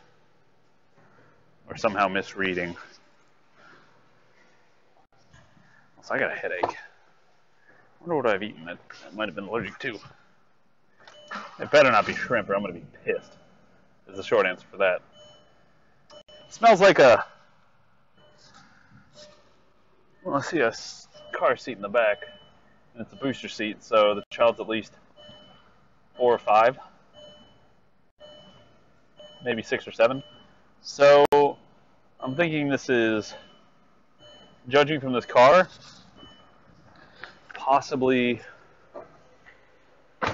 divorced man. Judging from the aroma that's in the car, smells like, you know. Anyway, not a drug dealer car.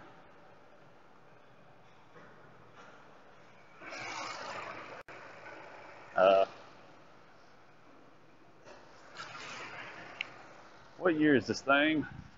It's got to be a 2000 something because it's 20th anniversary and all the stickers about it are gone.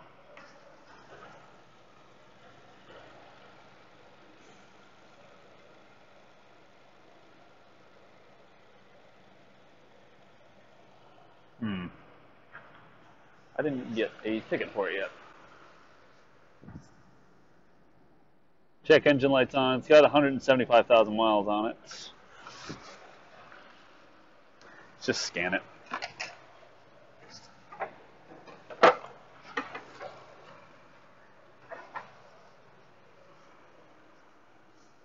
It's got a VIN under there. 2003. Thank you. That's it. 2003.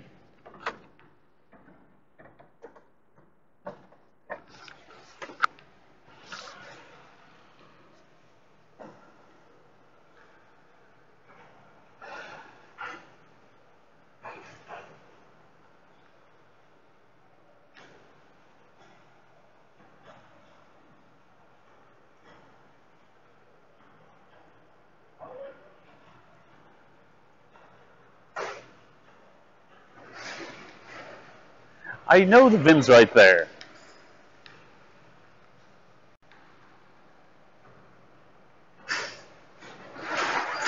Let's see what's in the engine. Probably going to be something fuel or emissions related, like catalytic converter efficiency below threshold. Woo! Oh goodness. Nothing about the thermostat though. Boost pressure control valve and 249 mechanical malfunction. Cylinder 1, cylinder 4 misfires, idle control, system RPMs higher than expected, mass airflow sensor, signal too low, boost pressure regulation, control range not reached, evap and evap. So, what is still original?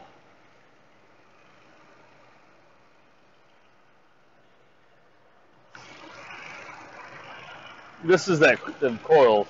It's like a, I don't know what this EICIS tuning is, but it doesn't look like it's anything different from normal coils, just different hold down bracket. Looks like stock coils.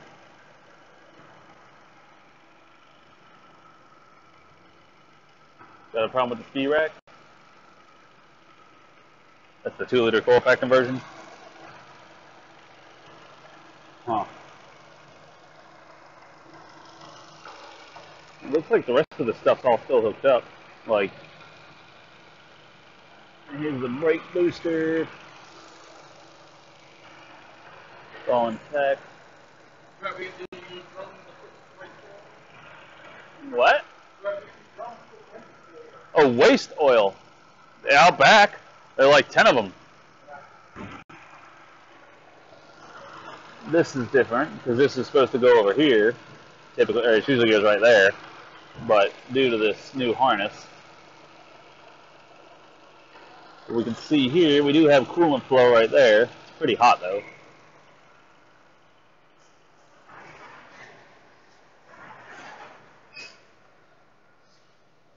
Let's go back. Let's look at the actual temp that it says the coolant temp is 81 Celsius.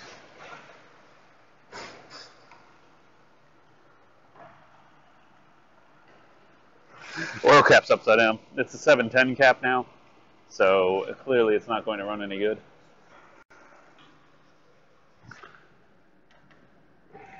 Temp's dead in the middle.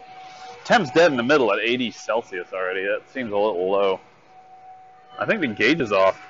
I'm just going to let it warm up to full temp and see if it runs hot, or if it quote-unquote runs hot. Because I think that the gauge might be off.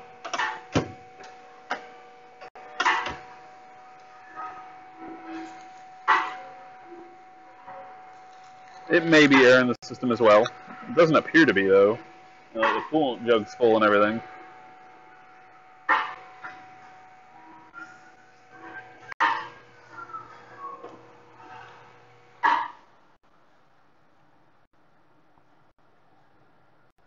Oh, thank you, Heretic. Yeah. His is a 1.3%, and I'm at a 0.6%, so I'm at half the percentage of return he has. I mean, the bottle's up to temp, or up to level.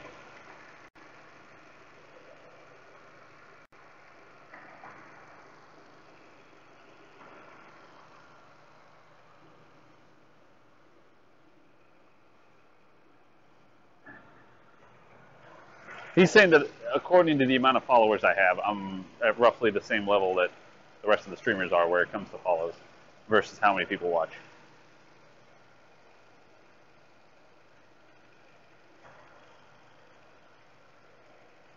What we need is just massive advertising, like posting on forums, posting on Facebook, posting on YouTube, posting everywhere. I need you guys as the community to just go out there and be like, this place is cool, blah, blah, blah, blah, blah, blah. Blurble, blurble, blurble. Blurble.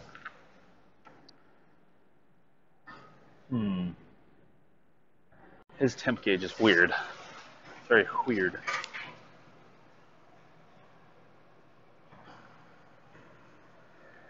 I haven't posted it on VW Vortex. I don't have an account there. I feel bad self-posting places. Like that's my hang-up.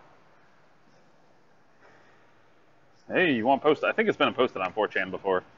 But if you want to, go ahead. I don't care. Volume is volume. People seeing it, people seeing it. Yeah, I mean, if we go to 4chan, we're going to get a lot of extra trolls. But out of those trolls, you might get 1 or 2 decent viewers. Out of posting it on all these other places, then, you know, an air sign.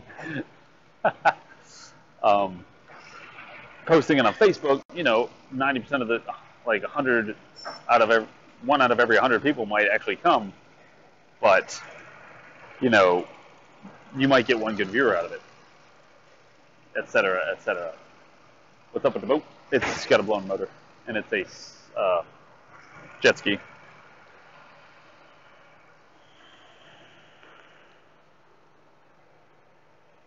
So I'm currently watching the temps. It's at 92 Celsius. It still says it's right up in the mid. I think the gauge is going to be off. Because, I mean, it's gone from 80 Celsius to 92 Celsius, and the temp gauge hasn't really moved. It's just sitting dead in the middle this whole time.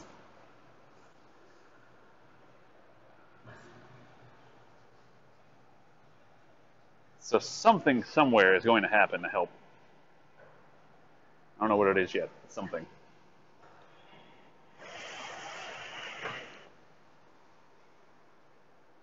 No, the gauge doesn't really match, although I got to convert it from Celsius to Fahrenheit.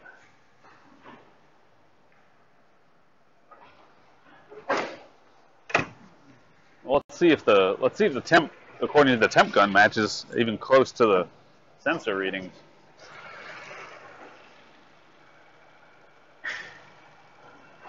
166 Fahrenheit, which is 74 Celsius, pretty close. 67 at the top, or the bottom hose. There it is. No way that's 31 Celsius. Yeah, it is. Radiator stopped up.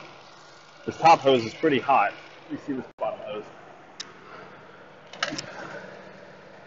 Yeah, dude, this bottom hose is cold. It's not getting any coolant flow. It's got a little bit of warm air through it. Just have to keep watching and see if it just keeps going up. Celsius. It's Celsius. I'm working on a European car and I'm bitching that somebody's using Celsius. 166. My name is Rotex and I don't know how to deal with Celsius. 181 at the bottom.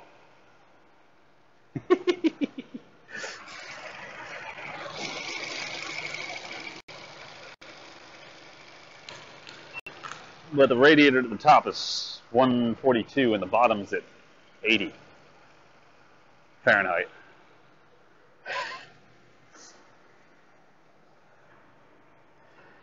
Is this like what AWD's car was doing? Still not. I mean, it's at 94 Celsius according to the coolant temp sensor, which is right over here, which is currently reading 71 Celsius.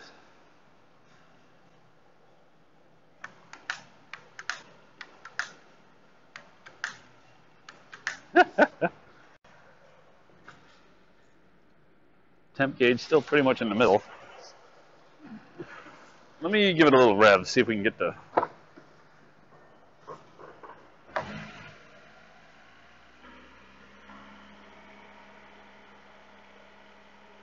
Trying to watch that really, really tiny number over there. What temperature are you guys? 30 Celsius. 86 Fahrenheit.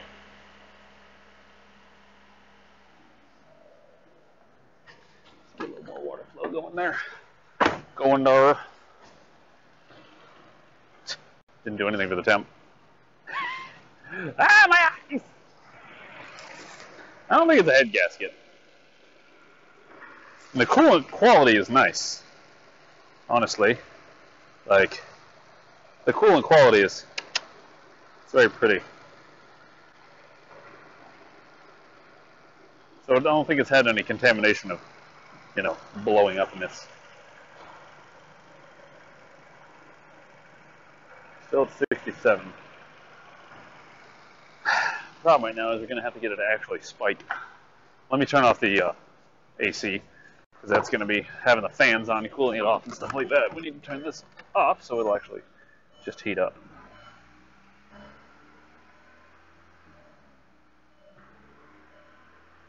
Bring it up to about 2,500. Damn, this pedal's touchy!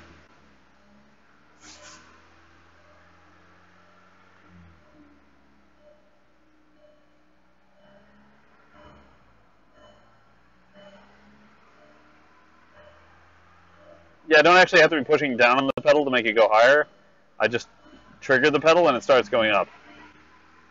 Is that what this tune does? I'm going to use my finger this time. I can guarantee you I'm not moving my finger an ounce. But it's going from 1,800 to 2,500 without me actually moving my finger holding the pedal. What the f is that? Yay, electronic throttle. We tune it to make you feel like you have more power because it'll just accelerate by itself. Still at 92 Celsius.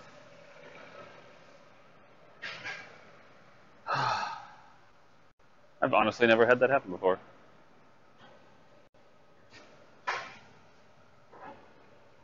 I've got a GTI just like this. Is our oil jug full? Yeah. Don't lose it!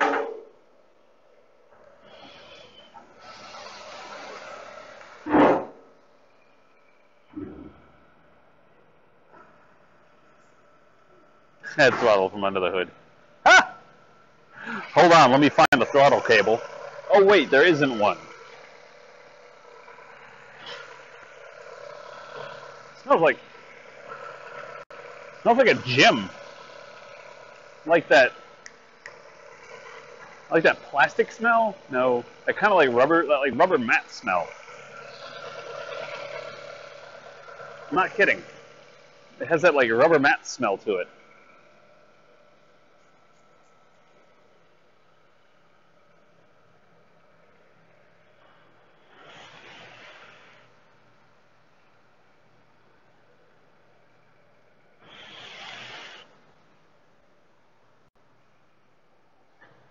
What the hell? Weird.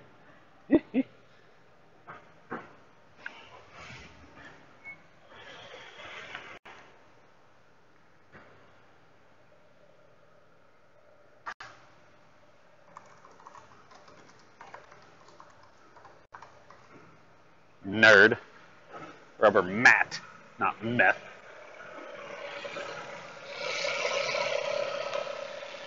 It's the weirdest smell I've ever gotten from an engine.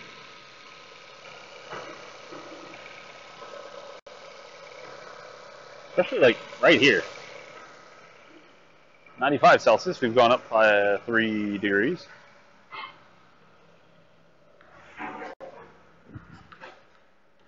It's starting to look like it's ticking up some according to the gauge, but it's well within range. It's about 105 or so. Fans just came on at 97 Celsius. Stage 1 part of the fans. Here, just cooling it off. Let's see if it actually cools it down though. And we're getting hot air off of it. So I think we are getting some actual, went down to 96. What's the bottom hose here like? Bottom hose has got good warm air through it. Thermostat open. Bottle filled up. Still that rubber smell. It's back to 95.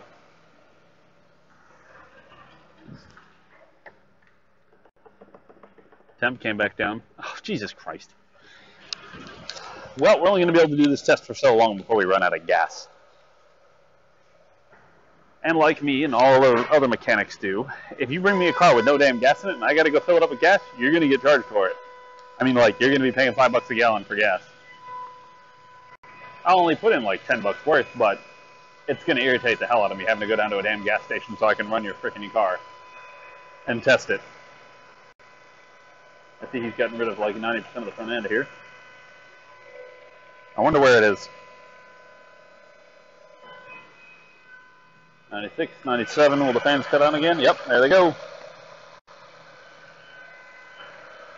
Actually, I think they just turned off.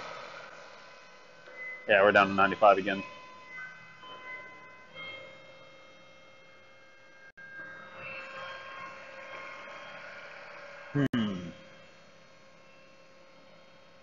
Probably thought he'd get a free fill. Ah!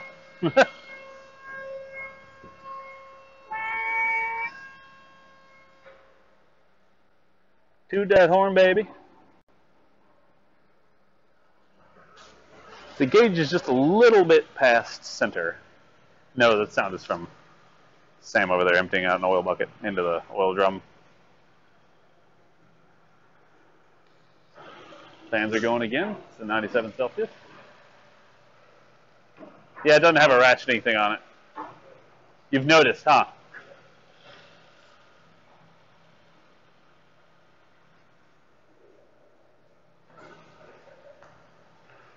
Mr. Smithers. Fans are back off. Back down to 95.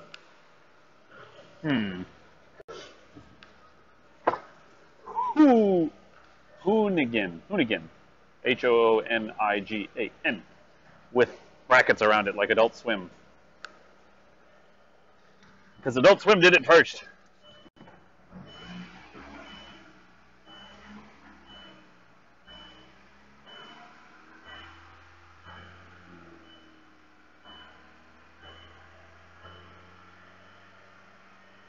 Alright, I've held a lot of throttles in my time.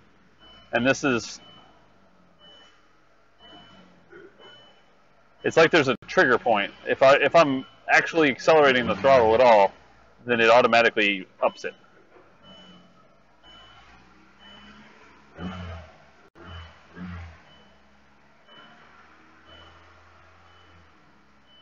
See what he's talking about? Does it do it? No? Seems like the gauge might be a touch off, because it's been at the middle since pretty much I pulled it in, and it's gone from like 80 Celsius to 97, and it hasn't really moved. But it's not overheating. The fans are coming on.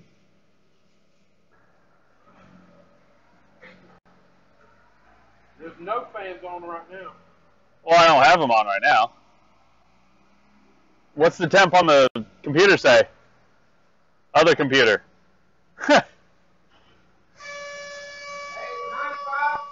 Yeah. It comes on at 97. Yep, they both run. That's with the air conditioning off. I mean, they're running via temp sensor. There it gets to about 97, then it comes on, drops to 95, and repeat. What little thing holding the coils down? It's apparently a 2-liter or 2.0 tuning upgrade, some junk like that. This thing's been modified in some form or fashion.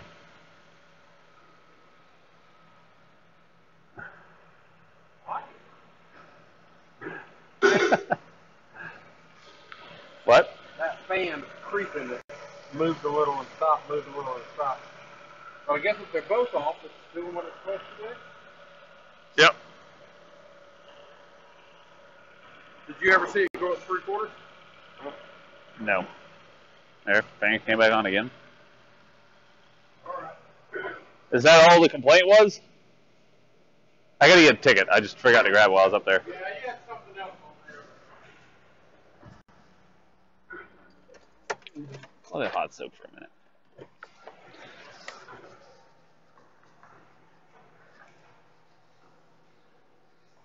Ow. Because there's no fender cover on there, I just scraped my leg against the bumper. Because the bumper isn't really meant to, you know, be like this. So it's a little bit of sharp metal. I didn't cut myself or anything, so that's fine.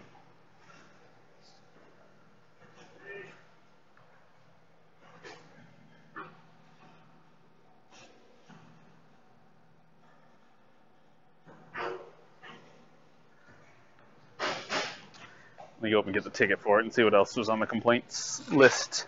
So I'll be right back. 1 second.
What?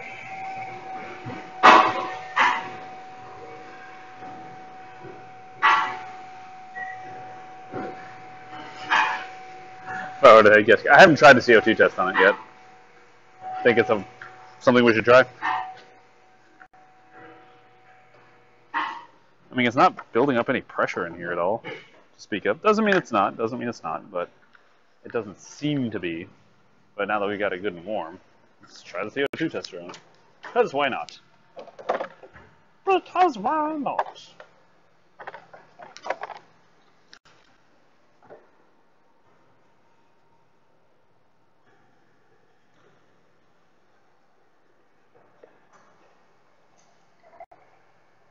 Although I'm going to need more of this CO2 testing liquid.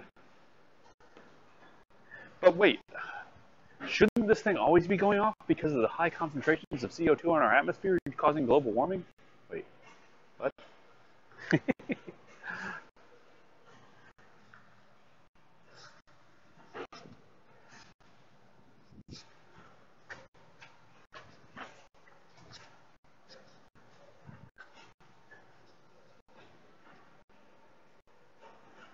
I get steaming in there now, so.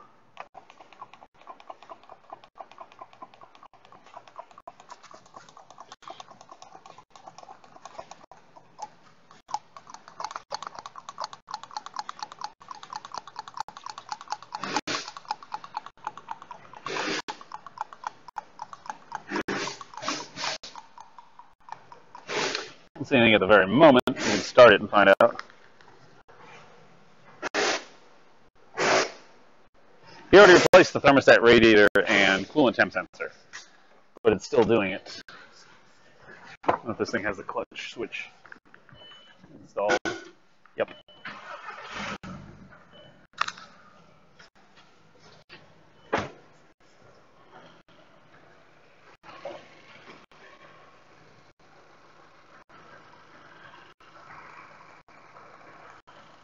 Got to talk to the readers about doing that vacuum pump removal.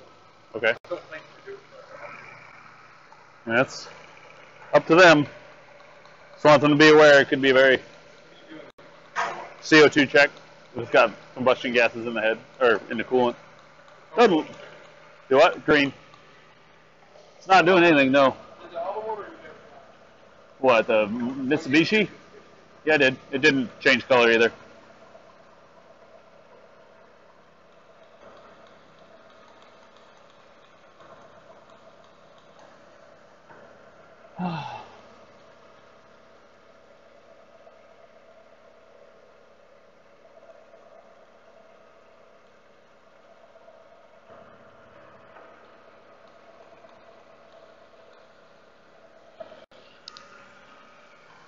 Do some throttle snaps and then try it again.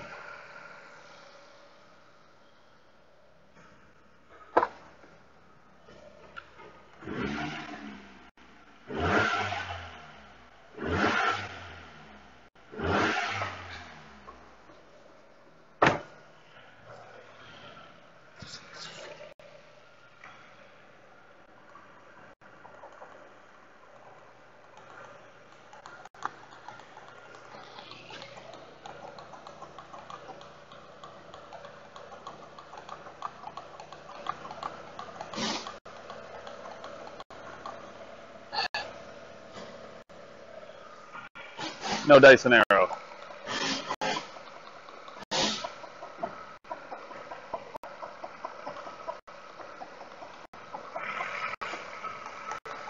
Also, you gotta not stare at it when you're doing this, because if you look at it and you'll see it start gradually changing, you won't be able to tell. Unless it just goes, woo, green. But yeah, it's definitely getting vapor, and it's still very blue. And it's definitely working. Unlike the last time that we tried it.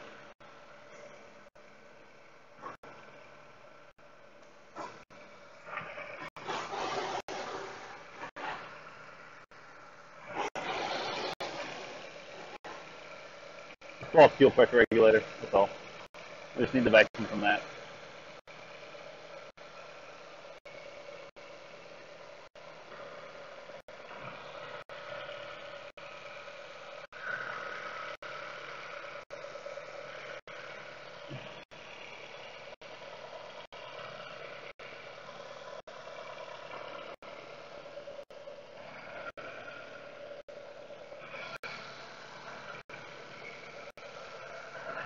Just doing fine.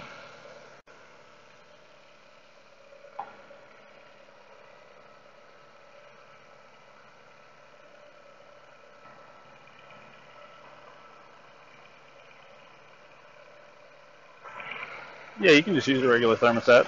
I mean, they'll have this thermostat at AutoZone or places like that.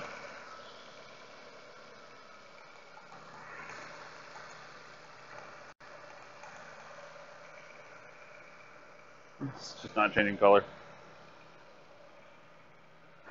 It could be an impeller broke on the water pump. If he used a plastic impeller water pump, that's totally possible. Could be slightly overheating. Could be getting. I mean, that's possible, and that's a good option. They're a tub of popcorn. Not. Well, it depends on how the impeller broke, though, Huff.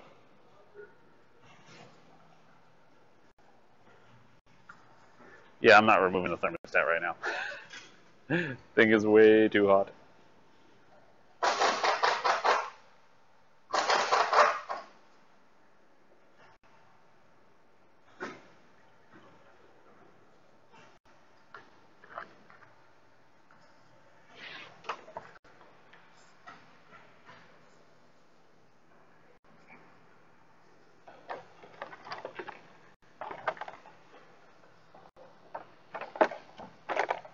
That would be my next suggestion.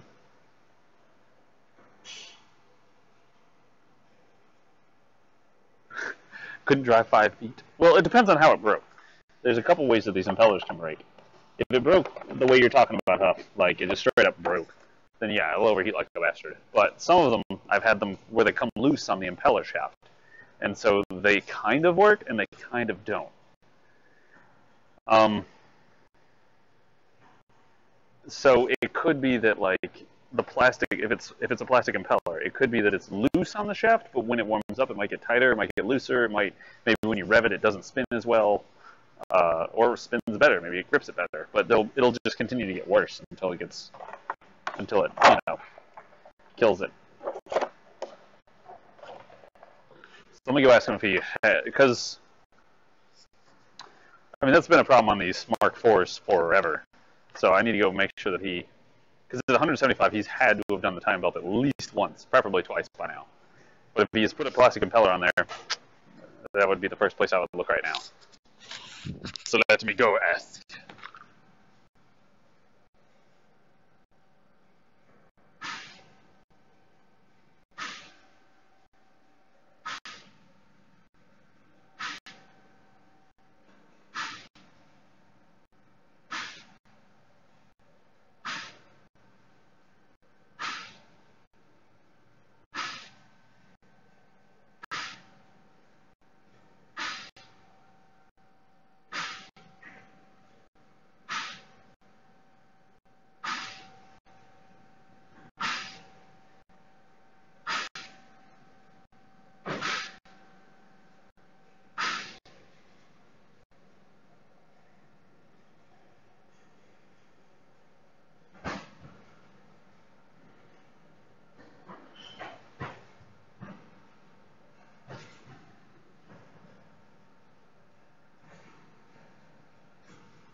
Man, that sucks.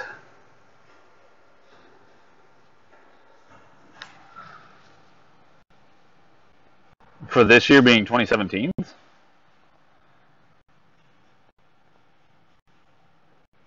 Hey, you guys sharing the post. You guys are awesome.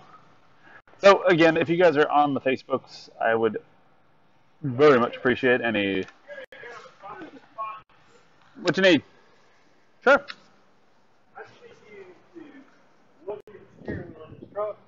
Uh-huh. See if I'm making the adjustment the right way to straighten the steering wheel. To straighten the steering wheel.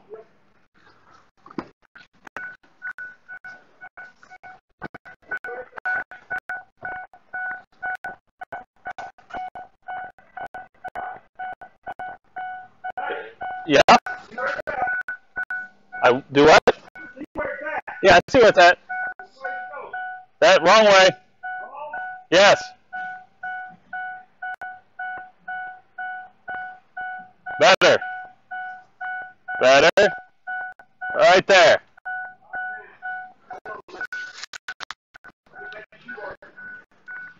That's pretty straight. Huh? It says pretty straight. Okay, well, my numbers didn't change. That's good. That's what I need. Okay. Right? That's it. It's hard to hear over the beeping. I know it's hard to hear what you're saying. Damn Jason and his fan. Damn you and your fanboy. It's his biggest fan. It's his only fan. But it is his biggest fan. Hey, thank you for the host. It's auto host, but zoo.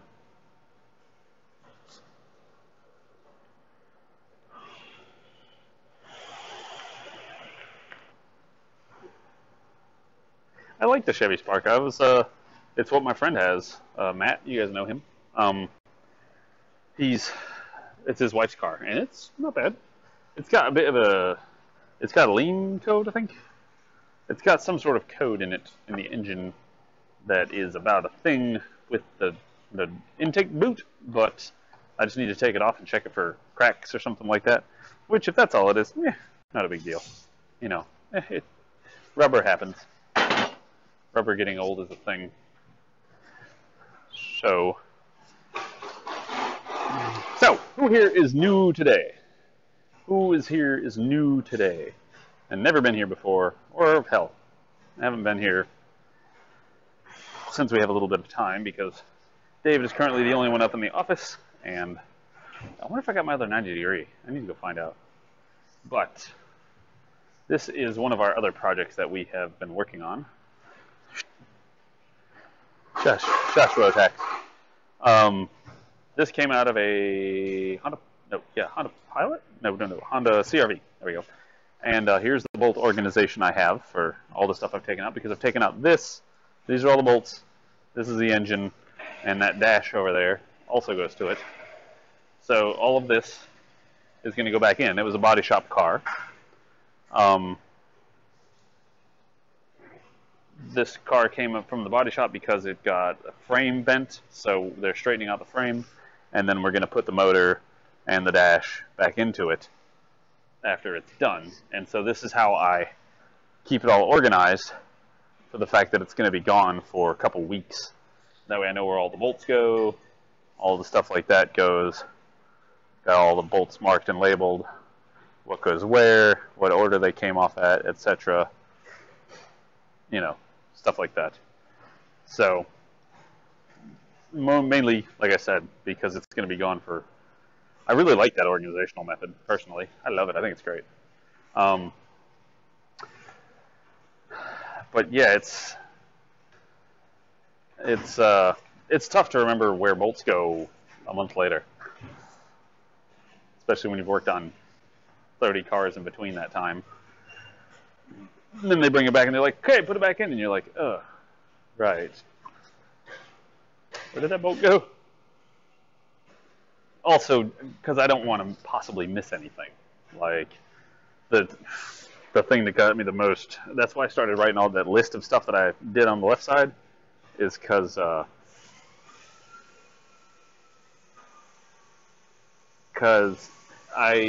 when I was doing that dash for the Honda, the other Honda, I keep doing Hondas lately. Like, what's up with them in body shops?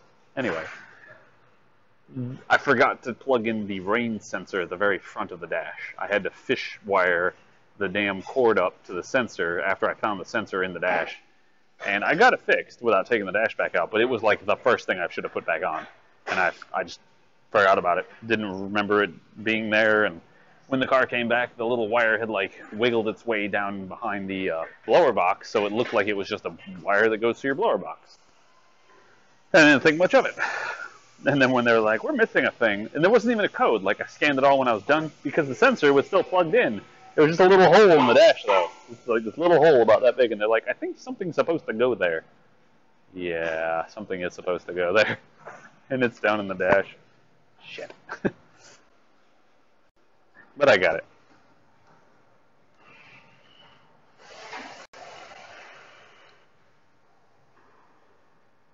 Exactly, Iceman. What does it mean that the car runs hot? It means it runs a little bit above the H. Or it runs past the middle. Car runs hot, it overheats. The temp gauge goes. So you got hot, you got cold, and apparently the temp gauge in this is somewhere like right there versus being in the middle. It's like, yeah, I haven't gotten to do it. I haven't gotten it to have any issues. So I want him to call him up and find out if he's got a plastic impeller thing. And when was the last time he changed the timing belt? I need to run up front real quick and find out if I got my other 90-degree hose so I can hurry up and get this thing looped out and out of here. Because I'm tired of looking at that thing, which is that. What's up with 2003? Like, come on. Let me go see if that angle's here.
Clearly this is going to be a good week.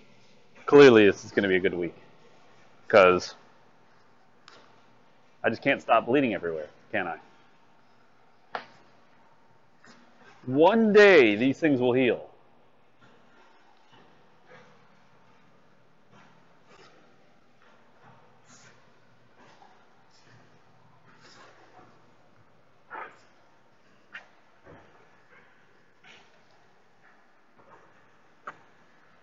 You guys ask why I have...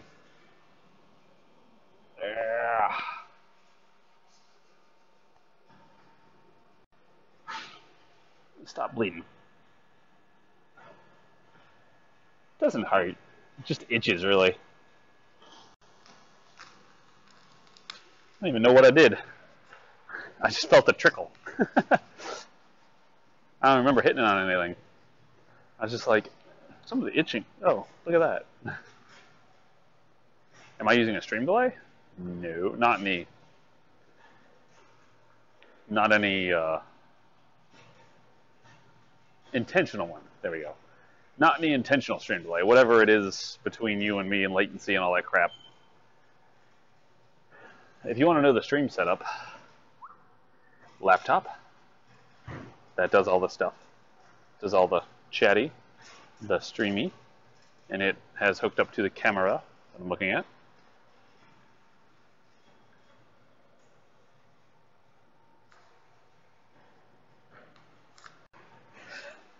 And then it streams over here to this.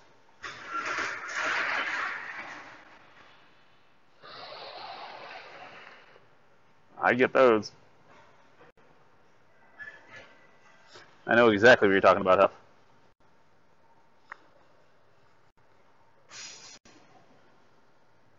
Skull! Tranquil, how are you, sir? Oh, what was White Warlock saying?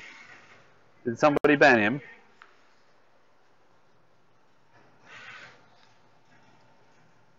Hello.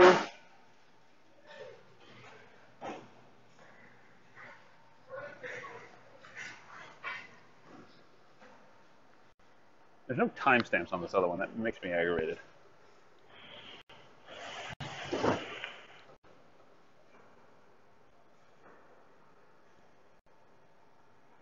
Tires you're looking at.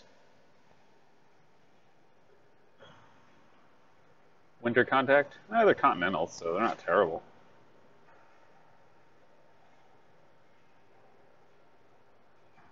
Thank you guys for the assistance on the Facebooks. I appreciate it. Don't have too much issues with Continentals.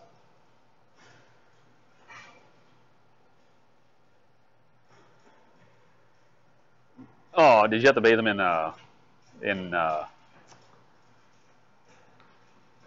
tomato sauce?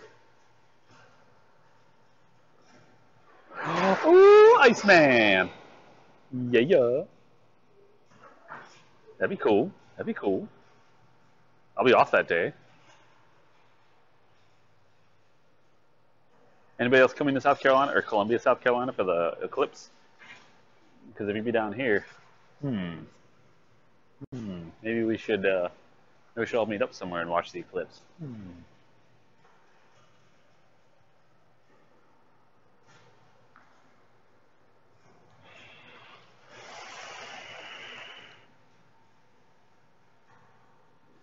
Where it comes to tires, I'm not one to care how it looks ever. Like, ooh, it's rubber and it is also circular. Congratulations, you may go on my car. But you have to be circular, not egg-shaped. I do not approve of egg-shaped. Nor square. Heck, trapezoidal. Trapezoid? No. Pentagonal? No. Octagonal. That'll be okay. Not as great, but it's better than nothing.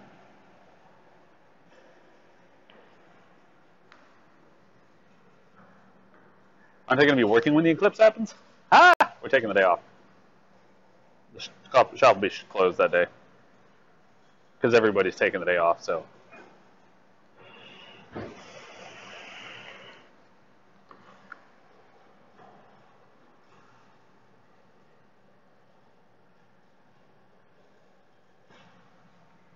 Yeah, for a silly eclipse. We get a full-on eclipse here.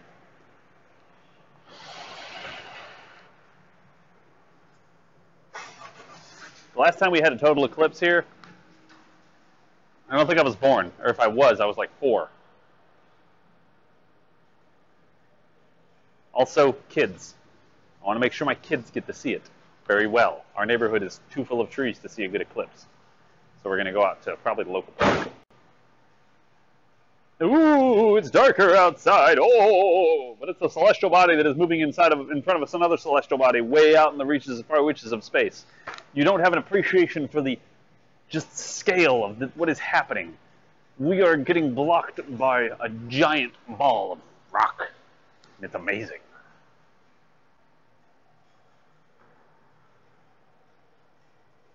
Well, you also don't have friends and family to share it with too, Rodex, so yeah. You might not care. But I care. I love space. So do my kids. They like space too. So we're going to find out about it. We're going to go get some stuff, and we're going to go sit down, and we're going to watch it, and we're going to record. I wanted to like record temperatures. The eclipse is happening late August. It's like August 21st, I think. So you don't have anyone you want to share it with. I mean, you can go see it with your parents, yes, or your brothers and their children, but like it's not anybody that you're directly responsible for that you want to take to see an event like this. The eclipse I think is cool. I would like to see it, but I'm more excited about taking my kids to go see it. That's the thing.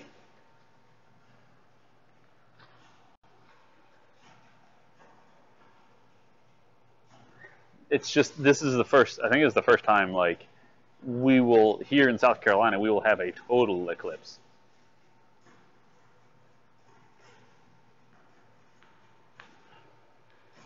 I know exactly what an eclipse involves. Oh my god. Mr. Debbie Downer. Jeez. It just gets darker outside and then it gets brighter again. Like, woo. Why do people like to go watch the sunset? It's pretty. It's pretty, and I find it cool. I like to look at the sky and see all of the neat things. What's up, Jason? Jason? How are you, sir?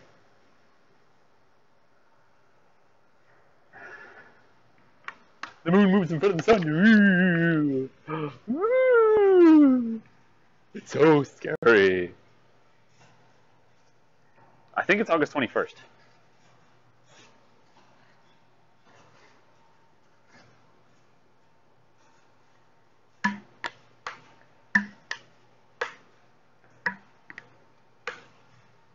About Toyota? No, it's not about Mitsubishi.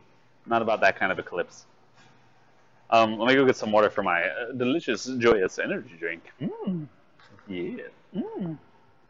Yes. I'll be right back. Also, see when this damn... I don't have my angle for that, and he's talking to the dude about that. Find out if he's done a timing belt to it, any other things like that. Got a total eclipse of my...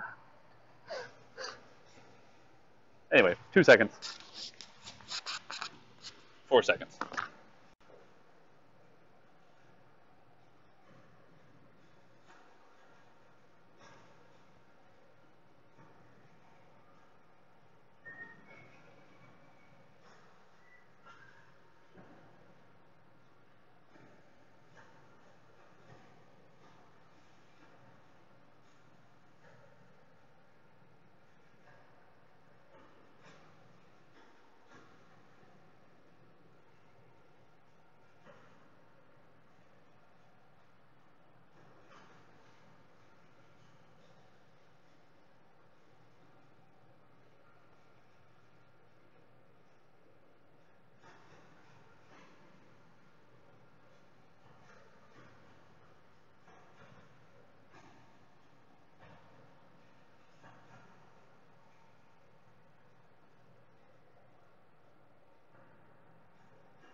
But the thing is like it's totally, it's like 100% eclipsing South Carolina, which is, I guess, very rare. Like, it's not partial eclipse. It's not, you know, it's not somewhat of an eclipse. Like, we're getting 100% coverage. I know we've had partial eclipses and stuff, especially when I was younger. And it's like, ooh, it's a partial eclipse. Like, we're getting some of it outside. But the fact that it's coming, like, dead... And, in fact, the difference between being, like, fully eclipsed and having some see-through or something like that means being here or being at home. Like, you can be in Lexington and not get as good of a view as if you were in Richland.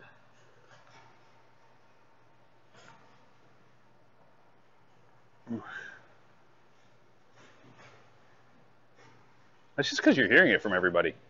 Woo, the eclipse, the eclipse. It's because you're just reading it everywhere. Same thing about crime and everything else in the world, where, you know, suddenly you can hear it from all sides. Same with the hippy-dippy liberal crybabies. Everybody's such a big whiner. Not any more than there used to be. It's just before I would whine to my friend, and he would be like, "Oh boy, shut up." And then now I can whine to everybody on the internet, and then everybody else that likes my whining is like, "Yay, let's band together!" And then suddenly there's 5,000 people that are whining together, and then everybody's like, where did all these people come from? They've always been there. They just haven't really been very noticeable, because 1 out of every 1,000 people are a big whiner, but when there's 5,000 people together, it seems loud.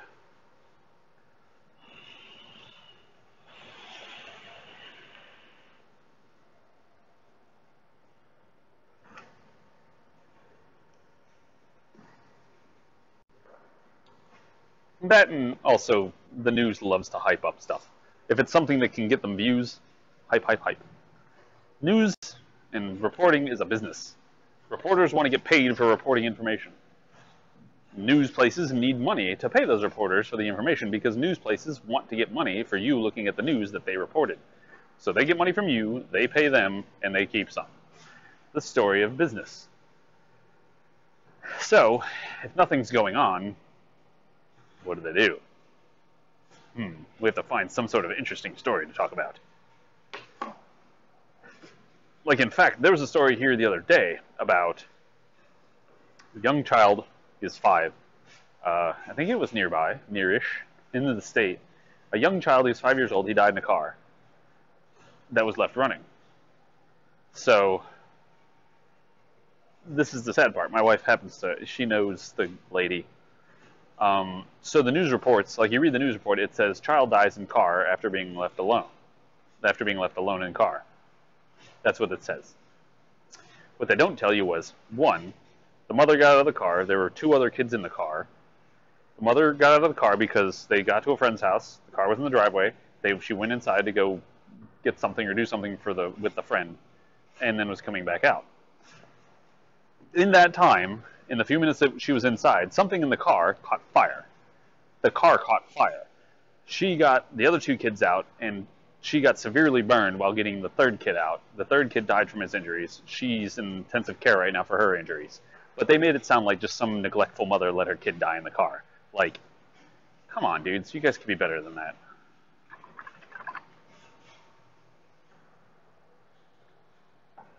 But something in that car caught fire. Whether it be brake fluid leaked onto the exhaust or something happened. I mean, it's terrible.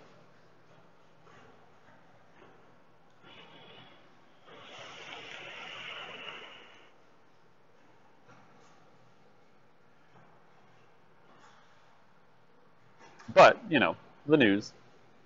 We can make a sensationalist article out of this. To be fair, they caught a lot of flack for it now, too.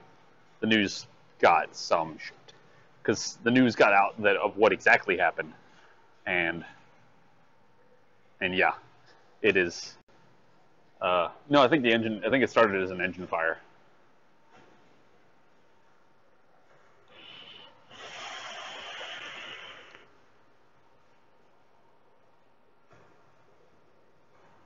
Hey!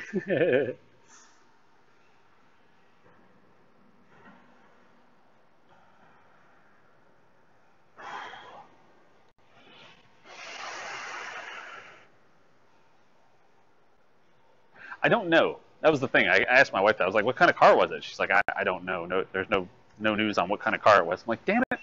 It's like the most important information. I need to know what kind of car it was. Because there legit might be a recall on it for that. Because I know that there are actually several recalls on cars that catch fire.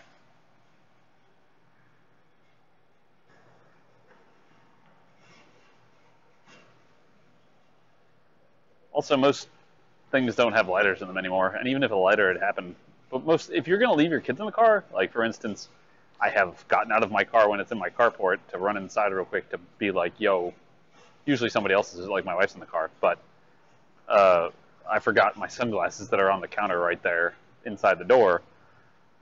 My child is not going to be not in his car seat.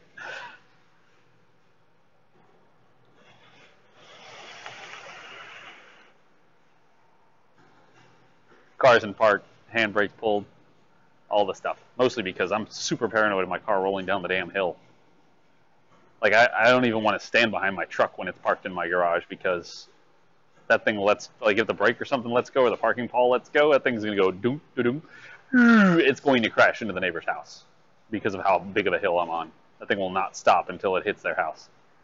Because it goes down my hill, across the street, down their hill, into the house. So, like, I don't let the kids play behind the truck when it's parked in their carport. Yeah, that was it. Cruise control sensors and the brake lines starting fires because, like, the brake would drip or something like that. Something would happen with the brakes and it would catch fire due to the cruise control module or sensor or some junk. The sensor or something like that would get really hot.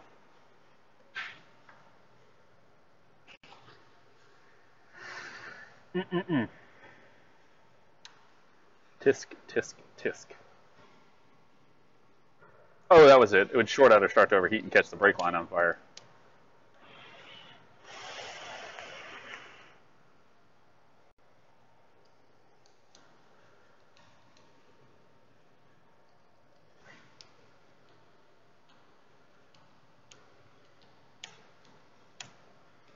Yeah, that's true, Yusa. Well, I don't park on a hill. I mean, I park. It goes up my hill into my carport, and when I park in my carport, I just park. Because with my truck, it's not a lot of room. Like I kind of creep in and go boop, get those back tires up on the edge of the concrete.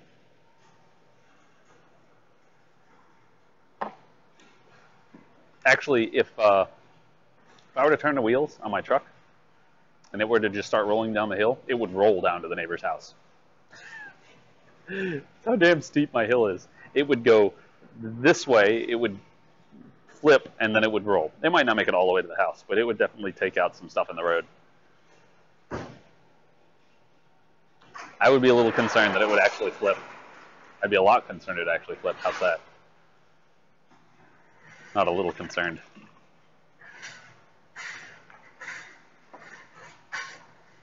Are you doing a radiator? Or are you doing a door?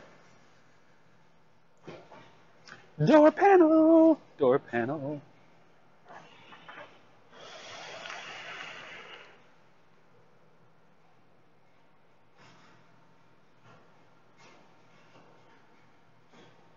Did I even look at the house before I bought it in? Yes, I did.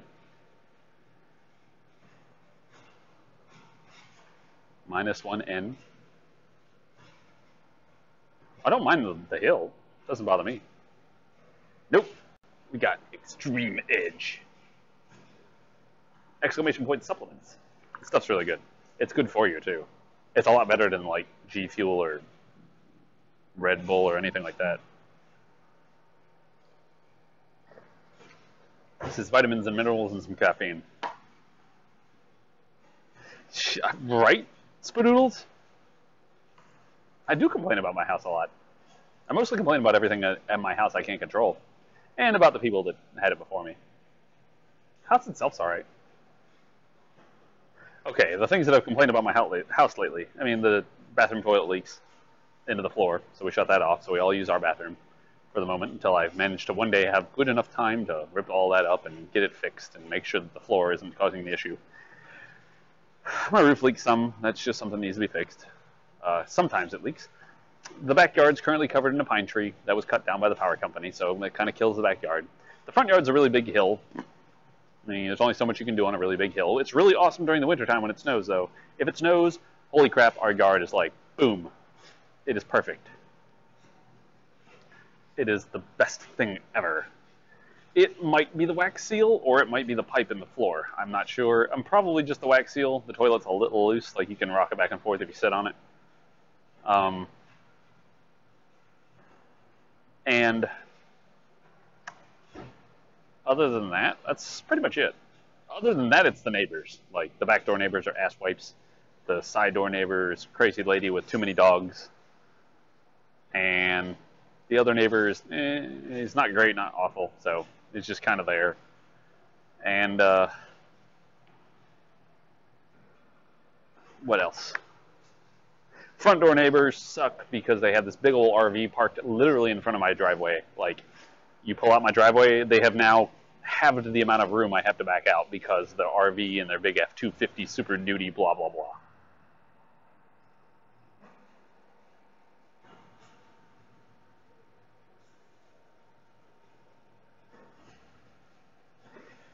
You say it takes 5 minutes, but what about the rusted bolts that hold the toilet down? What am I going to have to do to replace those? Are those, like, studded in there or something? Am I going to have to, like, drill out and tap out some studs and then put some new studs into to hold the toilet seat down? Because I don't know if those are even going to come off. I don't even know if I'm going to be able to get the toilet seat or the toilet up without breaking those or breaking something of the toilet. So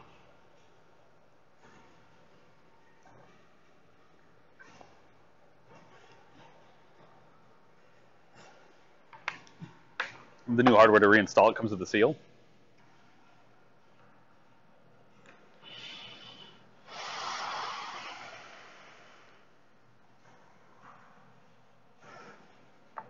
Remember, this house was built in '64. Cast iron. They slide in and out. What am I going to have to do about the poop hole, so to speak? I'm going to have to cover that up to keep, like, if I have the toilet out for anything longer than a day, isn't the fumes from that going to be, like, awful?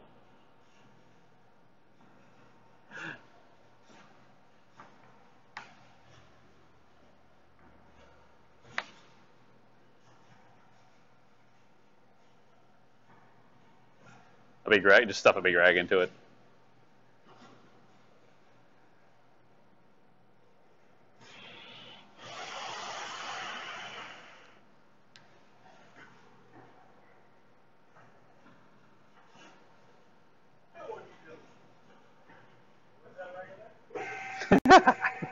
See, my friend says that. Matt's like, you know what I love about having a bidet? 2X. Trying to take a deep plug or cover up the hole. Yes. Fine.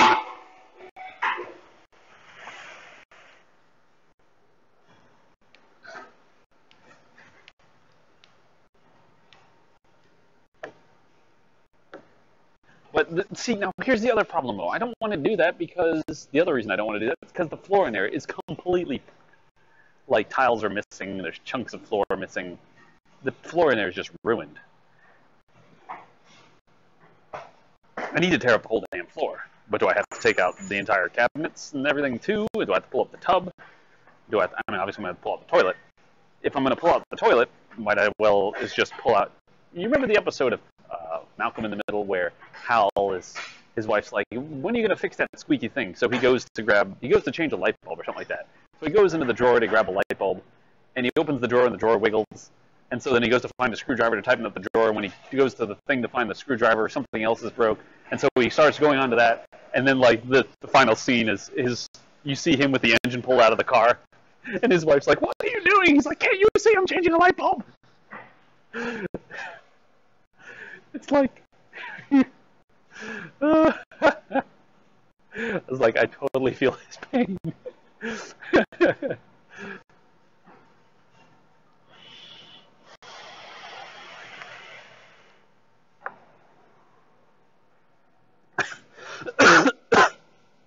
So would you suggest that I say pull up the toilet, break up the tile around the toilet, get that retiled, whatever's under the toilet, and then do the rest of it later? Or what? Because also, from what I understand from my neighbor who tore up the bathroom, that's the same bathroom that's in my house, is there's going to be like an inch or 3 inches of cement under the tile. I mean, we have our bathroom. We already have a comfy place to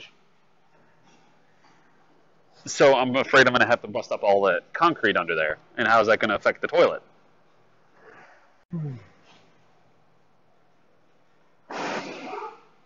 Thank you, 2X Taryn. When I say I'm going to fix something, I'll do it. You don't have to remind me every 6 months about it. Oh, I have a subfloor, I think. I know that the floor is much lower than the rest of it. Because we tore up the playroom to the subfloor, and we just painted the subfloor, and we're just letting that ride. Because the carpet in there was gross. One day we'll put flooring back in there, but today is not that day because that costs money, and the subfloor with paint on it works just fine. And it's actually got a map of the United States. We would play, you know how you play horse? We would play states horse. So you'd stand on a state and you'd shoot a basket. You have to name your state, crap like that. If I made it, then I had to. It's just a way to get the kids to learn states. They loved it. They had fun. You know you're really good if you could shoot from California, because the goal was off the East Coast. Just silly little things like that. Take Chad home and you'll help me do the floor. I know. I gotta bring home... What kind of tools am I gonna need for this?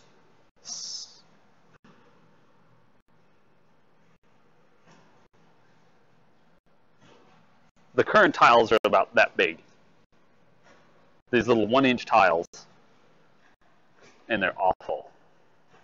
I want to put in like 5-foot tiles. Can I put in a big 5-foot tile? Like, so I can be like plop, plop, plop, done.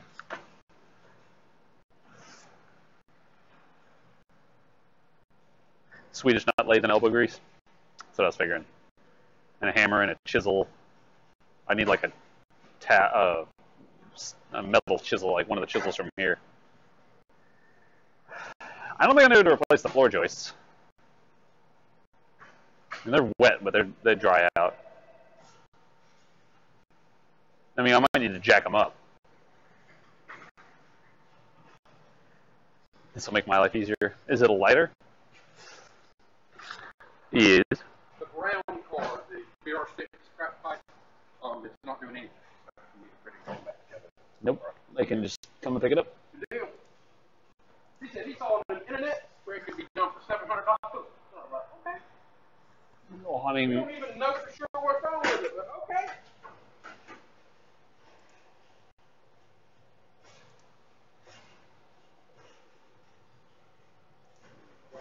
you know what I need to do?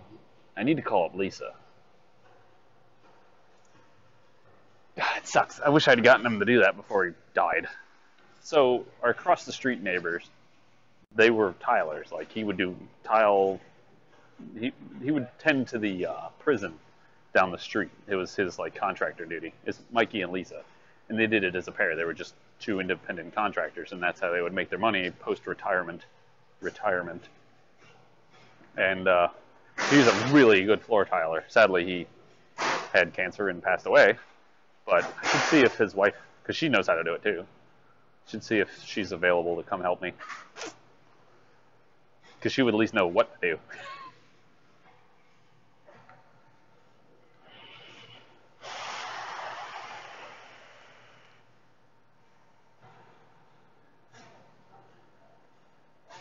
How fast can a small rust spot spread? I don't know. We don't get a ton of rust. It depends, I guess, on where you are and how much exposure it gets to more rusting agents.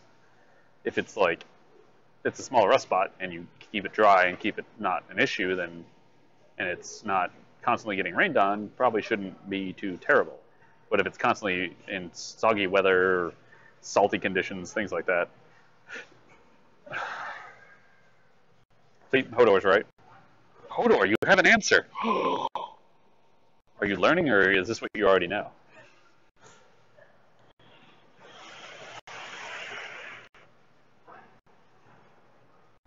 See, though, if I go with 12-inch tiles, then I'm going to have to get a tile saw, which somebody around here probably has a tile saw. Don should have a tile saw. If I offered to buy him a blade for it, I'd probably get to use it.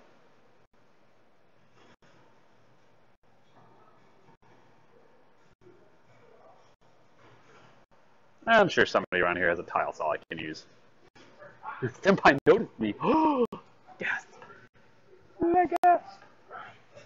I had read on the internet, so I can do it for $700.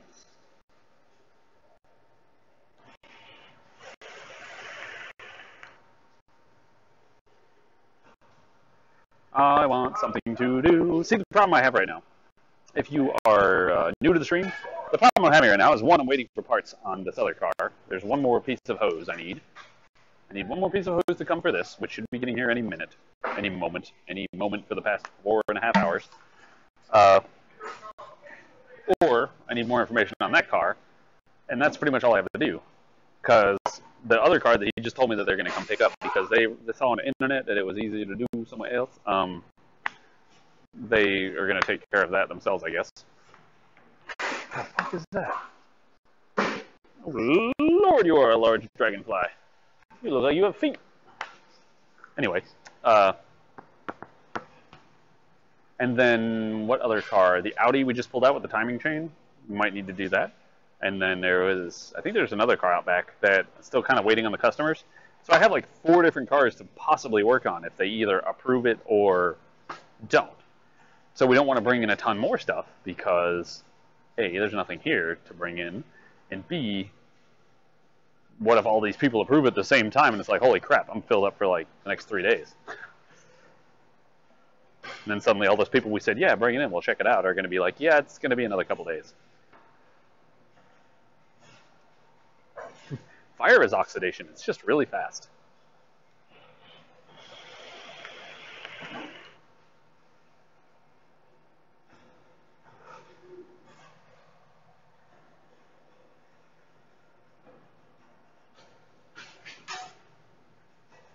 Well, we're helping you learn the limits. Is that not helping?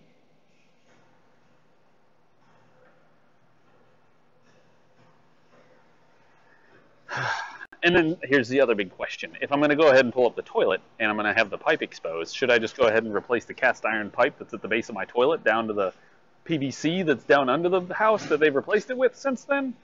Or should I just leave the cast iron stuff there and just work with it? Like, it's all that cascading effect of, well, if I'm going to fix this, I might as well fix that. And if I'm going to fix that, I might as well fix that. If I'm going to fix that, then might as well do all of this too. And why am I even living in this house?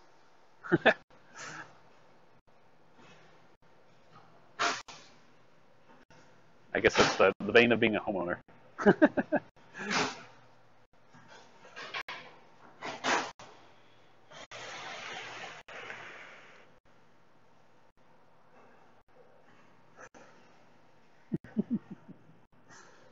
should oil it up.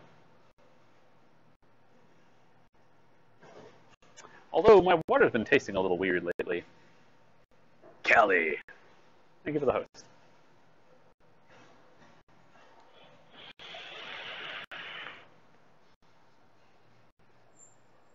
I don't think it's leaking. until I get the toilet off, and then I find out the wax spring is actually okay, and it's the pipe that's beneath it that's leaking, and then I'm like, God damn it. This just got a lot more complicated. And then my wife smacks me over the back, and I'd be like, see, I told him we didn't touch it.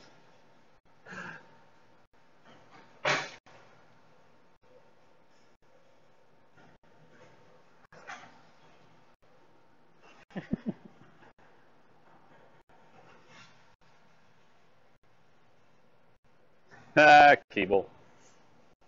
Get a porta potty. Like I said, we have 2 bathrooms, so it's not affecting it that badly.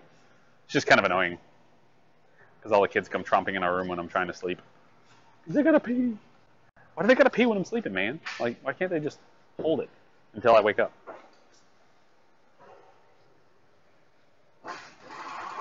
No, we just turned off the water to it. It just sits there.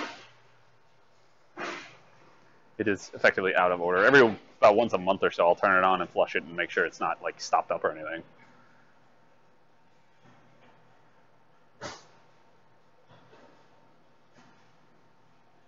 But if I come back later for whenever you take up the toilet, you have to replace the wax ring correctly.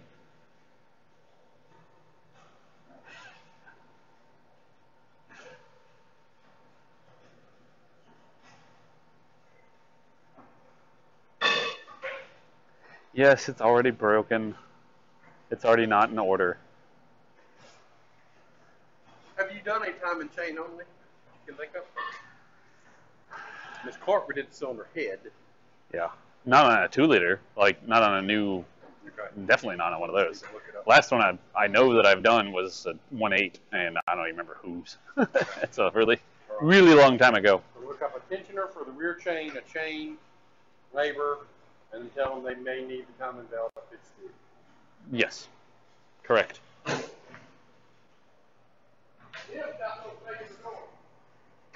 It's something back there.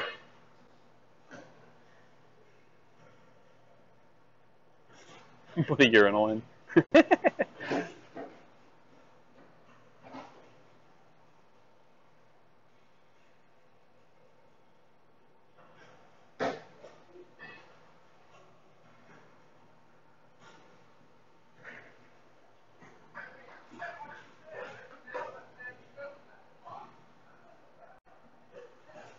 You just have them capped off right now, Rodex?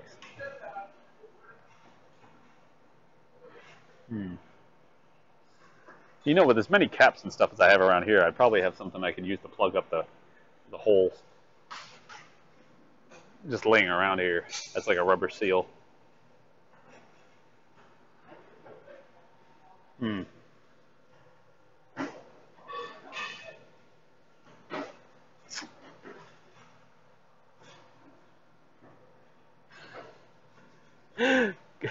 I get that too, Keeble. I totally get that. My wife's like, it only took me 20 minutes to get ready. You're still not ready? I'm like, no, I'm not ready yet because I was expecting you to take longer. Hold on. All right, let's go. Oh, wait, I have to pee too. God, you couldn't have done that when I was getting dressed? Calm down, woman.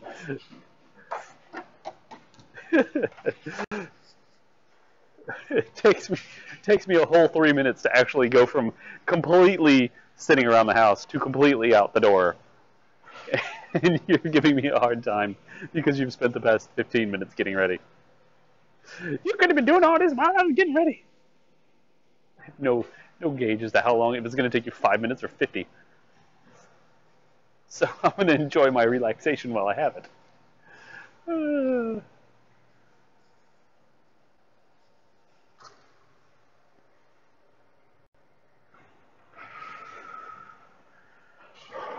That's what we need to do. I'll just get rid of I'll pull up the toilet, move the plumbing from the toilet, and I'll just put it outside.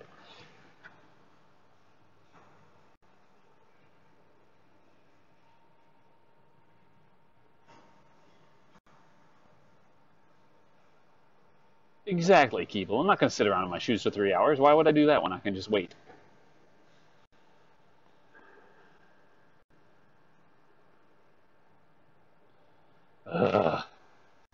So here's where we need stuff. And then the inevitable question, do I look fat in this? Conversation with my wife last night. She said, you're going to have a fun time talking about this on stream. She was like, I've been exercising a lot, and I feel like this is going away, but this isn't. And she's like, I'm also worried that, like, what happens if I start to get, like, muscles and stuff? And I was like, I don't care. She's like, so which would you prefer? Would you prefer me a little soft, or would you prefer me to be, like, more bulky and, like, muscular?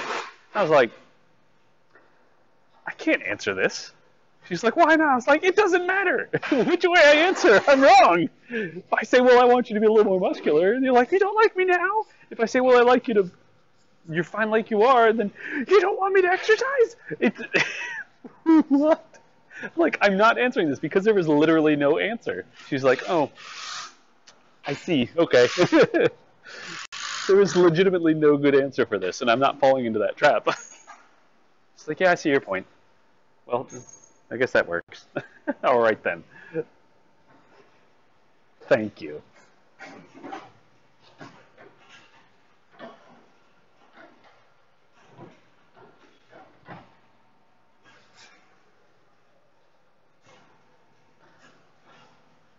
off with like one of my wife's friends.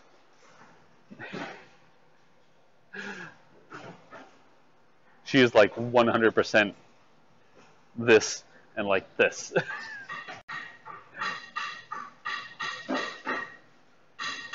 And she's also like this tall. I was like, wow, you are like 100% boobs. The chick is like, this is less than 40 inches around. The correct answer. I like that cute chick from the store.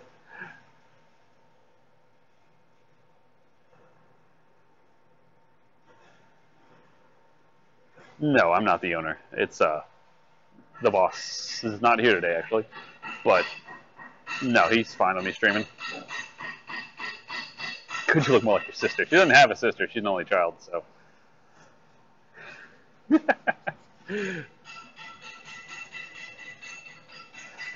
So the trick is don't let women accidentally or on purpose get you into that trap. Do I look better like this or do I look better like this? I don't have an answer for that, honey. But why not? You can't tell me how I look? Nope. Do you enjoy our relationship? Well, yes. All right, then. Don't make me answer that question. Because it doesn't matter which one I pick. It's not a good choice.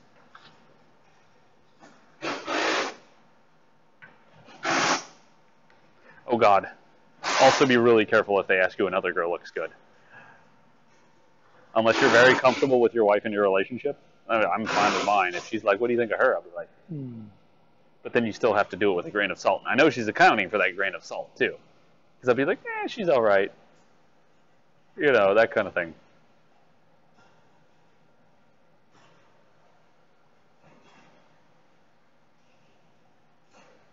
And Hodor is pretty spot on. Although there have been those days where we're at like the lake or something like that, and some woman or something is wearing something very inappropriate for being at the lake and should just be like, nudge, nudge. Whoa, the hell?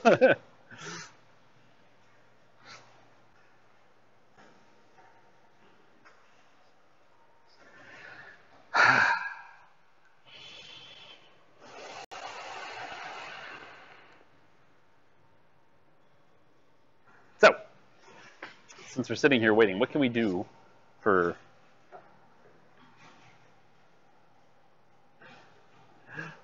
There you go, Guardian. I'd be like, honey, is that your type? No.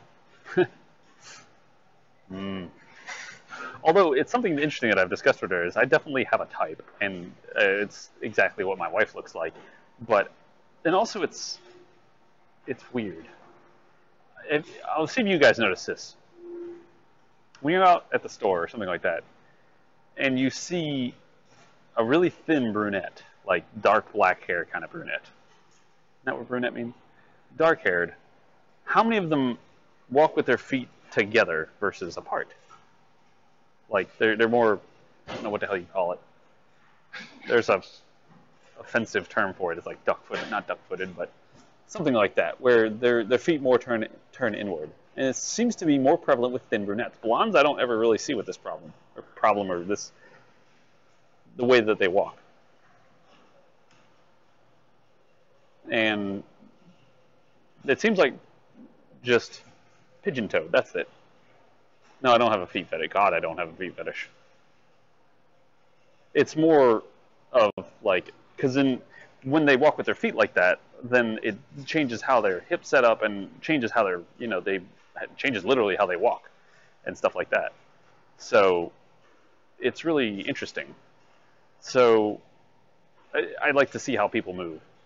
I used to love to draw all the time, and so one of the things that I would pay attention to a lot was I would just watch people just to see how they moved and how they turned around, how they stood, because... Look up timing chain. Does it not give you any? Like it's the front of the motor, which BS.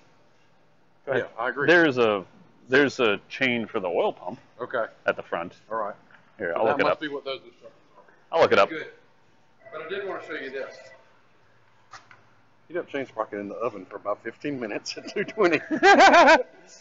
Well, Recipe the recipe for your chain: heat up to 220. for 15 minutes. I'll let you answer that. Okay, so good. That tells me what I need to know. So they just don't have any way to tell. Let me look it up and see what we can find. I did find the chain and I did find the tensioner in the swirl pack, and it looks pretty much like the other one. Got a pusher on the top and a piece it can run on the bottom. Yeah. So, Let's see. Engine.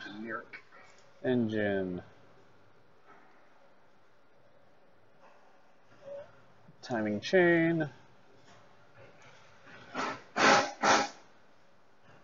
Yeah, that's the front. That's the front one. And they list a tensioner in the time, but they don't list how to do. The time chain tensioner right up Yeah, I see that. I didn't look anywhere else though. Timing components. Show you timing belt. Rib belt, blah, blah, blah. Yep. Normal timing belts. Variable timing actuator position sensor. Let's just look at variable timing actuator. That's probably camshaft adjuster. See, that's what we're looking for. What's back there? That right there. Can you print that? Oh, you can't print from here. Sure can. Okay, print from there. You want to print the whole article, or? No, just that picture. Ah. So I can show the guy. Is he here? No. Oh. No, just what I told you. Okay. Oh, yeah, we're going to have to pull off the Vanos piece there. Okay. It depends on if I can get this cam off or this cam off. I think we could probably get away without having to pull off the Vanos thing. Okay. Install intake manifold. What in the hell? Why aren't you pulling off the intake? But it's at least getting the tensioner piece off.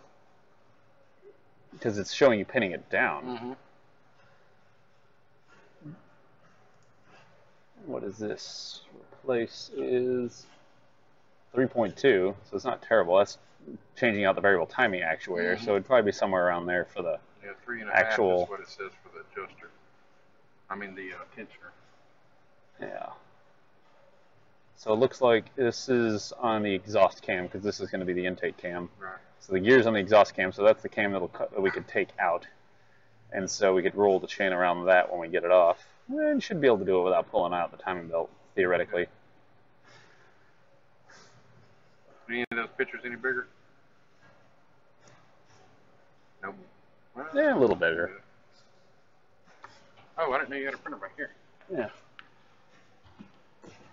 Did it actually print that picture? You out of paper? Maybe. Yep. You have paper back here? Yep. I keep all the things back here.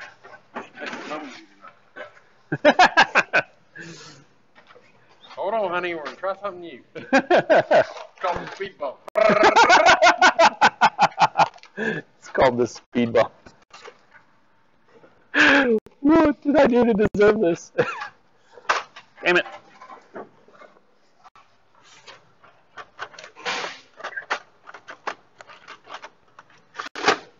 There.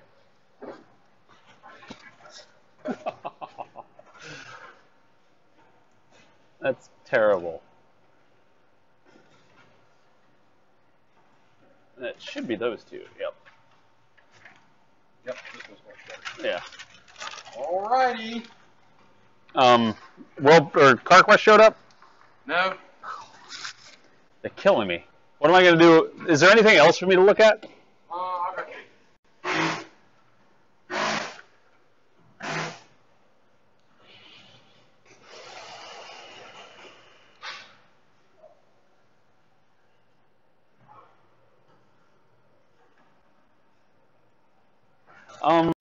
Voodoo, if you guys, whenever you guys pick up the next map, whatever you start with, let me know, because I want to. My youngest son's been wanting to play Minecraft. We played some yesterday, and he's excited to play Minecraft again. So I guess I'll join you guys for a while and bring my children with whoever wants to, because it'll be my youngest and my middle son.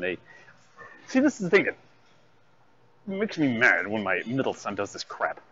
Like, he won't play with his younger brother. He'll be like, "No, I don't want to play. No, I don't want to play." And I'll be like, "Fine, I'll play Minecraft with you. We'll just putz around, build a little house or something, and you can have fun." And then as soon as I load up the map, my youngest son joins, my middle son joins. I'm like, "You ass, why do you not play with him unless I'm playing?" He's like, "Because he irritates me." He'll irritate you in here too. What is the difference? Why can you not play with your brother?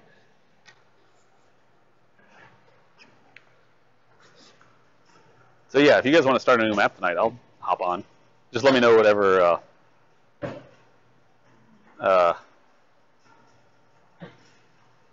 you know, whatever mod pack it is.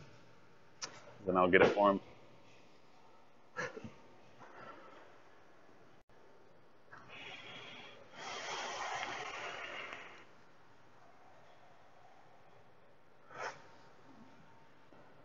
I guess it depends on the update.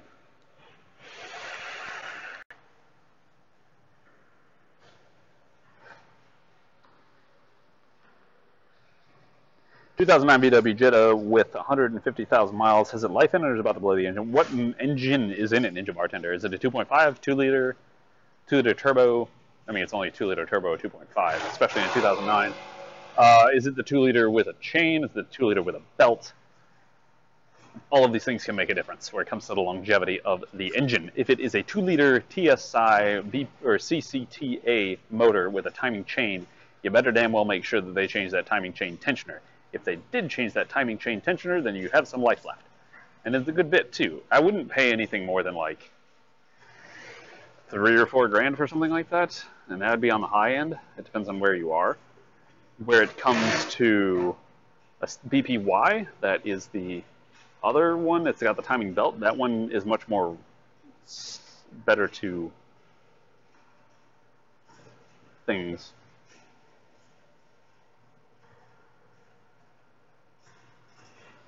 What bowl? P21W? Yeah, there was 2 P21Ws and a really tiny one. The ones that are at the top right on the... 194? Yeah, 194. Those are all driver's side tail light? Correct. And it just quit working, or you just found it, or? I found it. All right. It was only if you put it in reverse on and hold the breaker it would happen. And I found it when I was pulling it out.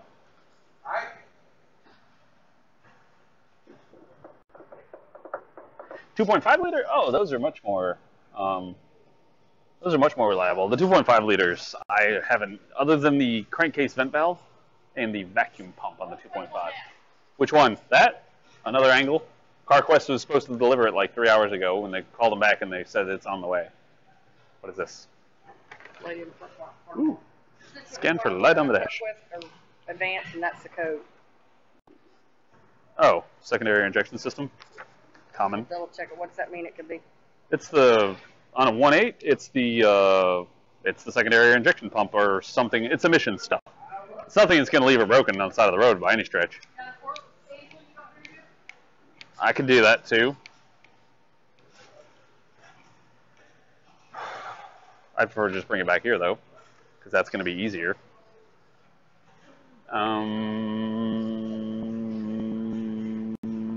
Wait. Hurry up. What? Billy! 1193 just subscribed. Boy, thank you, kind sir. It's a Passat that's got the thing. Okay, One Motive, thank you. And anybody that has shown up today, anybody showing up from places that aren't Twitch?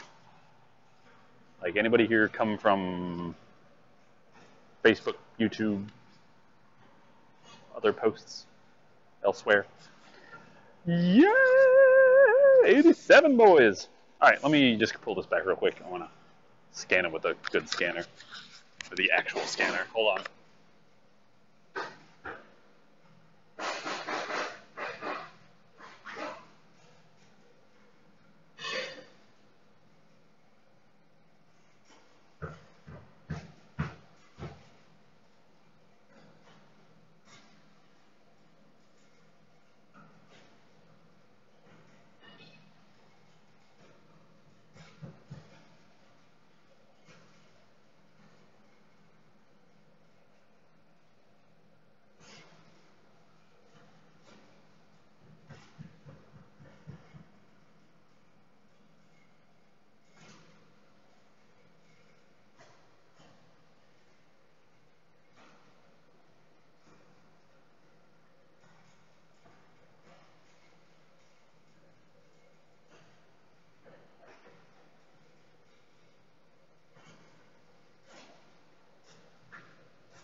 First time on Twitch after a month or two. You came from MySpace? Seriously?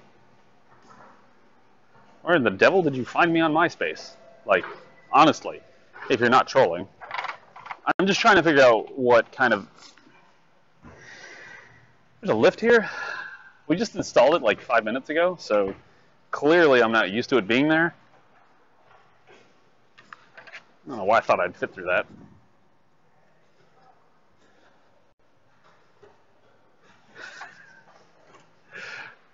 Stop ruining it!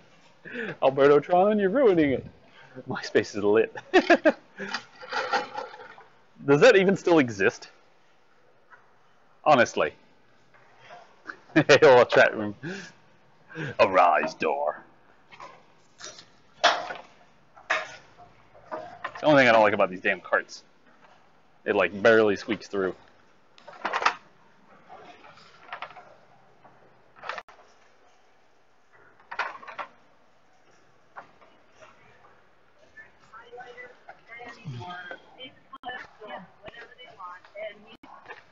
Damn. Look at you two connect. There it is. Doing a little bit, because that's the thing. It's not that one person has to come up.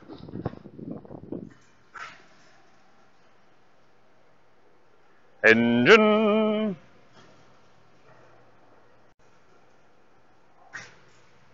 Brake booster vacuum system mechanical failure intermittent. That sometimes comes and goes. Secondary injection system correct flow. Let's go ahead and turn it off. Turn the key on. Let's go ahead and do a output test of the secondary air pump real quick. It's pretty quick to do. I can quickly listen if it's even working. Because if I go to do an output test and it's like, no, no, no. Purge valve. Secondary injection solenoid valve.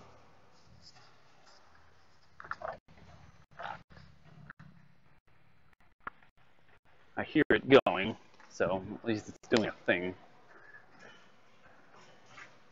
Secondary air pump relay.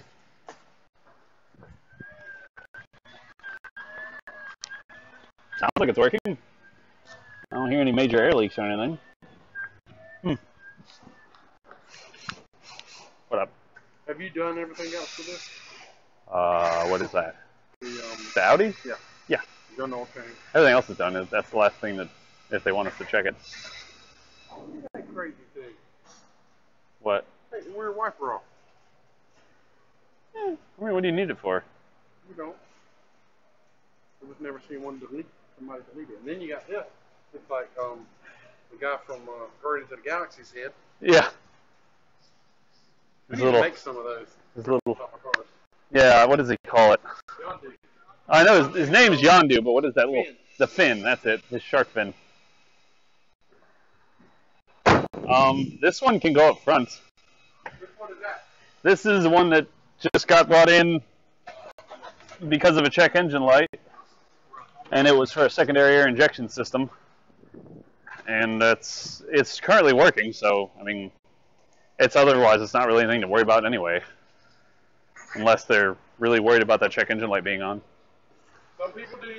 But it currently functions. I don't hear any obvious air leaks. If they wanted us to find out what's wrong with it, it'd take a while. It wouldn't be cheap, is the best way of putting it.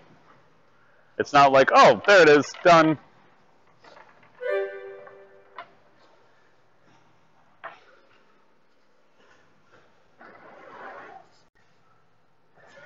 Well, sad boys.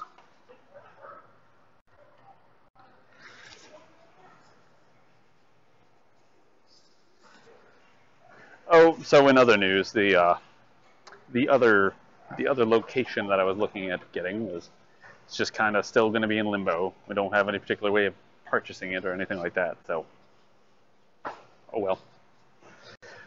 Hopefully something else will present itself soon. In case you guys didn't know, so the other shop is effectively not an issue at the moment. Or possibly getting the other shop. So, no individual shop for me yet. We'll keep on working, keep on seeing if we can do it, but at the moment it's pretty unlikely. So, I'll be right back. Let me pull this up front.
The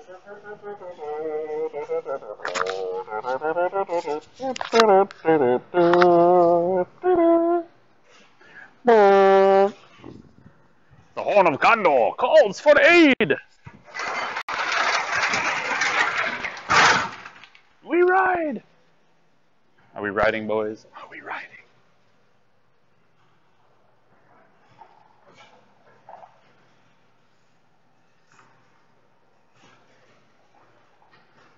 Damn, Huff!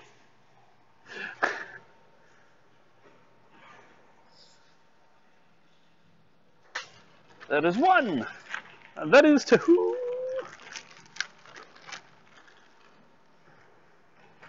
So, Huff, you ready to invest those into my shop? You can turn those in for $1 each. I wish that was the case.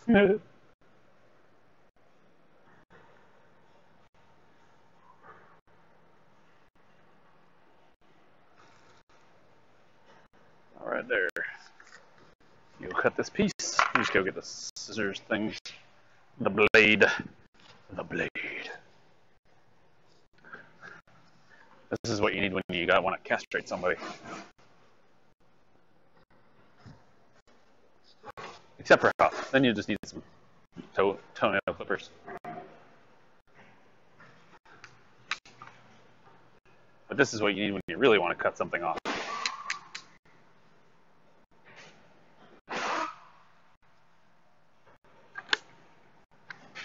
Just a tip.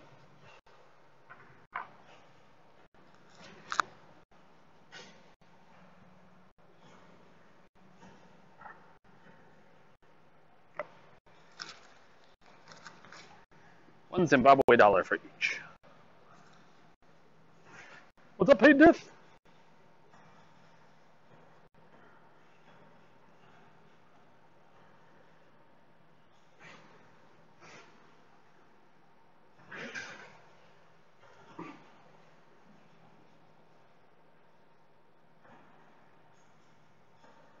Damn it, did I really cut this too short? We're gonna get it apart.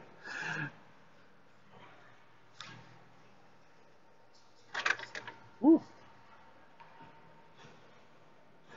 Put that one around there, this one around here, tighten those two up. Come on, go around. There we go.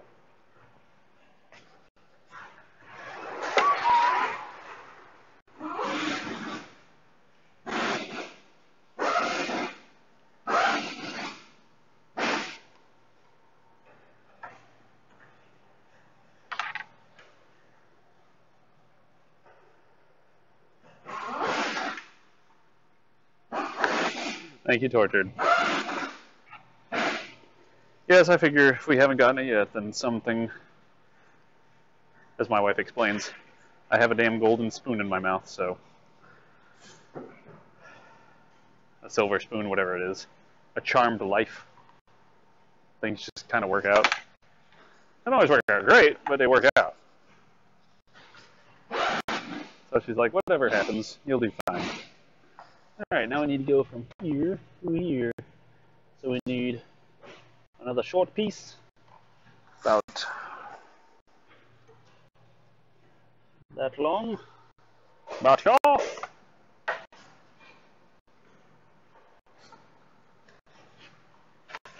That's because Venezuela is a socialist state. And we all know how the currency of socialist state goes, right? Is there something wrong with the hose clamp nut driver? You got a problem with it, boy?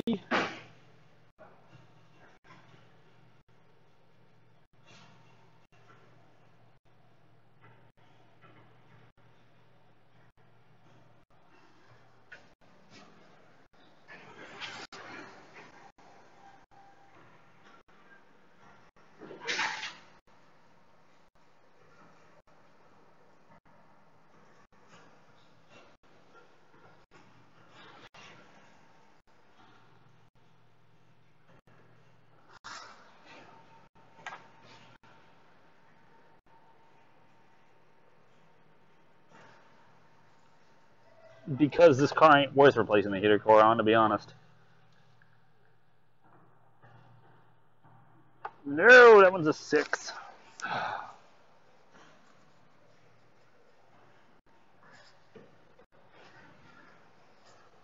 Rodex is so triggered that I use this. Triggered. Triggered.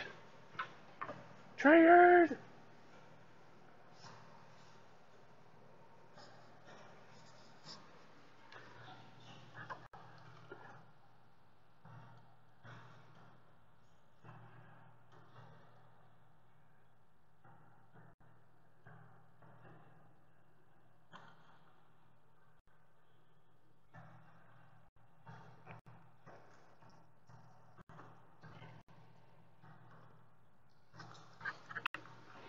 Alright, there's that. Now we need another piece. How about yay long? It's about yay long versus nay long.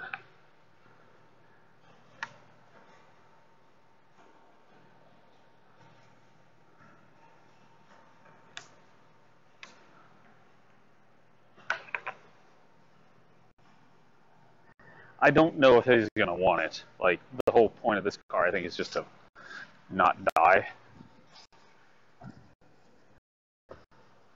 This car is not worth the freaking $5 that he's paying to do this, honestly.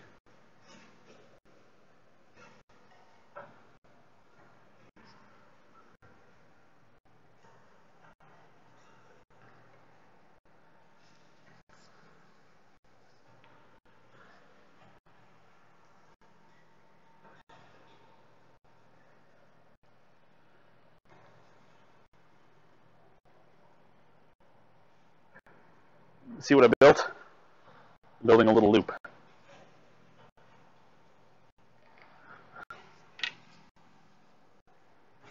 I need one more hose clamp. Aha.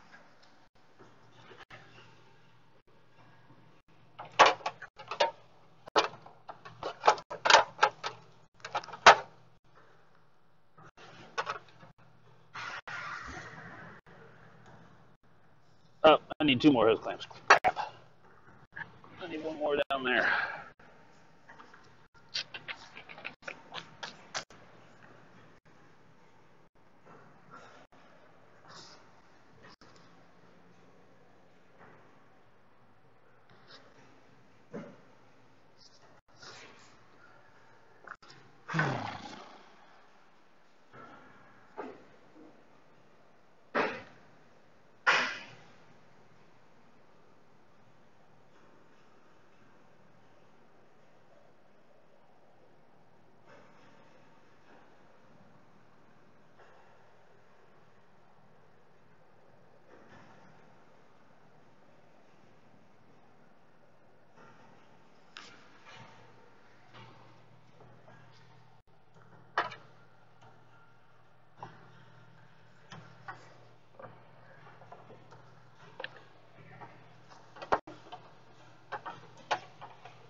There.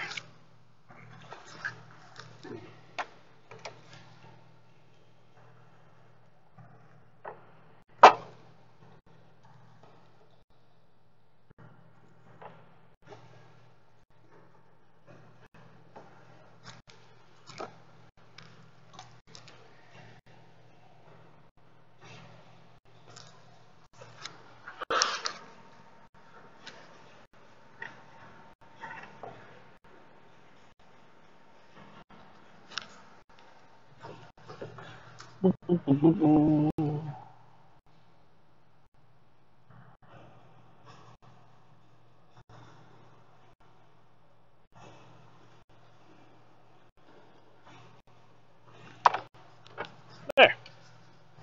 Ta-da! You want to see my beautiful loop? Beautiful loop. Such beautiful.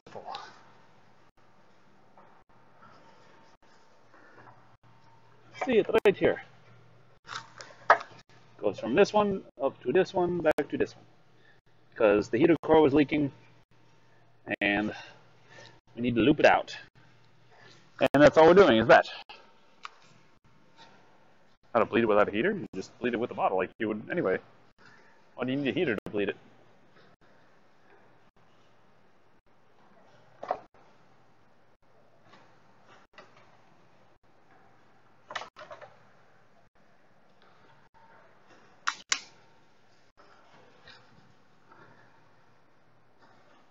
At least I'll finally be able to get this piece of crap out of here.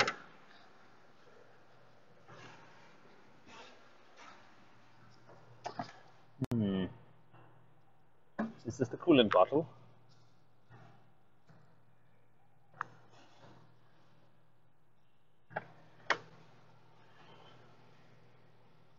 Aha, what is this?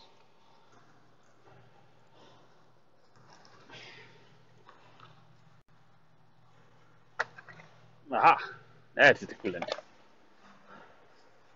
I wonder what kind of coolant we're putting in it. Nice leaky hose. I'm gonna go get the coolant that goes in here.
I've never looked at the manual to see. I mean, I would do the heater if, for instance,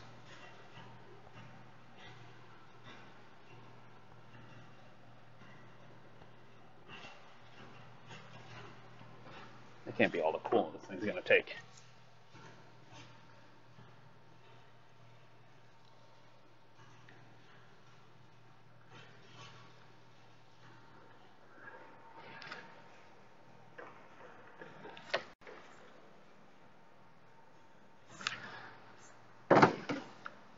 Didn't even take that much.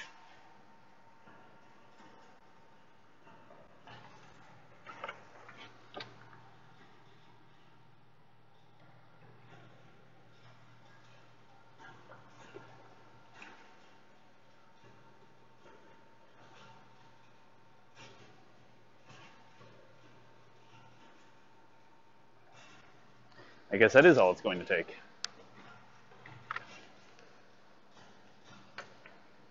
Well, let's put the rest of it back together.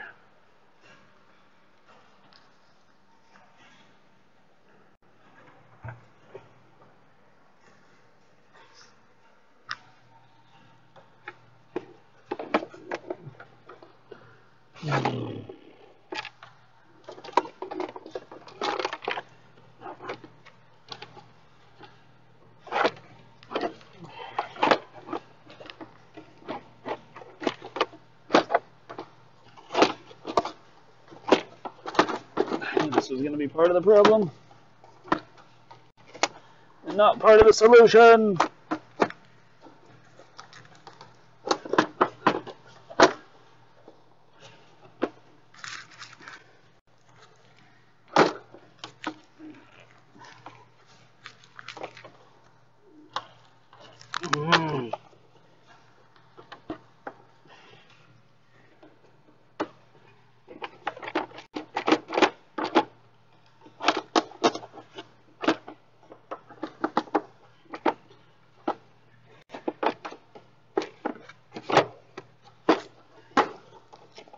Stupid plastic. Stupidly stupiding. Big stupid plastic.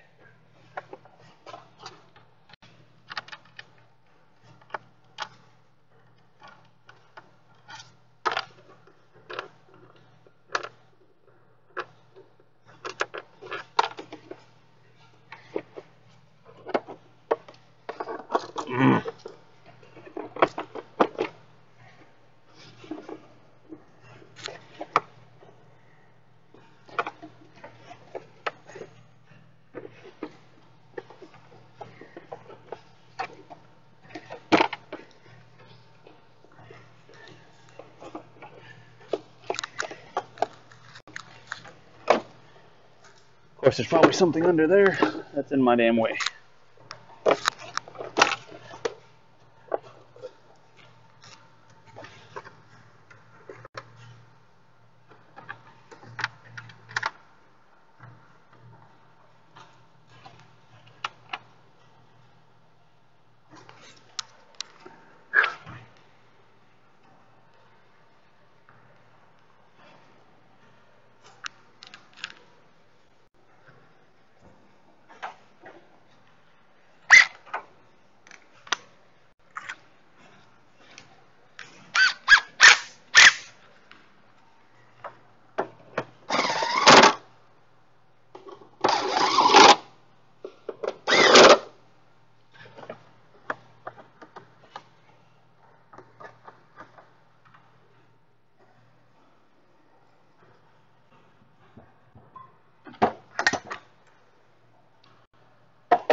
Where's the damn bolt?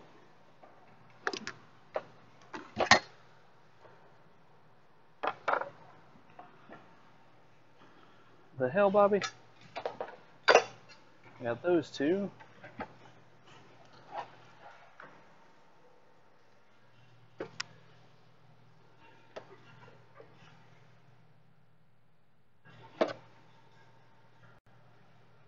Bees nests.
Roller skate look.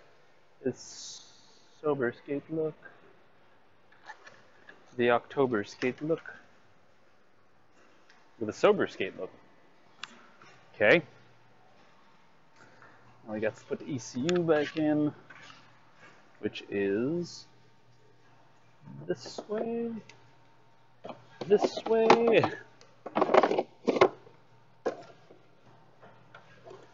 Probably should have plugged these in before I put it all the way back in there.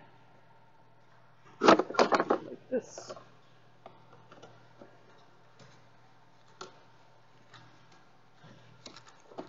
That one goes there.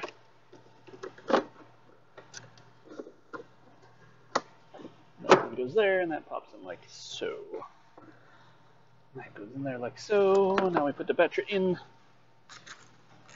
which is inevitably dead as a doornail. Ow. Like that.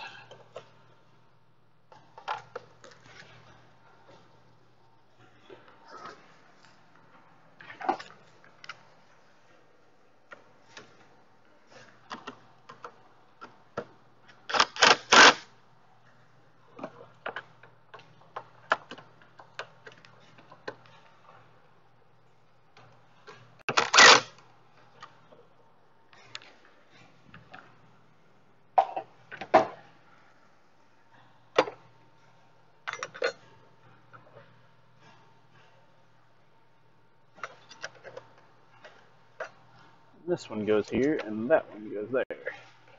Right?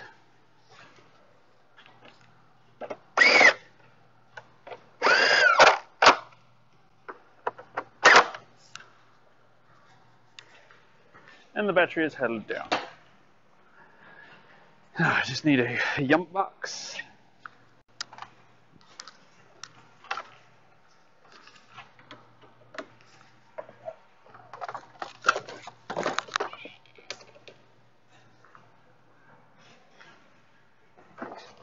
We'll start it up and heat it up, and hopefully it don't explode.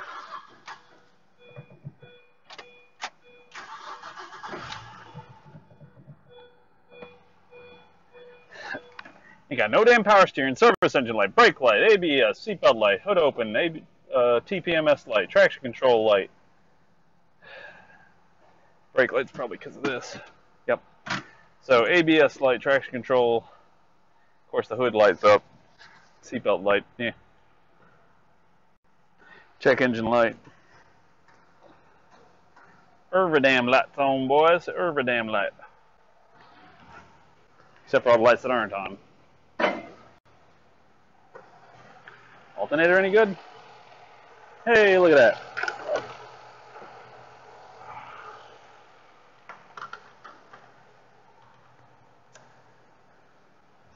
The Kushblorgen light isn't on. Kushblorgen?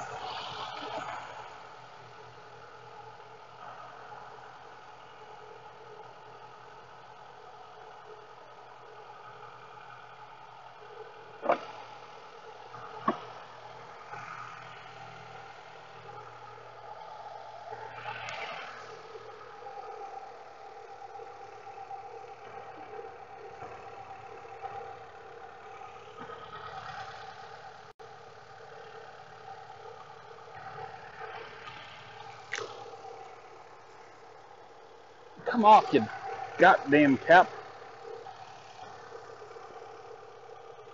Still full.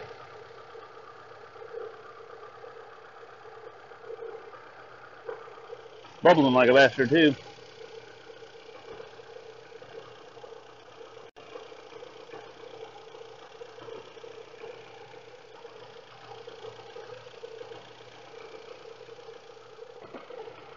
I think the level is slowly going down.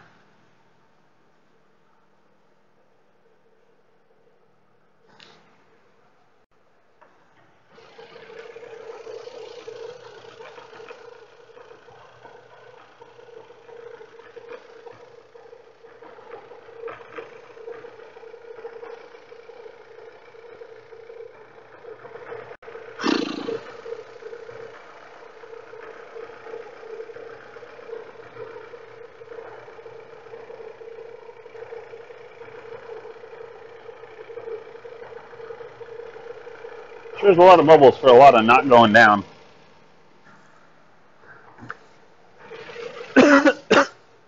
See, check it.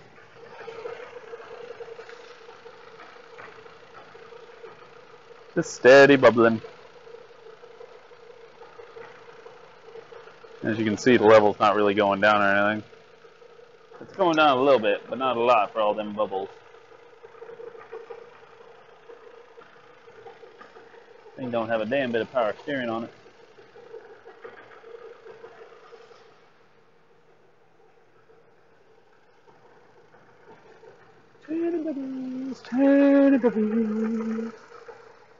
Yeah, it's probably a lot for that, is my opinion.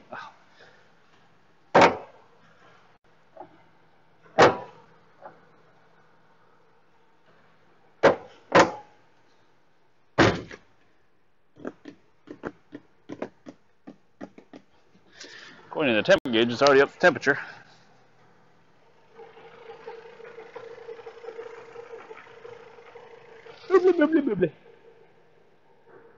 What's the deal with the bubbles? It's clearly burping out stuff.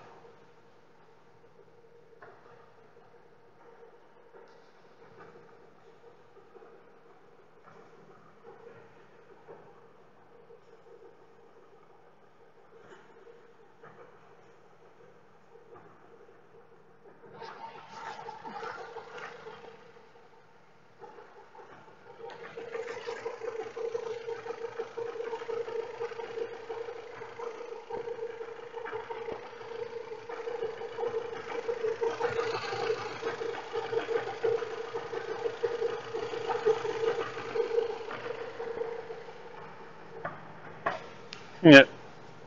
Yeah, let me take this piece of crap for a drive.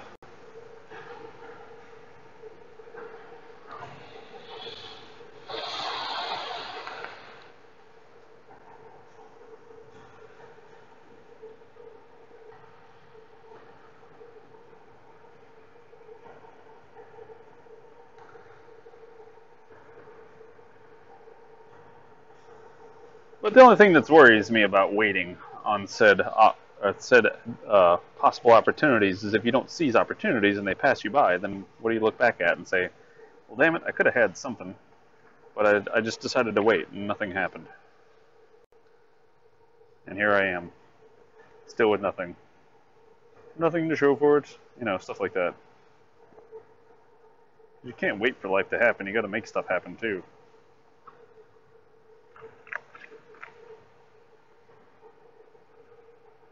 What's up, my boring audience? How are you? I'm doing pretty good, waiting for this thing to bleed down.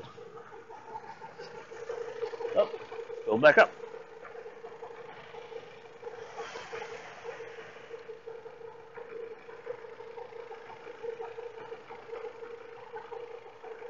Steady bubbling.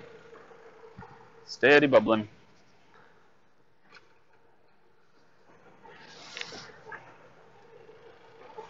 And now it's going to overflow. Probably need to cap it.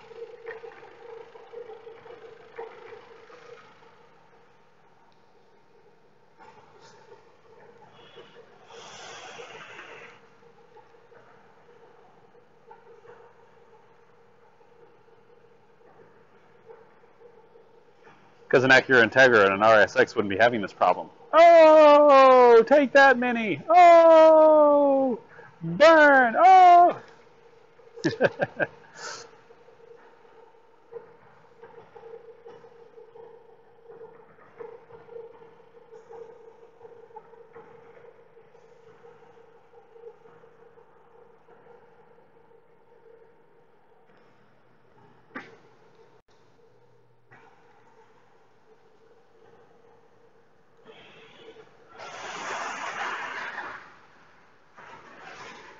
Poopers to the pooper. Exactly.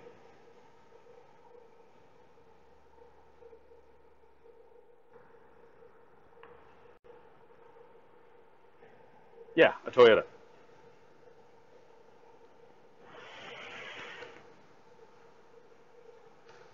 I'd get a Toyota. It really just depends on how well you take care of it. If you can take care of it, then pretty much anything within reason will be all right. If you can do the maintenance and the repairs and junk. Hey, there it went.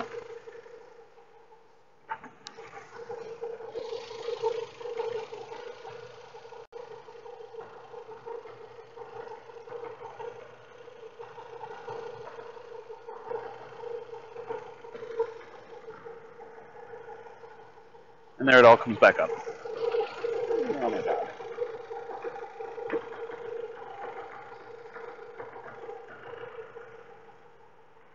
Is it overheating yet? Nope.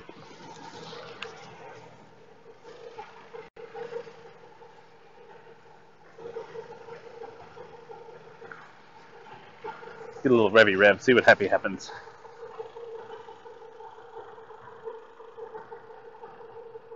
This goes over here. Ah! Like that didn't look right.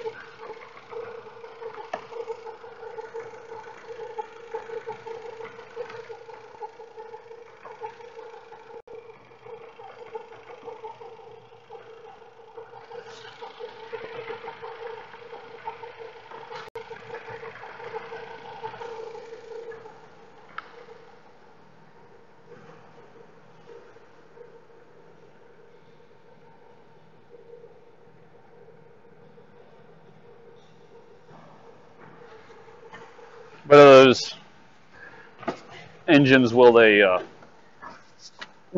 kill themselves if they break a timing chain?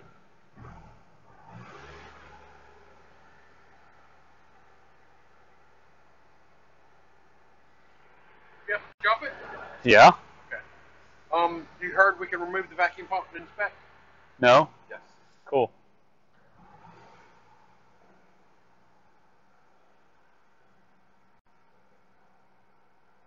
Awesome, boys. We'll take out a vacuum pump.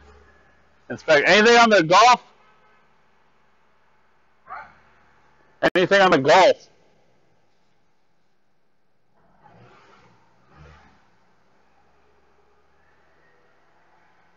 Actually, the template going down.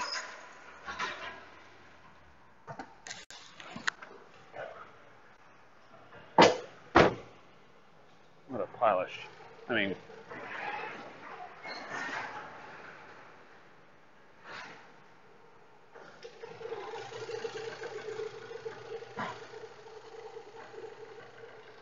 the bleed hose over here. That's this top radiator hose.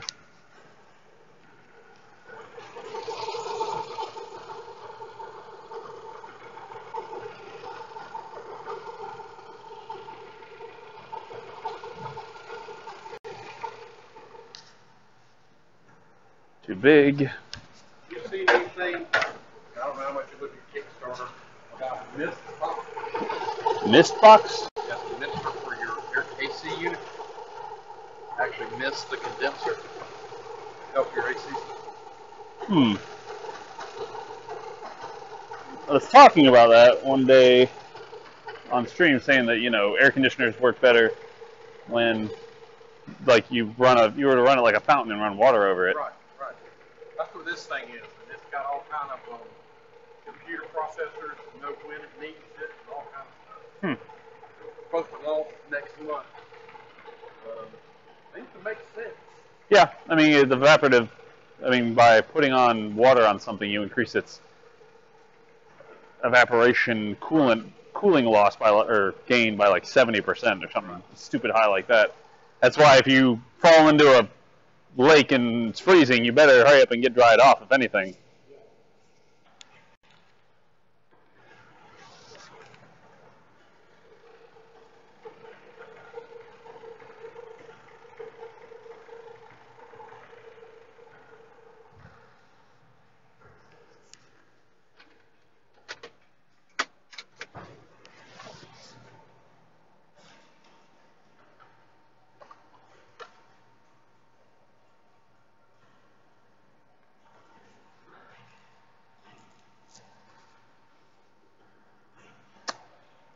So they're making a mister for AC condensers, apparently, on Kickstarter.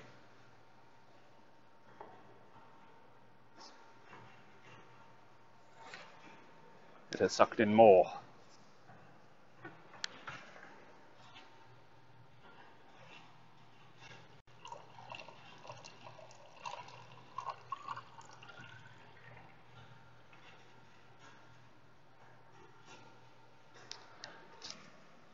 Yeah, so it mists your AC condenser unit on, I guess, your house.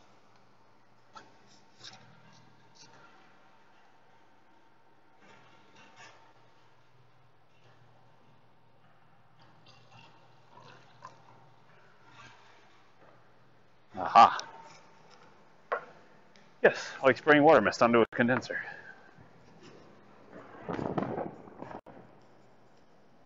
That's exactly what it's doing.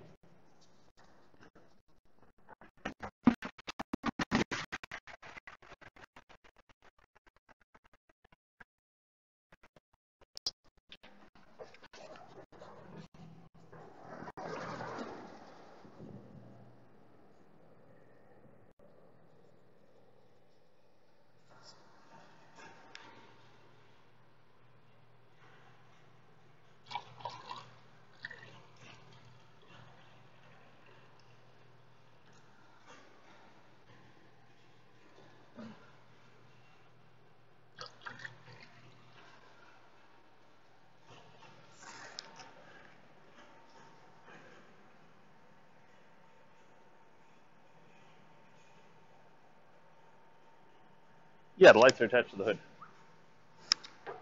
Right there.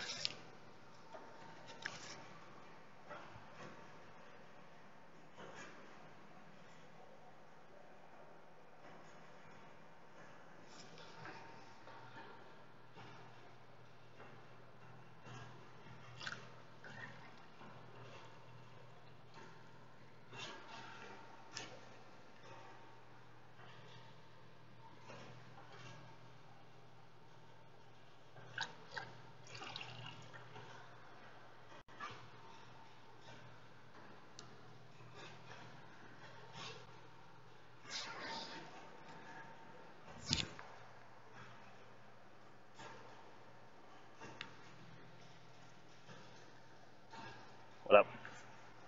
Oh, my gaskets. Susan has ordered. Yeah. But you got the actual, like, metal one with the ears and stuff? I don't. Hmm. That's what you think you're going to need? Not sure. Oh, this thing's a pile of mess. Like, no power steering. I think I got all the air out. The world may never know. Like, do you see what happened to the back here? Ah. It looks like the damn back of the car caught fire. Right by the gas tank? Either that or that's like oxidation. Okay. Should I look for a gasket or only for this one? You know the metal gaskets we get with them, right? Yeah. I guess see if you can find one. She couldn't when she typed in vacuum pump gasket, it came up with that. I think it might have something to do with that style of engine.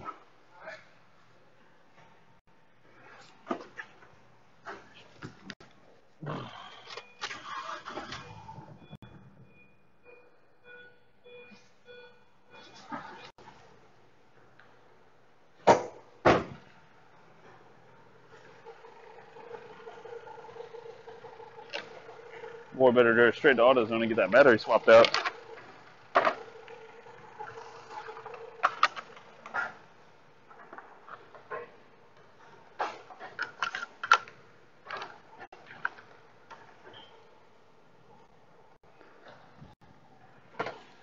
I wanted to make a hydrogen generator. Like you can use go use like chicken poop or cow poop or something like that, and then you put it over in a thing and have a way to skim off the gas off the top, and then you use that to run like a little generator for your house. I don't know, I'm just all about doing like neat things to try and generate electricity with common crap around the way. Poop or grass clippings or just use your own puke. Yep.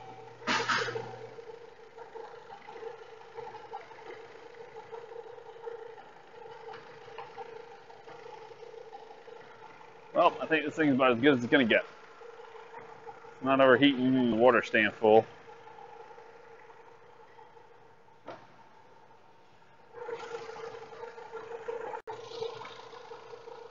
I don't even know what this thing goes to. It was down here when I found it.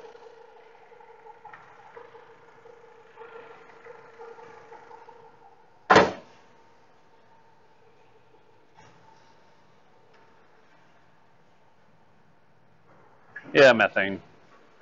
Hooray, odd. Methane, hydrogen, propane, whatever. Propane and propane accessories. It's some flammable, bad-smelling gas. How's that? Methane, if you're European. If you're British. You've got the methane. I do. Now let's go and take care of it. We gotta go get out of their car because we're gonna go check to see if the vacuum pump. Gonna look through the vacuum pump, check the timing chain, see if it's somehow screwed up on the timing chain tensioner. So, soon as we get this car here, we're gonna get that car in there and then we're gonna check it. Okay? Good.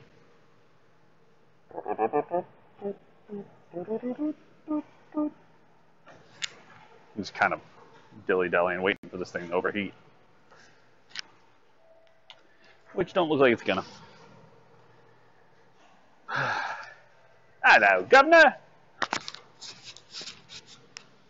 Pip pip, cheerio, poppycock, tea and crumpets. I'll be alright, let me go wash my hands.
And that's the same thing for you guys.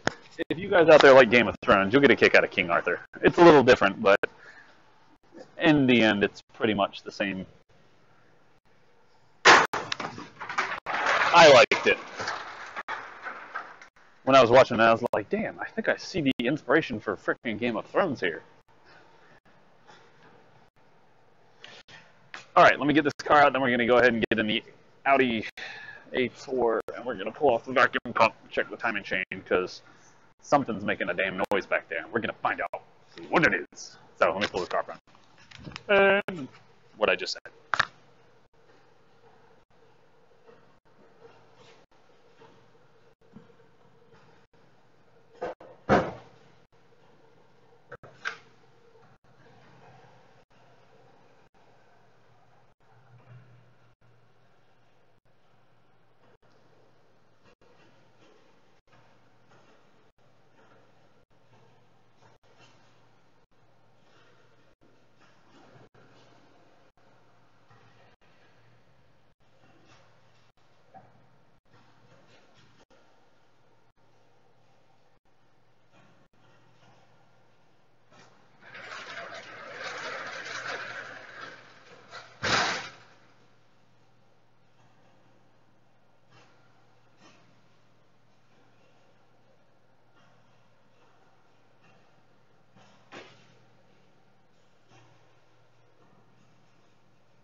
What the? Let me go drive this GTI real quick to see if it overheats. Because the fans aren't, one fan's supposed to run all the time. You want to come back here and fix it? You come back here and fix it. You're more than welcome to.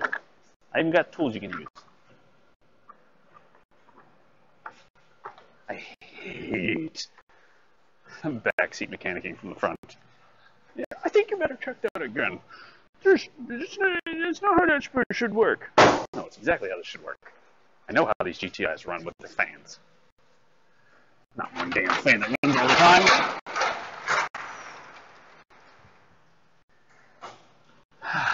Alright. I'll be right back. And then we're going to get this out again. After I get back. After this thing inevitably either overheats or doesn't. I'm guessing won't. 1 second.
chicken food? Which kind? For the big girls? That's all you're eating anymore right now. Let me get the Audi in.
sorry. I got dragged off because I went up there to tell David that I just drove the GTI and didn't overheat a lick. Did fine. I was more worried about knocking out the damn intercooler when I was driving it because, you know, flying down the interstate with your intercooler just kind of hanging there waiting for a rock to go book right through it. But it did fine. So, where was I?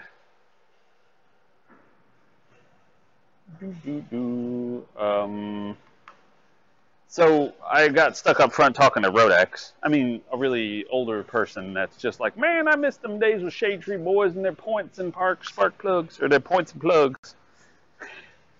Yeah.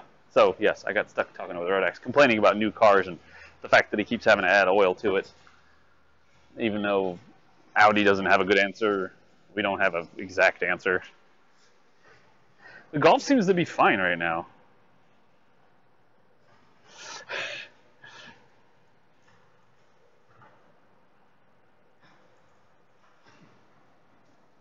But it's an old guy, a big old white beard.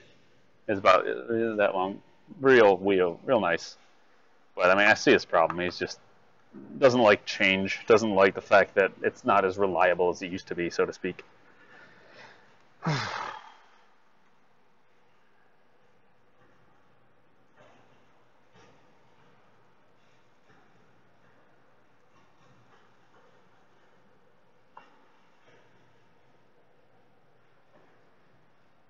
I know you're 4 years older than me. You graduated high school when I was entering it. You dang whippersnappers! Man, why don't they just do it like they used to do it, man? It's just all that stuff right there, I'll tell you what. It's that damn government. They keep upgrading them their emissions laws because of them their global warming wackos. And they keep wanting us to do stuff. We don't want to do them stuffs. We just want that stuff to happen. We just want things that work, man. Why can't it be like the old days? That's pretty much a conversation I had.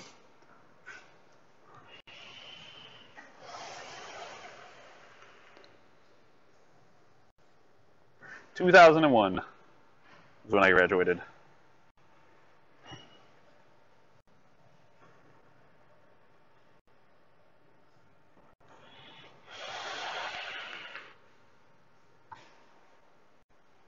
Your sister's age, huh? Is your sister hot? Just kidding. I would not want to be related to Rodex. Your sister's probably like, them damn new kids. How dare they be like that stuff? Like, I want them old kids. Why can't it be like them old kids back in the day where they just listen to their mama? That's what I imagine Rodex's sister being like.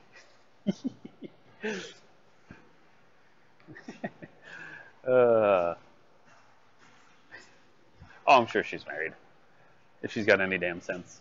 I mean, not sure throwing you under the bus. I don't know. Does it seem like there are less... Are there less married men or less married women out there? Who'd have thought? I think there's less married men.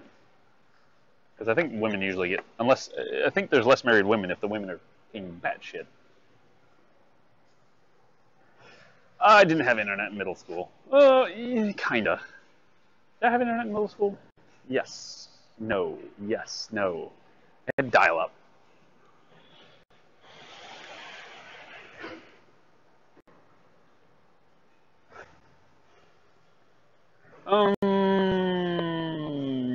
Yeah, if I had counted... It's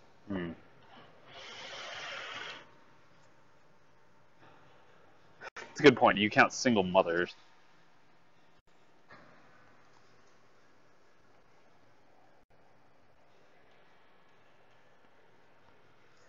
Put it this way, Rodex. Yes, we did have the internet, but it didn't have nearly the information it does now. Like, the internet was still young. It was still full of crap. It was full of people trying to download cars. Remember? Wouldn't download a car. So why would you download a movie? This is going to be interesting as hell, because I got to get this pump off right here. This little vacuum pump. I got to unbolt it from there and somehow get it off. What the hell are you tie wrapped to? You are literally tie wrapped right there.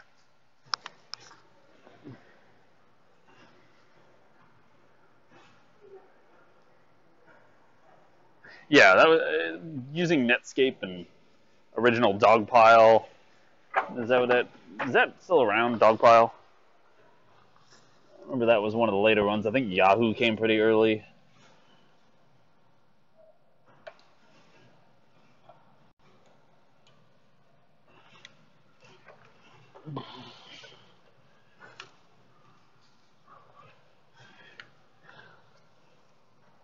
I wonder if it's the high pressure fuel pump tapping. I didn't even think about that. I was assuming it was the chain. Which one's going to be easier to get out? If I pull out the cover here, I'll be able to see both the chain and the high pressure cam lobe.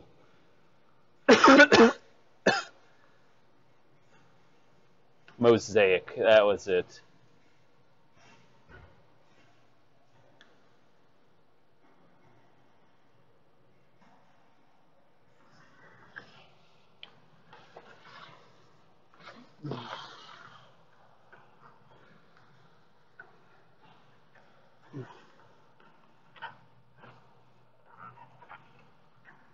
I didn't remember Mosaic becoming Internet Explorer. And this thing needs a vacuum pump seal anyway. We're already doing them a favor. When Netflix actually sent you DVDs, yup. I still have the installer for that.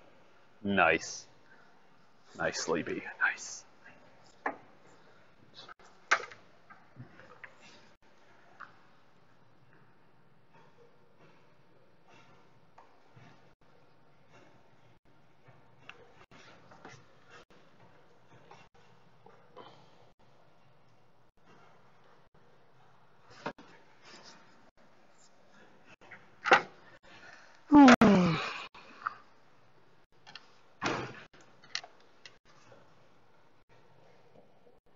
This is going to be very difficult. Let's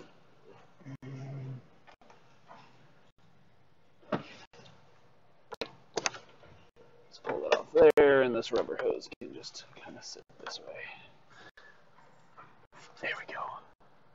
Where's our other bolts? We got one bolt here, and can we get to the last bolt down there?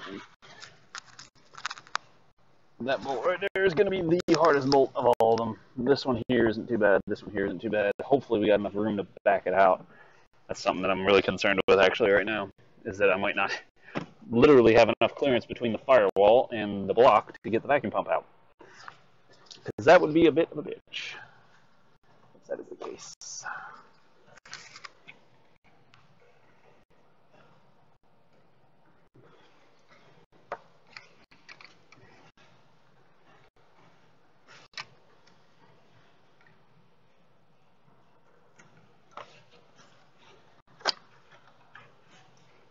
There, now I'll be able to get to it. Remove that hose out the way. Where is that last one?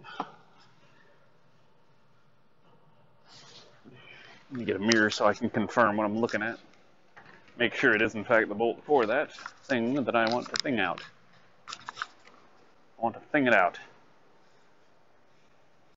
Woo! Don't fall. Don't fall!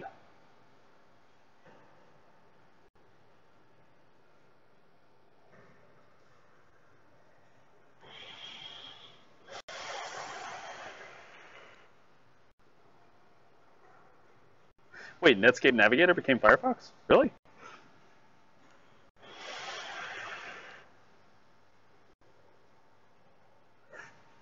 What's up, Biohazard? How are you, man?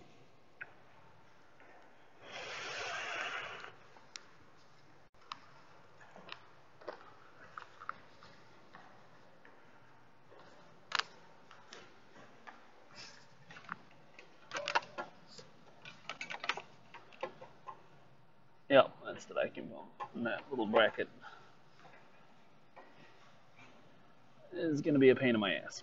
Okay, that's what I need to know, because I know that one, and then that one. And that's them 3 bolts.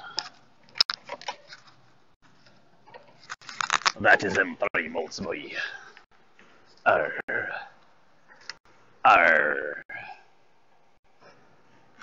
Not your golf. Your golf's not doing good. You got any particular problems there that I can assist you with, man?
There's not much pressure in cylinder 1. Uh-oh. That's never a good thing. Unfortunately, I don't think that sounds too easy.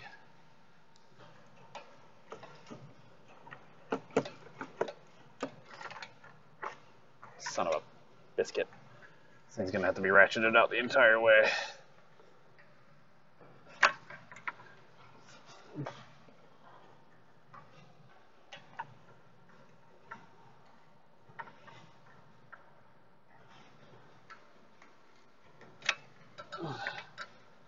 Yeah, man.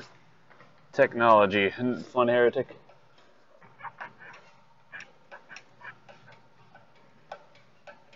What's up, Blinder?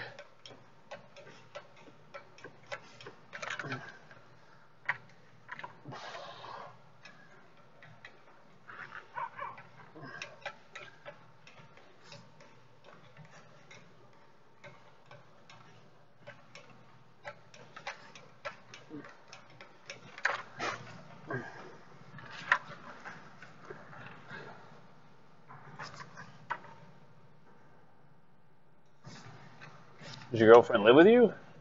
What's IRC? Internet Relay Chat. Only the oldest and most original chat clients. I remember talking on IRC in high school, I think middle school too, maybe? But we used to play TIE Fighter. This was our first form of multiplayer, before multiplayer existed.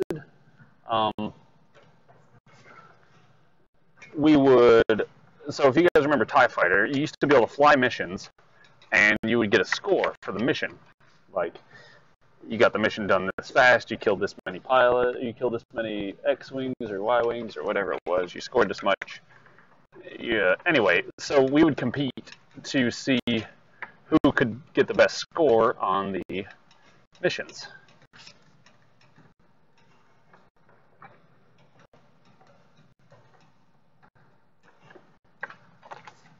Oh, thank God. Now it comes out with my fingers. And it was a part of the Dark Knight Strike Fleet, is what we called it. What they called it. Save that one for last because it's the easiest. Remember, boys, always get the most difficult ones out first. Because you don't want the whole unit trying to move when you're trying to get something hard out.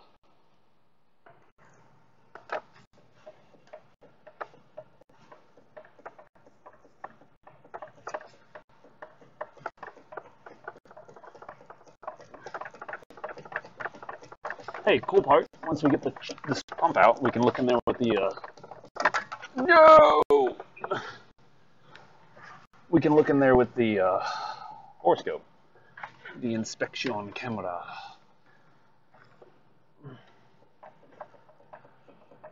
Oh, I love Bash.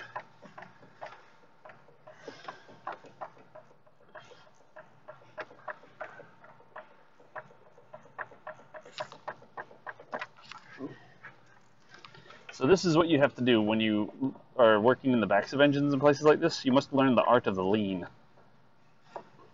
Donald Trump's got the art of the deal. I've got the art of the lean. I just keep my feet to keep me from sliding back. And the rest of me pretty much just lays on the car like this.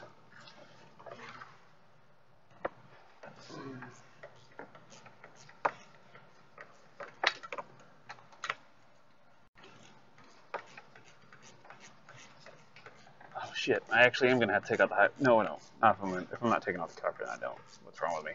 I'm done.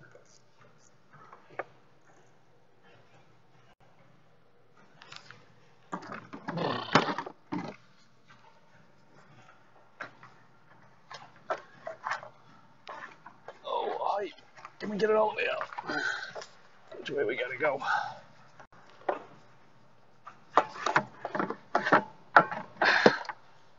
Yes, got it out. Alright, there's the vacuum pump. Now we get a mirror and have a look real quick, and then we get the borescope, and you guys have a look.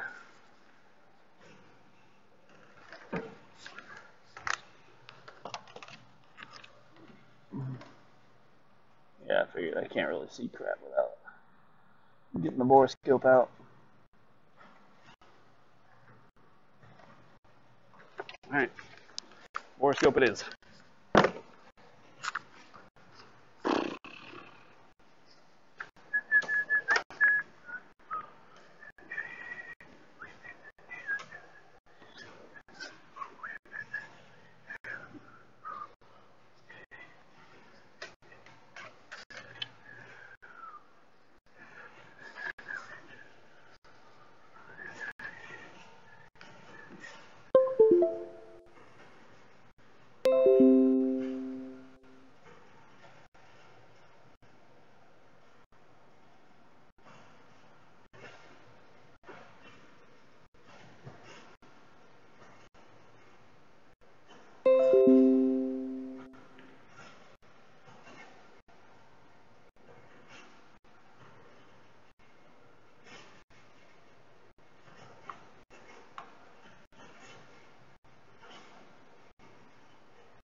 Come on, do a thing.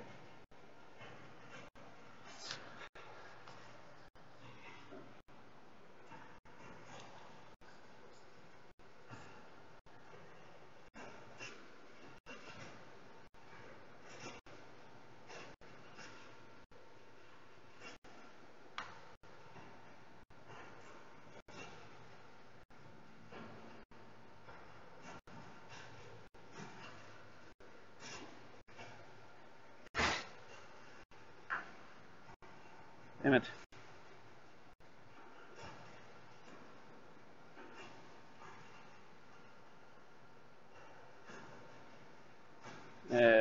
Video capture device. Borescope. There we go.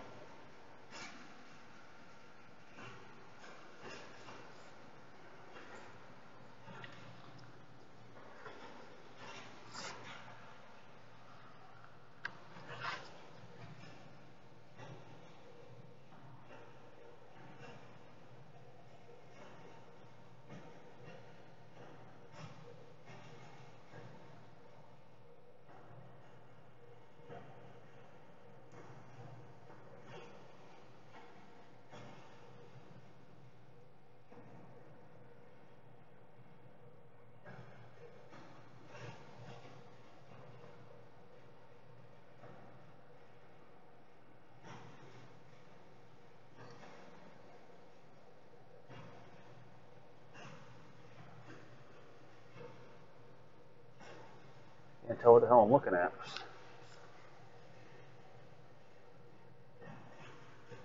Alright.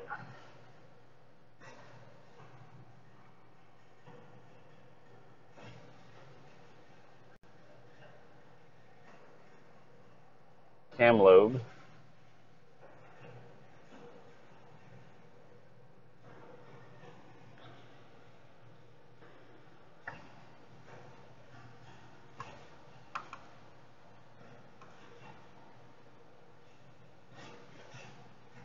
Hooray!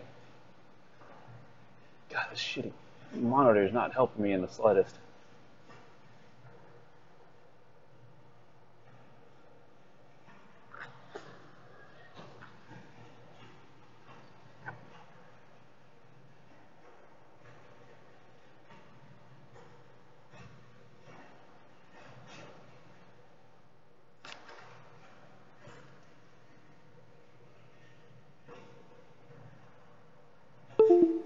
Damn it! God, fucking hell.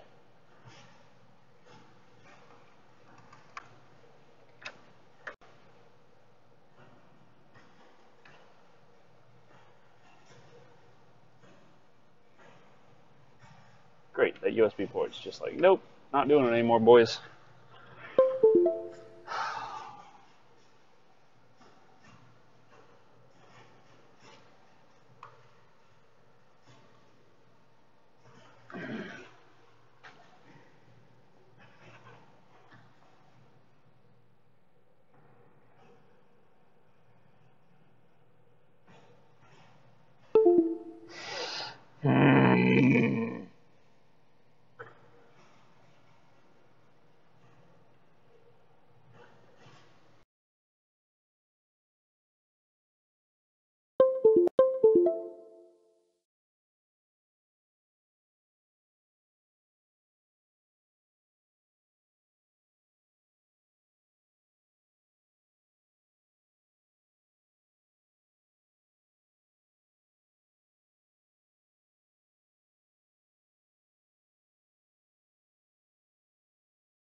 Does everything want to go kaput right now?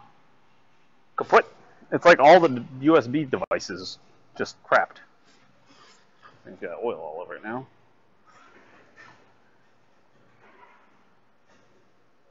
Good lord, this thing's hot.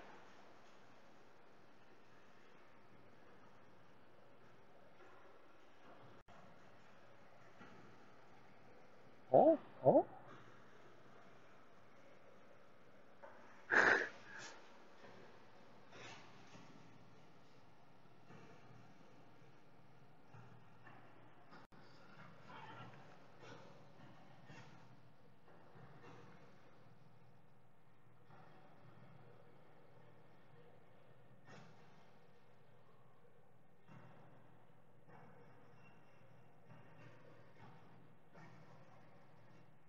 Is the cam guide still there?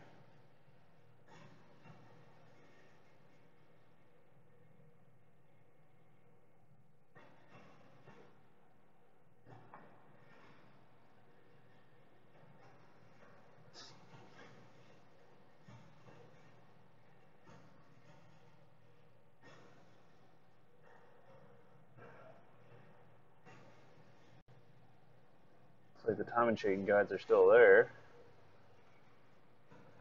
Aziz, light!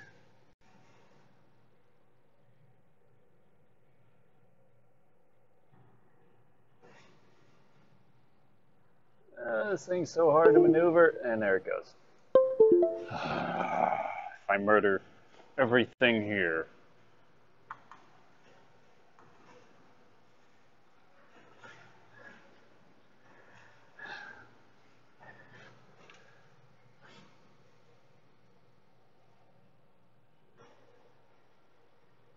Problem is, I can't.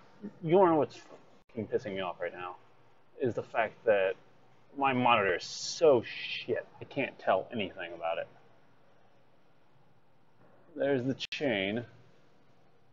The chain looks okay.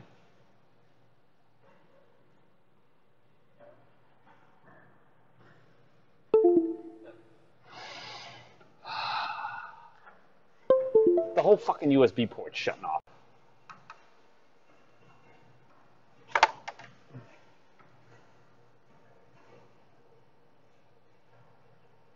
Is that the chain guide up there too?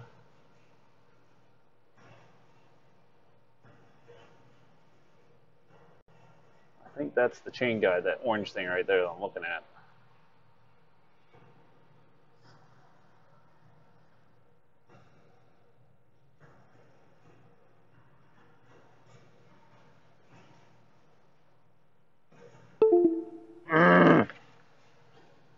No, it's this whole USB hub that keeps shutting off, because my mouse doesn't work either when it happens.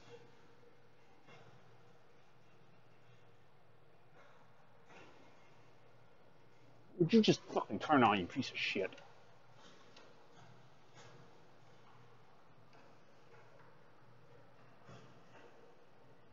Just decide to will yourself on.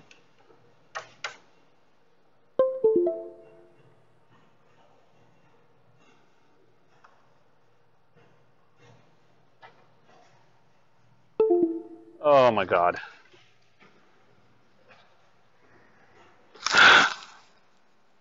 No, it is not a powered USB hub. I just needed 2 more ports, where there is only 1.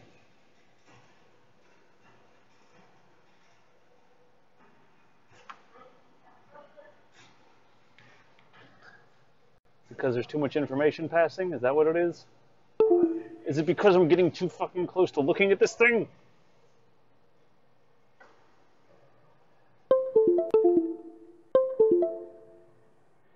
What the actual fuck? So if I unplug the mouse, will that make a difference? I won't be able to do anything, or if it dies out again, I won't be able to control it. I'm about to use... I can't use the damn frickin'...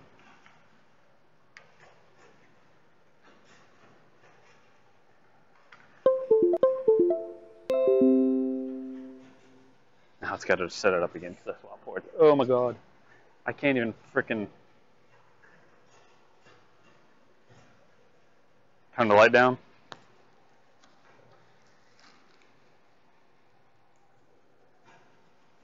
I don't know how you're going to get a flashlight in there.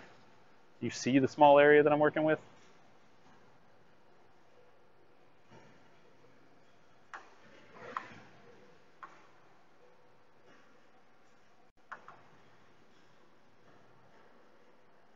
Oh, there went the camera. Now I got to re-add it again. I'm not getting a USB power. It just shuts off.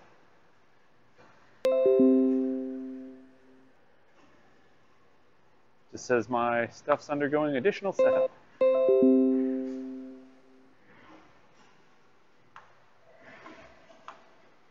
For the love of bloody God, mouse.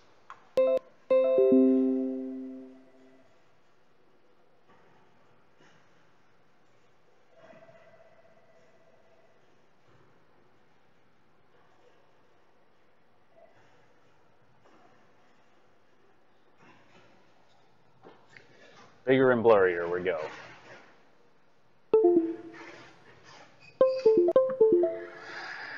Glad I didn't spend $114 on this piece of crap, or I'd be very upset. You know what makes a difference? Oh, this time it killed all the USB things. It killed the camera too. What the actual fuck, man?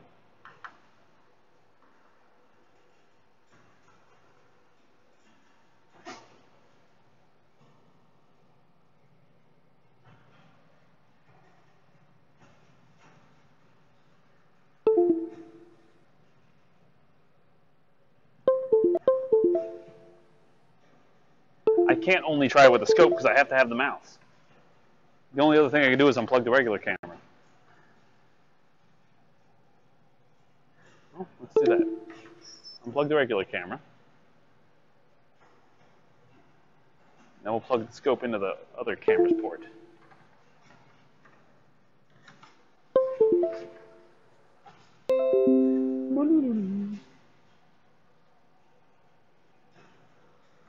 The device is undergoing additional setup.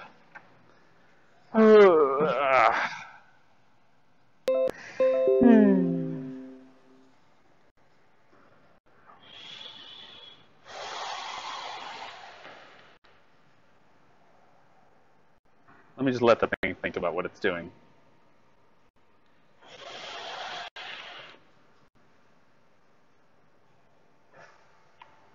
But while we wait, if you would be as of so beautifully kind to help me get the word out about the stream, like it on Facebook or share it on Facebook or whatever. Damn right. Break, bro.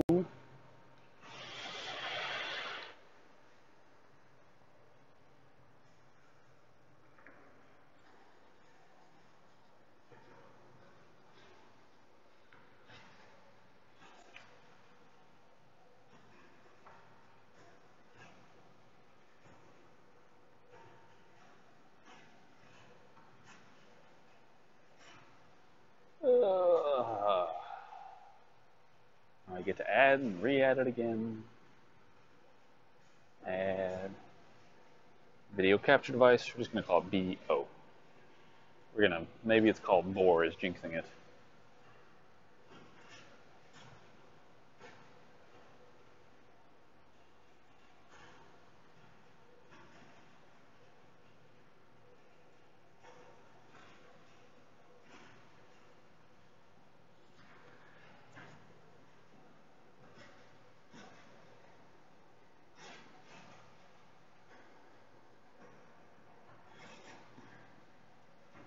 I can't tell if this thing's like super dirty or super clean.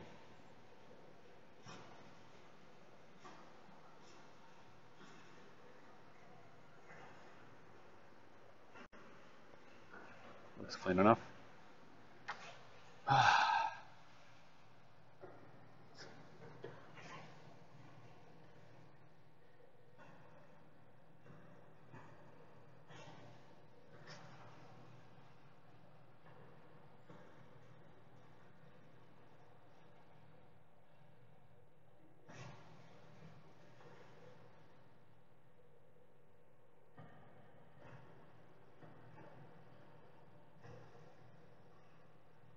That's the chain in the chain guide, isn't it? So the top chain guide is still there.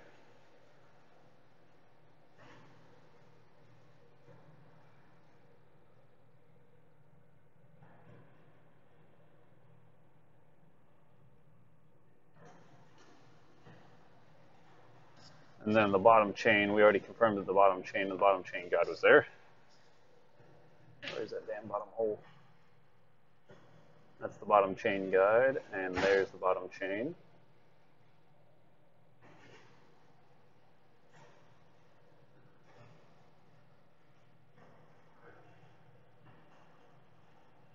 Ah, oil.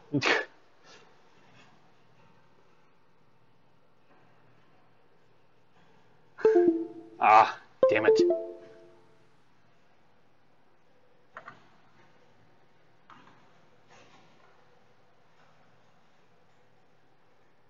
Ah.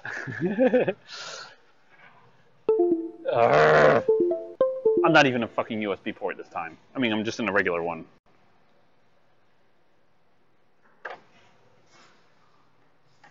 This thing will barely reach if I take it off the extension. Let's put it off the extension then.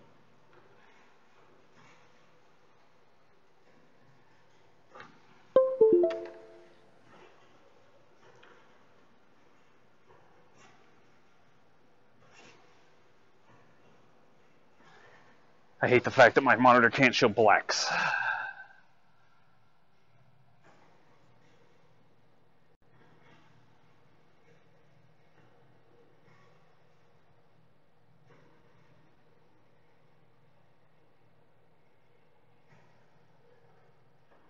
Shut up. Rotax.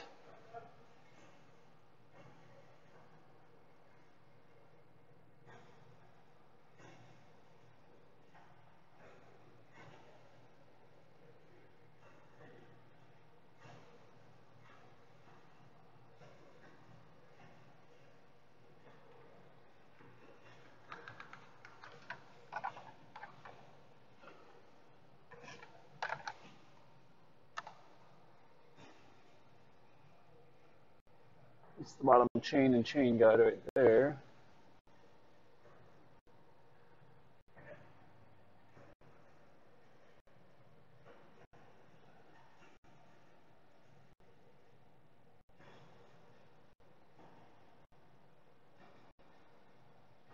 What am I looking at there?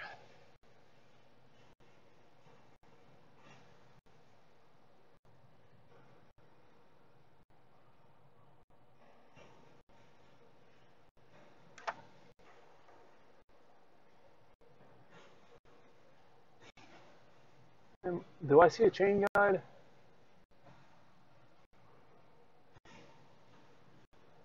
Do you guys see a guide? There it is. Orange piece. It seems to still be there.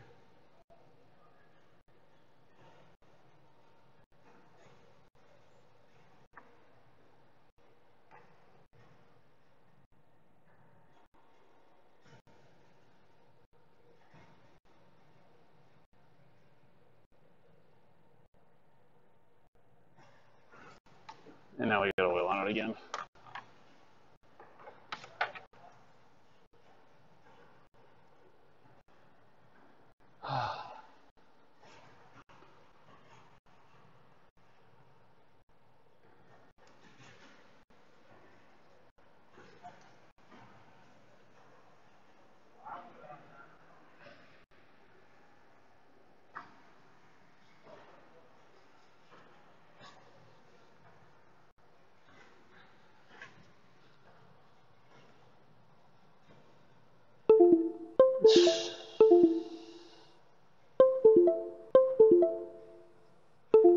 No, it's fucking broken internally. I can turn it off by twisting the cable.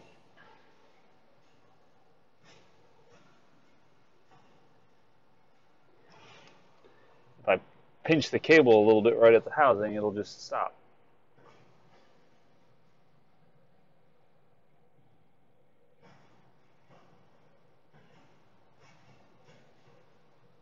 Alright, well, it seems like all of the hydraulics are here. There's the chain tensioner.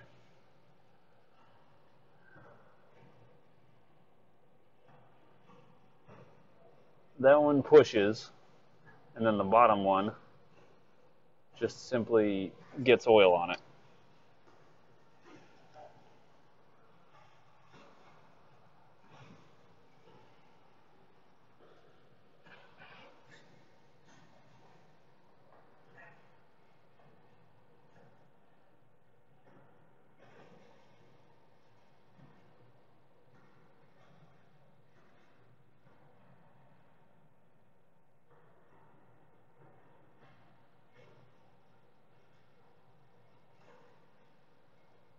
So there's the bottom chain guide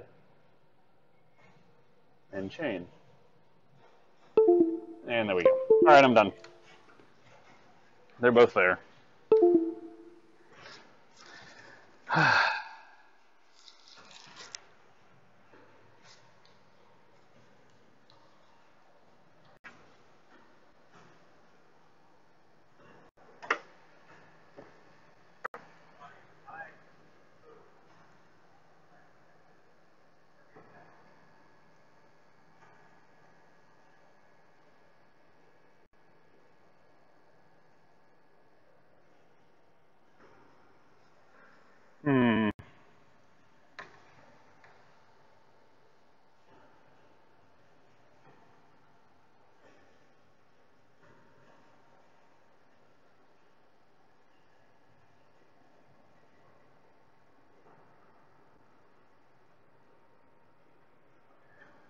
One thing. I want to try this real quick. with the mirror part.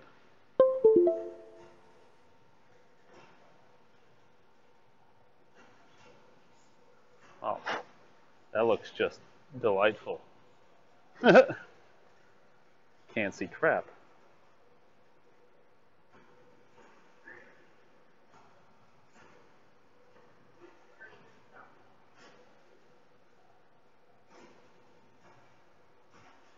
God, no. Not big enough for the damn SJ cam.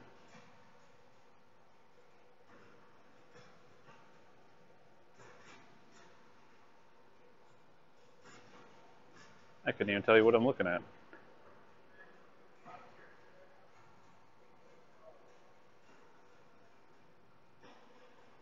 That damn mirror is terrible.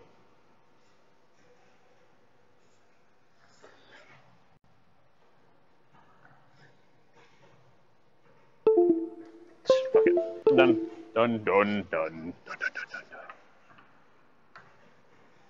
It's the miracle of art.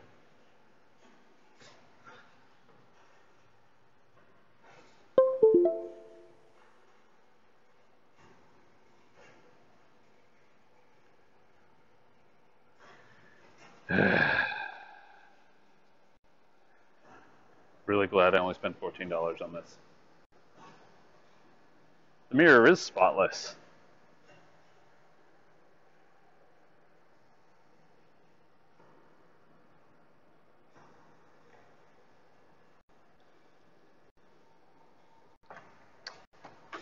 Yeah. So I'd be super hooper duper pissed if I had actually paid 100 something bucks for that crap. Here, I want to see if this thing will fit down in there.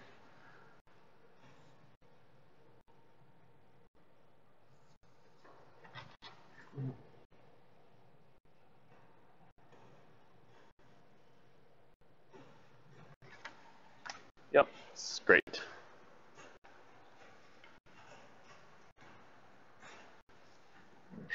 Let's see what I can see with the actual mirrors now.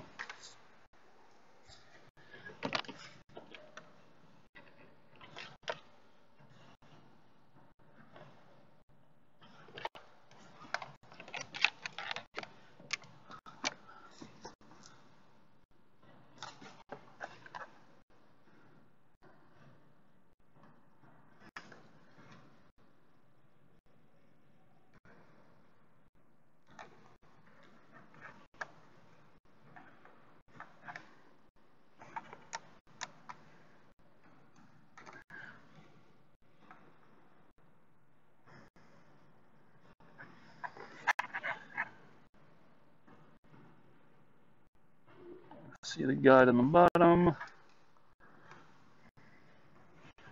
Let's see what it looks like to be the guide at the top. Not easy to see since I'm staring into a light. Trying to stare into the dark.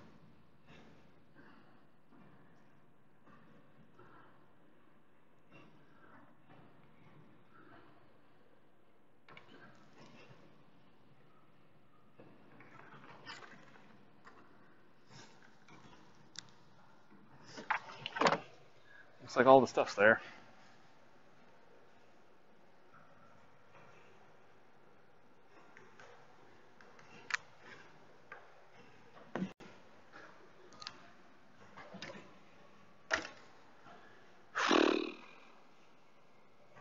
Time is it? Oh, Mr. Mike's gone. Must be 5 o'clock. Almost 5 o'clock.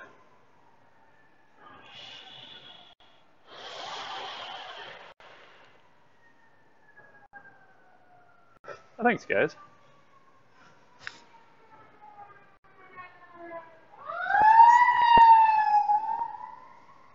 Thank you for your likes on Facebook.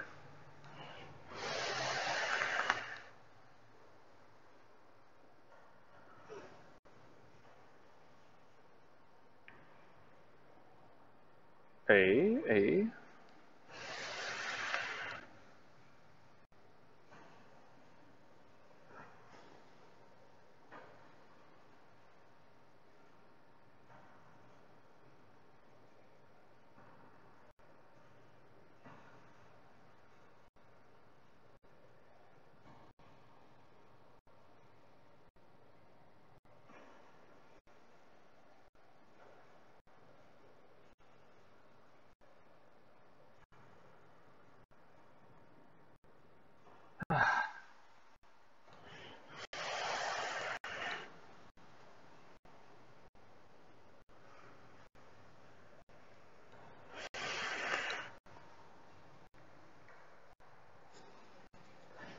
right.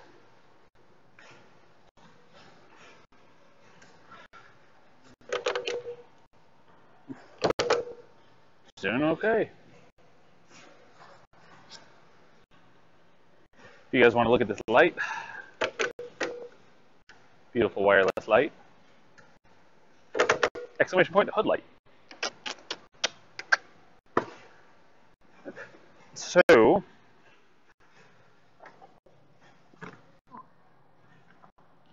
looks like it's okay. I don't think it's the vacuum pump. I can't pull out the cap thing unless I pull off the fuel pump. I just don't see anything particularly wrong. I mean, the guides are there. Whether the chain tensioner is functioning as it should is another story, but it looks like it's okay. I mean, it's not. I was expecting to find a lack of guides and like the chain running on metal. So that's kind of what I was thinking too. It might be the cam follower ticking around. I'm gonna put the vacuum pump back in, start it back up, and see what happens. But I'm gonna do that tomorrow. I'm pretty done today.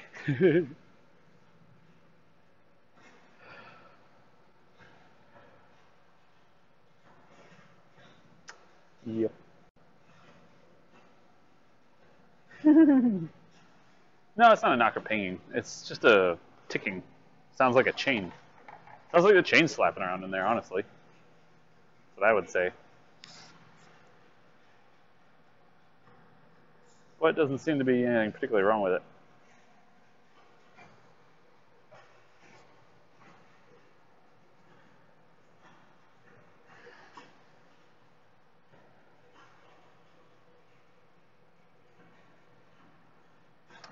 If it was actually the chain tensioner not tensioning right, though, it should be... No, I heard it and I wanted to look at it, Rodex. When I was supposed to do an oil... This came in for oil change, dead battery, and a light out. Other than that, it wasn't anything particular, but when I started it up, after the oil change, I was like, what the hell is that noise? So then I used a stethoscope and was hearing around. It kind of sounded like it was the whole like back turbo area of the head. And then I kind of narrowed it down to more of the chain. So it just sounded like the chain was slapping around in there. So I wanted to pull the vacuum pump, make sure that the guides were still there and the chain wasn't just like hanging on by a thread. Doesn't seem to be the case. I mean, we saw both guides. We saw the chain looks as good as it looks for looking through that. So I guess we'll put it back together and get back to them. If that noise gets any worse or more consistent, we'll have to really take it apart. That's all. I might be digging into the chain guide. The chain guide might be getting divots in it. I can't tell that without pulling off the chain cover.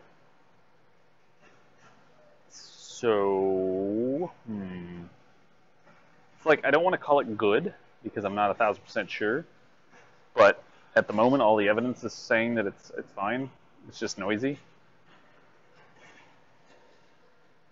Because I don't want to tell them, yeah, we need to charge you another 2.5 hours to pull off the chain cover and the high pressure fuel pump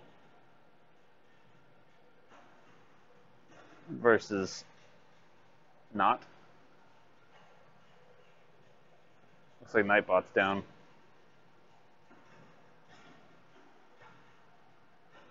Toffee's working. Beep boop.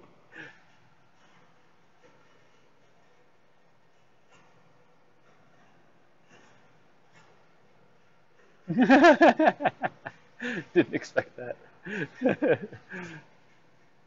Nobody expects the Robot Inquisition. Damn. 2 racks here.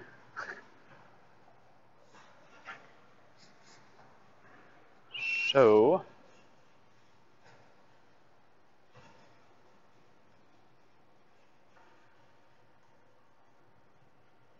alright, I'll be right back. I'm gonna go wash my hands.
Let me go up front and report. Report!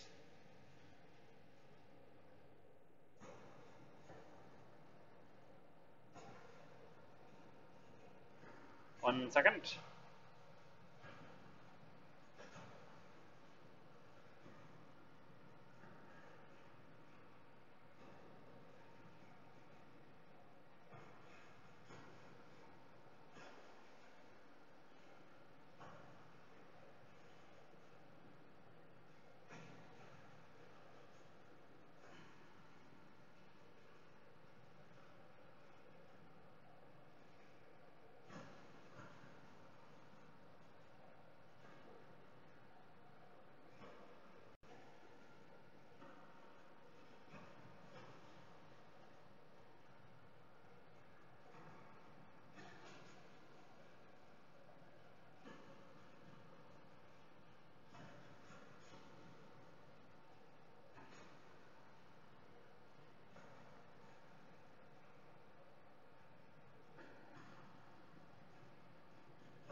Man, I don't know.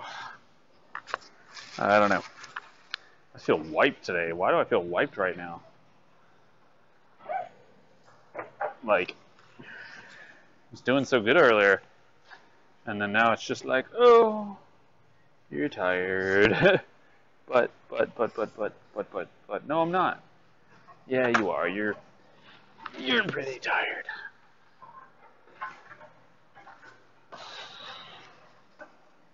Oi. So, how's your guys' day?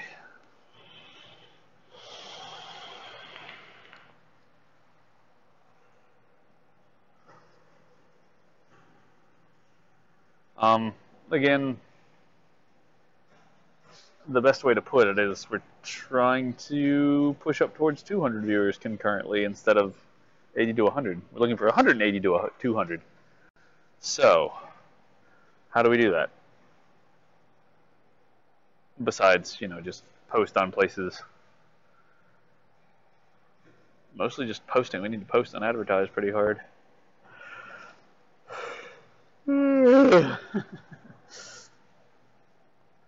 I just got the sleeps. The sleeps hit me suddenly. It hit me suddenly. Oh my god. Literally. See, but this... At a large-breasted woman. Yes, I know. Why is your day sucking, man?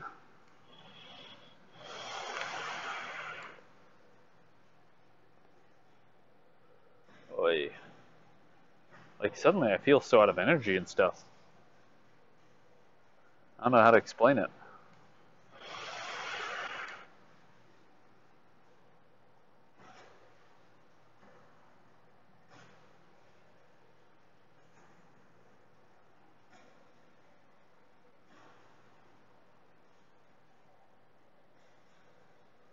Like, there's such a big community out there for automotive in general that I think if we were able to reach the right people, I think, honestly, probably a lot of the people we're going to reach is going to be on Facebook.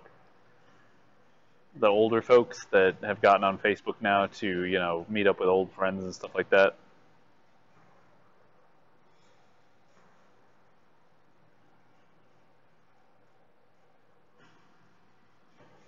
That is very confusing.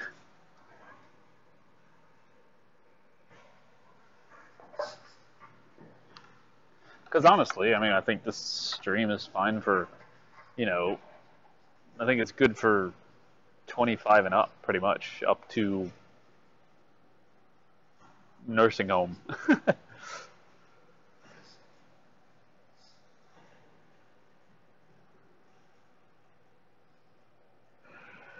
And so I think a lot of the older generation might get a kick out of it just because it's not too fast-paced. It's interesting sometimes, just kind of leave it on in the background. And they get to hear all us young whippersnappers complain.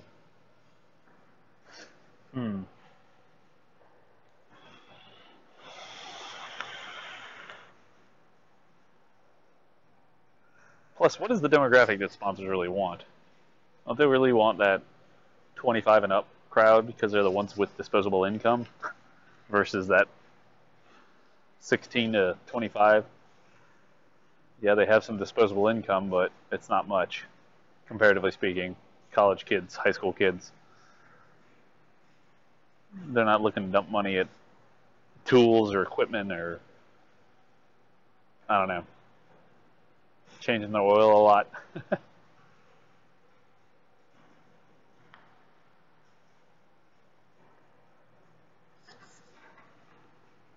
Look at me, I'm looking at myself, looking at you, looking at you. Okay. I think it's about time to go home. Man. You guys over in Europe are...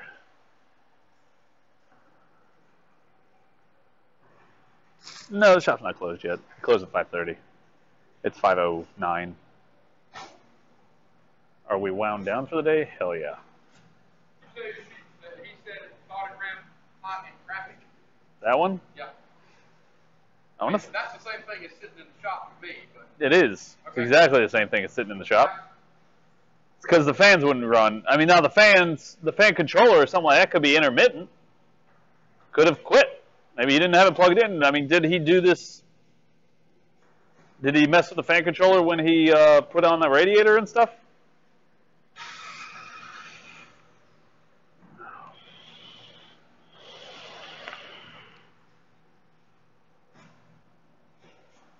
only thing sitting out in traffic would do more than sitting in the shop is it's hotter. But I can go drive it tomorrow and go sit in traffic.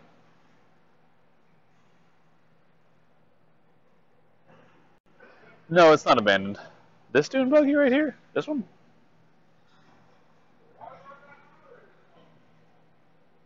The boss just had the day off. He's coming in tomorrow. Oh. No, he pulled the motor out. Motor's sitting on the floor right over there.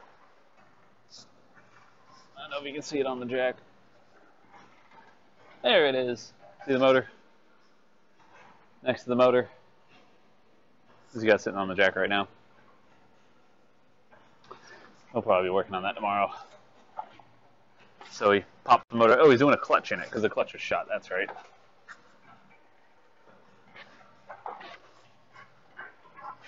So I think he just put a clutch on it, or it's putting a clutch on it. Oh. I think I really need like a 4 o'clock nap. Yeah, I didn't see the extrication either, so I don't know. I don't know when he pulled it out. He might have come up here this weekend and pulled it out. I looked away for 15 minutes. What polish do we use for what?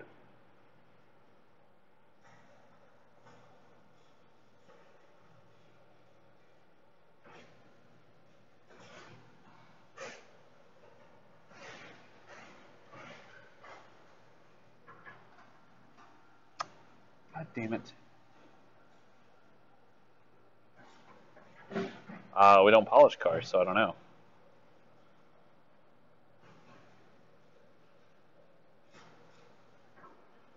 I'm a big proponent of daytime naps. I think that society would benefit greatly if we had a daytime napping schedule. Like, you go to work at 6 a.m. and then at your job you have some sort of little nappy spot where, you know, from 11 o'clock to 1 o'clock you take a nap. And then you work till like 7 or 6. I could totally do that. God, no. Why would I polish my own car? Do you see my cars? I'm lucky. They're lucky they still run.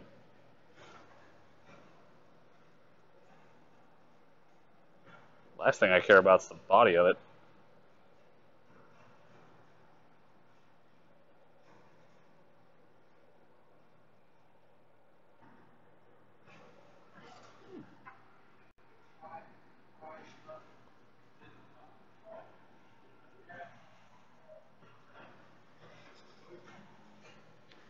Pretty much, mechanics get sick of cars. It's true. If I'm going to work on my car, I'm going to be working on the internals. How it runs, how it feels, stuff like that. Outside stuff, I'd have to have a nice car to decide to do that. My cars are not nice cars. If I did get a nice car one day, maybe I would start keeping up with the thing. But I'd probably just more like wash it every once in a while. Yes? Eric's got to jump one of the Mini Coopers off up front. Uh-huh. And you'll have to jump off the one that's got the heater port. Okay. So whenever he goes out there, he'll drive the movie, you can drive the ball back. They're not picking it up today? You'll have to jump in, you'll have to jump here. Okay. Everybody's jumping.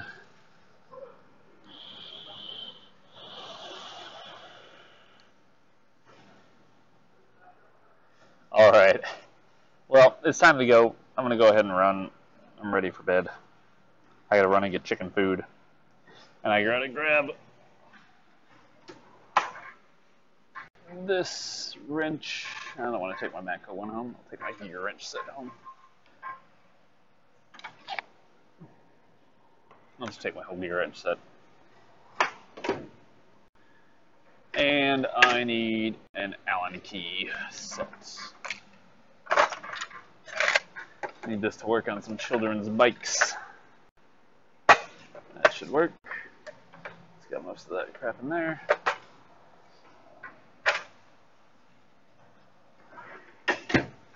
Cool. So, thank you all for joining me. It's been a good day. We've done reasonable. Hopefully tomorrow will be better. And, yep. See you guys tomorrow. Hooray!